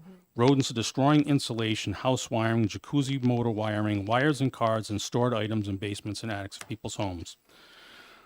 Proponents of bills like House Bill 326 have been led to believe that you can easily plug a hole or two to solve a rodent problem in a structure. That's just not the typical case that we find. Most homes in New Hampshire are older and were built to last, not built to be rodent-proof down to less than 1/4 of an inch.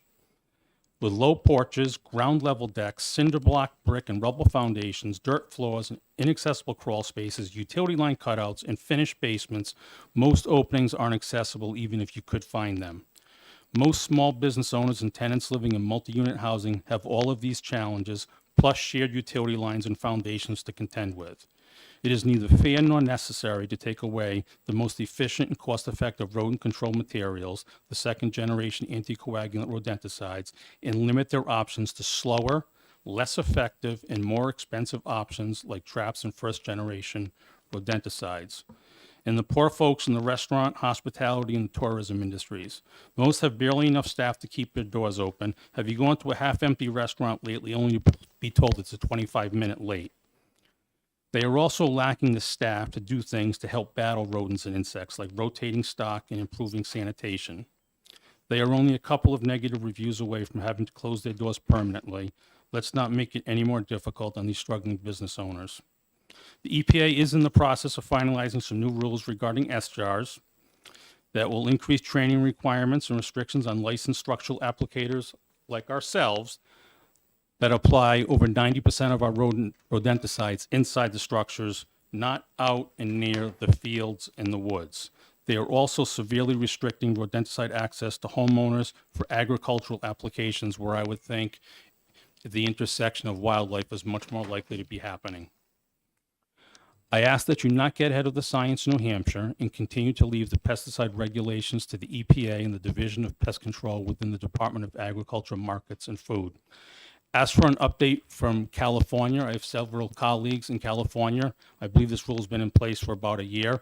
And what they tell me is in the inner cities, the calls are up. The cost of doing business in the inner cities are up. And in the affluent neighborhoods where the houses are starting off in a better place and the homeowners can afford more exclusion, they're more available to provide additional sanitation and can afford the more frequent visits required with trapping and first-generation rodenticides. Those folks are doing okay. But the inner city, the calls are up. I thank you for allowing me the time today to voice my opposition to House Bill 326. I have also submitted written testimony and available for any of your questions. Thank you, sir. Representative Nab. Thank you, Madam Chair. I'm not sure you'll have the answer to this, but a few people have mentioned the EPA regulations, so I'm going to try you. Are there other recommendations outside of the two that have been mentioned by a couple of people, collecting the dead carcasses and using boxes? Because it seems like those don't go that far to address the issue here. A lot of that is already incorporated in the present requirements and labels. So what they're looking at specifically is some additional requirements on, I believe it's 11 different products. For those products, off the top of my head, we're looking at restricted use, which takes it away from the homeowner. Is going to increase some licensing requirements and some training, credit hours for folks like us in the industry. It's going to require some additional training meetings and some paperwork from that. We're looking at proposed regulations for protective personal equipment such as gloves and some respirators for tracking powders and pelletized loose bait that are often put in rodent burrows, and which doesn't affect us presently.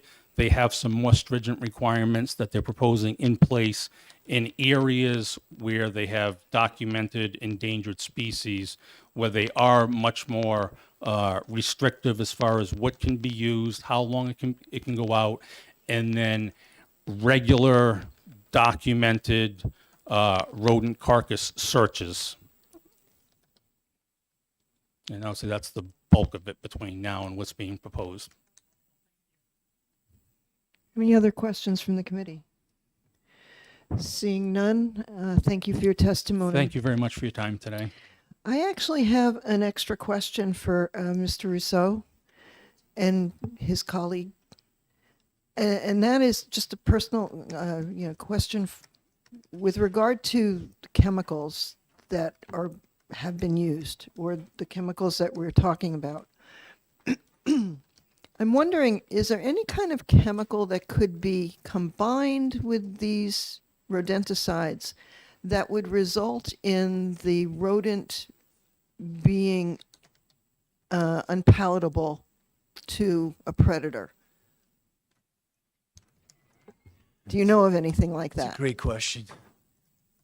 Yeah, I'm not aware of anything like that. They have incorporated the ability to track animals using luminescence. So when an animal ingests the product, you can track their feces and their trails and find out where they go to be more efficient at exterminating them or trapping them or baiting for them. But as far as making them less palatable, I'm not aware of anything like that. Okay, thank you. Any other questions for Mr. Rousseau while he's here? Yeah. Representative Potenza.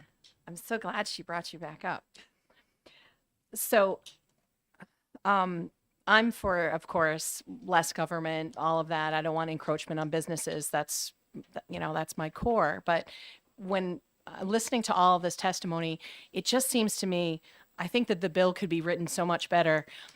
But why can't it be for the state, for example, because this is really focused on the state, which of course will impact businesses as well. Why couldn't you use all of those other options and have literally the poison be the last resort, especially in the cities? So if you're talking about, you said it's a problem all over, why aren't we focusing, like in Manchester, for example, if we're in specifically urban areas, why can't we do the electric shock? Why can't we do, I know New York City I think they did cats at one point, but I'm not saying we throw a whole bunch of cats in the city, but I just don't understand why we couldn't have a pecking order in a sense of what we're using, and the last resort be the poison. And I don't know if anybody else on this committee, we had a house when we lived in Concord at the time, and my kids were little. They were 2 and 3, and there was a mouse problem. It was pretty much a brand new house, and it was ridiculous. They left the garage open all the time. We went through every single avenue to get rid of those mice, and those black boxes that were outside, the glue traps, everything you could possibly have. Snap traps, I didn't like those at all, of course, because I had little children. And the only thing that worked were the no-kill traps with a little bit of peanut butter in it. That's what worked. We tried everything. And the other thing that is so unbelievable that we did in our home was we used foam insulation. We did all of that first, and that was really unbelievable too, making sure that they're not coming in. I mean, we've got a surplus in the state, right? Representative I know, I'm Potenza, sorry. do you have a question? I know. So I'm just saying, isn't there a way that we can get parties to the table and have a solution on this bill that makes more sense? That, I don't know, not just a study committee. We've got a surplus of money. If it's going to cost more on the out front, why can't we make that happen? And save our wildlife at the same time. Yeah, it's a great question. I think that with population controls, there's a number of variables, and your urban environment's going to be different than rural and suburban. So the approach can be different. And I think what we heard today from the pest control folks is if there's an infestation, the non-chemical methods are really a real challenge to make that work. Integrated pest management is something we always include in our training, and that somewhat identifies you try everything before you get to the chemical, but not always. It'll come down to the level of the population. But that, and we've been, that's been a topic for many years, and it seems like we're as far as how do you mandate you use the snap trap before the chemical. I don't know how you'd approach that, and I don't know if I'd even recommend that. Depends. I think it comes down to the variables and the infestation levels. We have a question from Representative Bixby. Yes, one of the other people testifying mentioned the development of birth control, which could be baited to for rodents. Are you aware of any developments in that, and does that seem to have promise on the horizon? Yeah, we've I think the closest municipality I can think of that really instituted the birth control concept was Somerville, Massachusetts, and we took it in a presentation 2 or 3 years back now in regard to that. But I couldn't answer how successful they are with that program. Of course, it doesn't terminate the population. It just it drops the population. That's the concept behind it, is to limit the numbers. Any other Thank you. questions? Representative Germana. Thank you, Madam Chair. And so would you find it useful, as I'm looking through the membership of the Pest Control Board, it seems that one piece that, and I'm skimming back through it again now, that seems to be missing. We've had some testimony here from the wildlife rehabilitators. Do you think that is an important piece of the equation for the board to be able to have to get some more data around the impact of these pesticides, particularly in wildlife, which I know is separate from, say, more urban areas, but that does seem to be a piece that's missing from representation on the board. The fish and game component on the board, and I can't speak for other agencies, but during the discourse of the topic, it would be more than likely that Fish and Game would say, what are we hearing from the wildlife rehab centers? And I think that does need to play into the input. How the board wants to engage that, they could either have a work group like was discussed, or they could ask the rehab centers if they'd be comfortable sharing their information, and maybe have a few meetings throughout the year where it includes that group, as well as maybe a subcommittee of the board. The board historically has been very good at rooting out these types of challenges. But I think it would be helpful to have that input from the wildlife rehab folks. And there was one other what was mentioned, was it the UNH? Yeah, and that one is somewhat of an embarrassment to me that we don't have that. We didn't have that immediate conversation with UNH lab. We should have. I don't know how that dropped off the plate, but the information that they collected in regards to the studies that they've done with rodenticides. Those two pieces, the lab and the wildlife rehab, would be really helpful to this discussion, for sure. Thank you. Representative Bixby. So it was mentioned that there were some people mentioned a preference for us as legislators to get the working group going. Other people mentioned a preference for the working group to be initiated by the Board of Pesticide Control. One of the issues that I'm looking at is that this is an early bill, so we need to act on it pretty soon. And I think it's going to be before, I think we may need to have the action out of this committee before your next meeting. And which means that just in terms of balancing the timing on that, it's a little bit of a challenge. Would you, if we chose to put this in as a bill, would you be profoundly offended by that? Would I be offended if the bill were? If we put in a bill to make a working group as recommended by Audubon.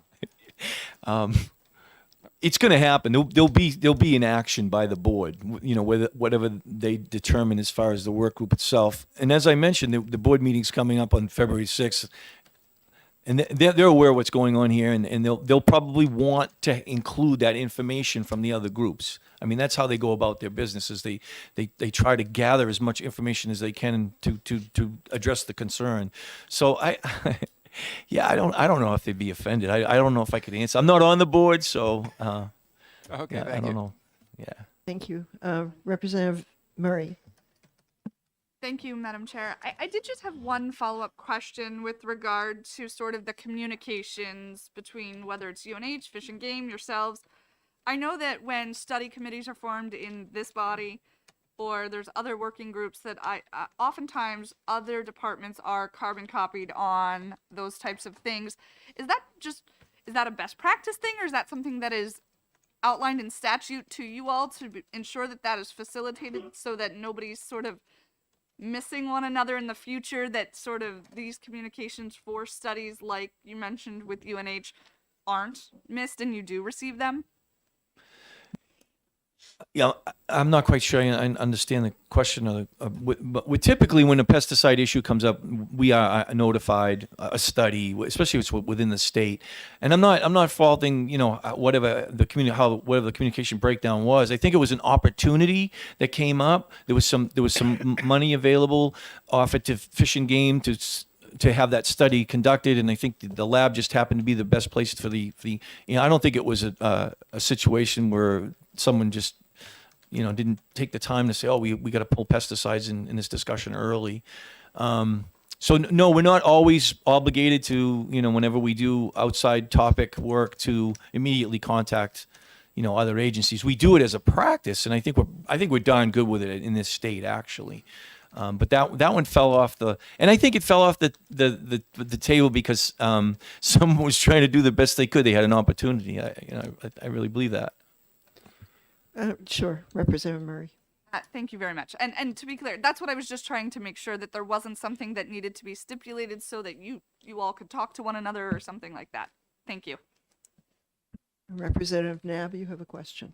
Thank you, Madam Chair. I just want to clarify / ask. We don't have any statutory authority to direct who, if you do a subcommittee to discuss this as part of the pesticide control group, who's on it.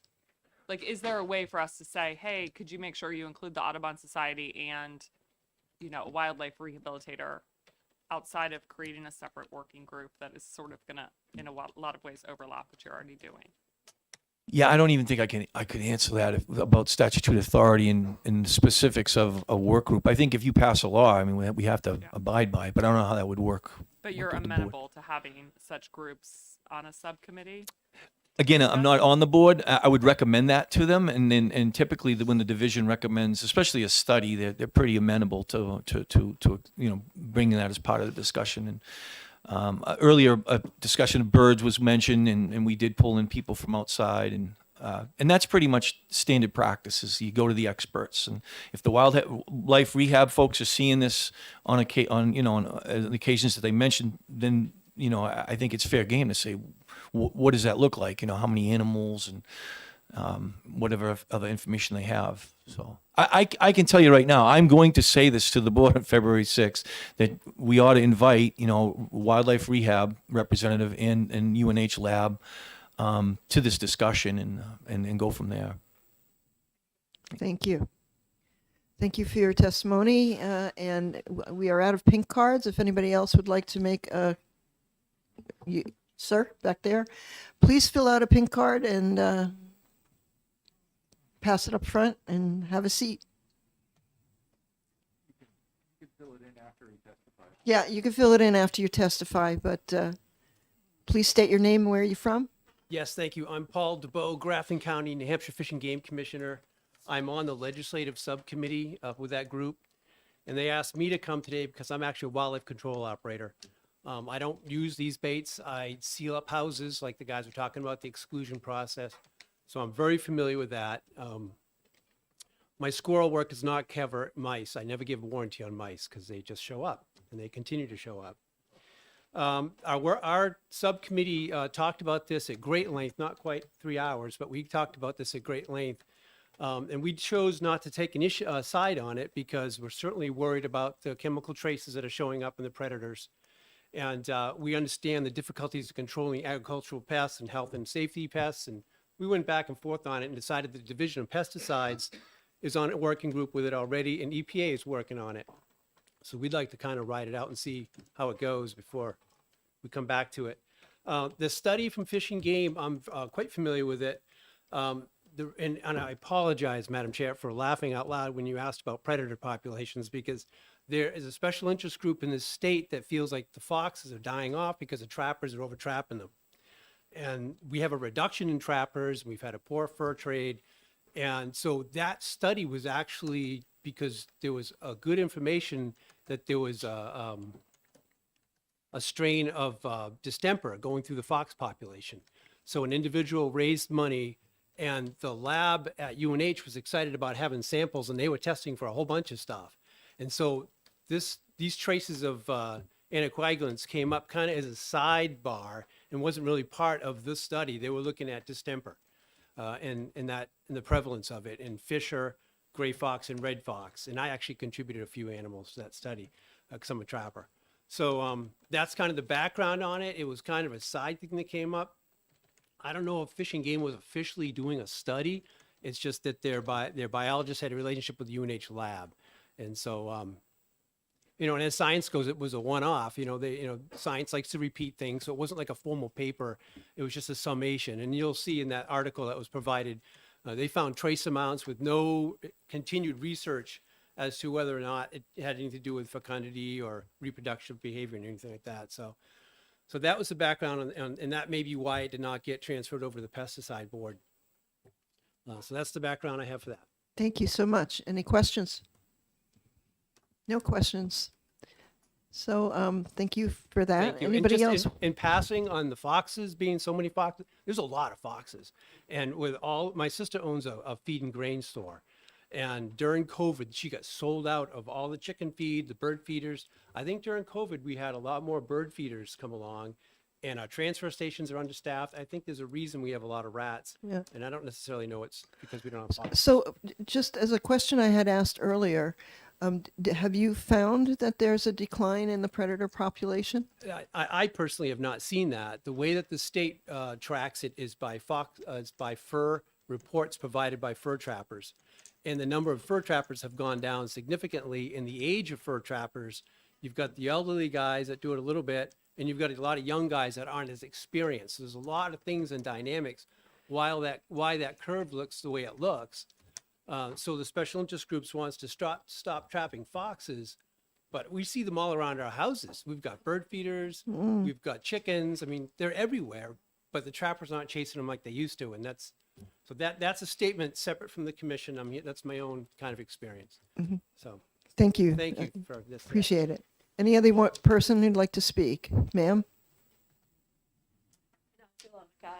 Thank you. My name is Linda Dion, and there is data proving that our predators are declining, and I can get you that data if you would like that. Yes. Okay. And it's from the trappers, like that man over there, and it's trapper data that predators are declining. Just because you're seeing a lot of foxes, that's just anecdotal. That isn't proven. That's not science. Seeing a fox is not science. And we do have that scientific information that I will send you, okay? Yes, ma'am. The other thing I just wanted to say were a couple of things, but let's not wait too long. We waited too long with DDT. We almost lost our eagles because of DDT. So let's do this now. Like you said, let's err on the side of caution, please. And my story is I get mice all the time. I've lived in Raymond, New Hampshire for 40 years. I have an old house, so I do get mice. And of course I will not use poisons. But the one year I did not get mice was the year I had a weasel. Now, if I had poisons in my house, those poisons would have killed that weasel. And then I still would have had the mice. So that's, the predator is the best population controller of mice and rats, not poisons. And I just get chickens, but so I don't want any weasels anymore. I But- feel you. yeah, I just know. lost two myself. Yeah. So, but the thing is I wouldn't use poisons either. I don't want my chickens to get poisoned. Thank you, ma'am. Would you Yeah, please fill out a pink card? Anybody have any questions? Nope. Thank you. Anybody else wish to speak? Sir?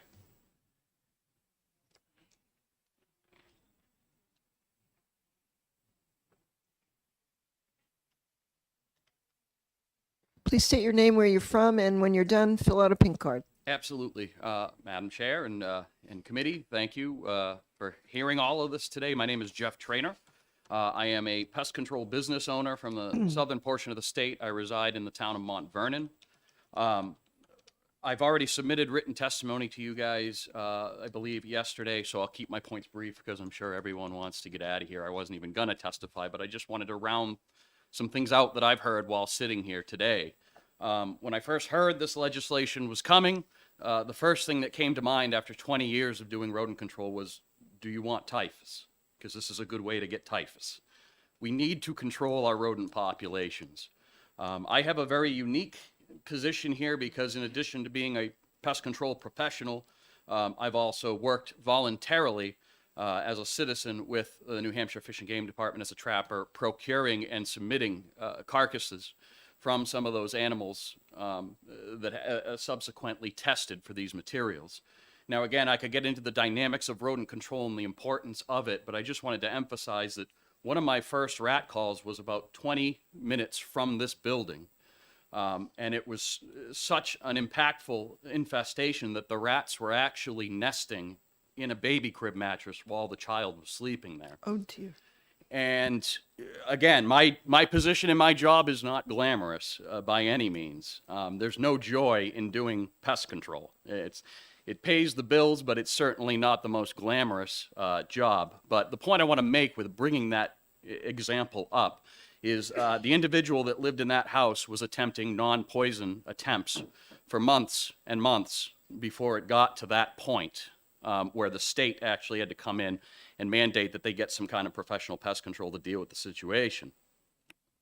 Chemical use is important when properly regulated. And I just wanted to emphasize today with all of you, with everything that you've heard from both sides, I think anyone who supports this bill is coming with absolute good intentions. We can't have chemicals getting into our environment. It's very important to keep our environment pristine and clean. But we also have to not rush to judgment and sacrifice the importance of public health for ourselves in addition to our environment. I think an incredibly good compromise that has been brought up here today would be an amendment to this bill to remove second-generation anticoagulants from the hands of the layperson who does not know how to use them. All of you can pull up your smartphones right now, jump on Amazon, and order a 5-gallon pail of brotaficum. You don't need a license to do it. You don't need a license to apply it. You don't need any kind of regulation from the state. As long as you've got money in your bank account, you can buy as much as you want, and you can distribute it on your property however you see fit, whether it's in accordance with the label or not. Meanwhile, I myself am required to have continued education to ensure that I'm using these materials properly. There are agents from the pesticide board that are actively out looking for lettered vehicles, pest control companies, to ensure that they're following regulations. We are required to follow label directions when using these materials. We are using these materials in a locked bait station. Some are metal, some are plastic. The bait blocks are placed on rods inside of these bait stations to ensure that other animals such as raccoons and other creatures can't pull them out. So essentially it's rodents and rodent-sized animals that are accessing them. So the point I'm trying to make is that the licensed applicator in the state of New Hampshire is already heavily regulated. We're not out there winging blocks of bait around to just kill whatever we can kill. We're here for a public health situation to address rodents accordingly. And I would just hope that there is some credence given to that aspect for anyone who may be on the fence with wanting to proceed with moving this bill along. And as it's currently written, I would implore you all to put a contingency in there to exempt licensed applicators from this ban. But I do feel strongly, personally, that something has to be done about the immense access to the layperson, unregulated, to all of these chemicals, not just second gens. And I'll wrap it up there. Thank you, sir. Do you have written testimony at all? Did you send any in? I did. I submitted written testimony via email, I believe to your email, the Okay. vice chair, as well as the committee, I believe yesterday or Sunday evening. Thank you. That's helpful. Any questions for Mr. Trainer? Representative Potenza. First comment, I really appreciate your testimony. I think it was exactly kind of what I've been waiting to hear. So the bait boxes, is there a way that those animals that are, they eat and they're off, is there some other way to keep them so they're not, because that's really the problem, right? Is because that's when an owl or another predator is going to, hawk, whatever, is going to take them. So I would say, I'm not sure if this will answer your question or not, but I'll see. There are regulations on the label as to how much we can put in each one of those bait boxes. For example, if I'm controlling mice, all of these rodenticides go by body weight. So if I am there to address a mouse issue, I'm using far less bait than I would for, say, a rat in that regard. So I would say that we're mandated professionally to limit the amounts that we are putting out. Each one of those bait boxes have to be placed a certain distance apart per EPA and manufacturer regulations. So I would say that we are reducing the odds. I can never tell you that it can't happen. It can. It clearly is.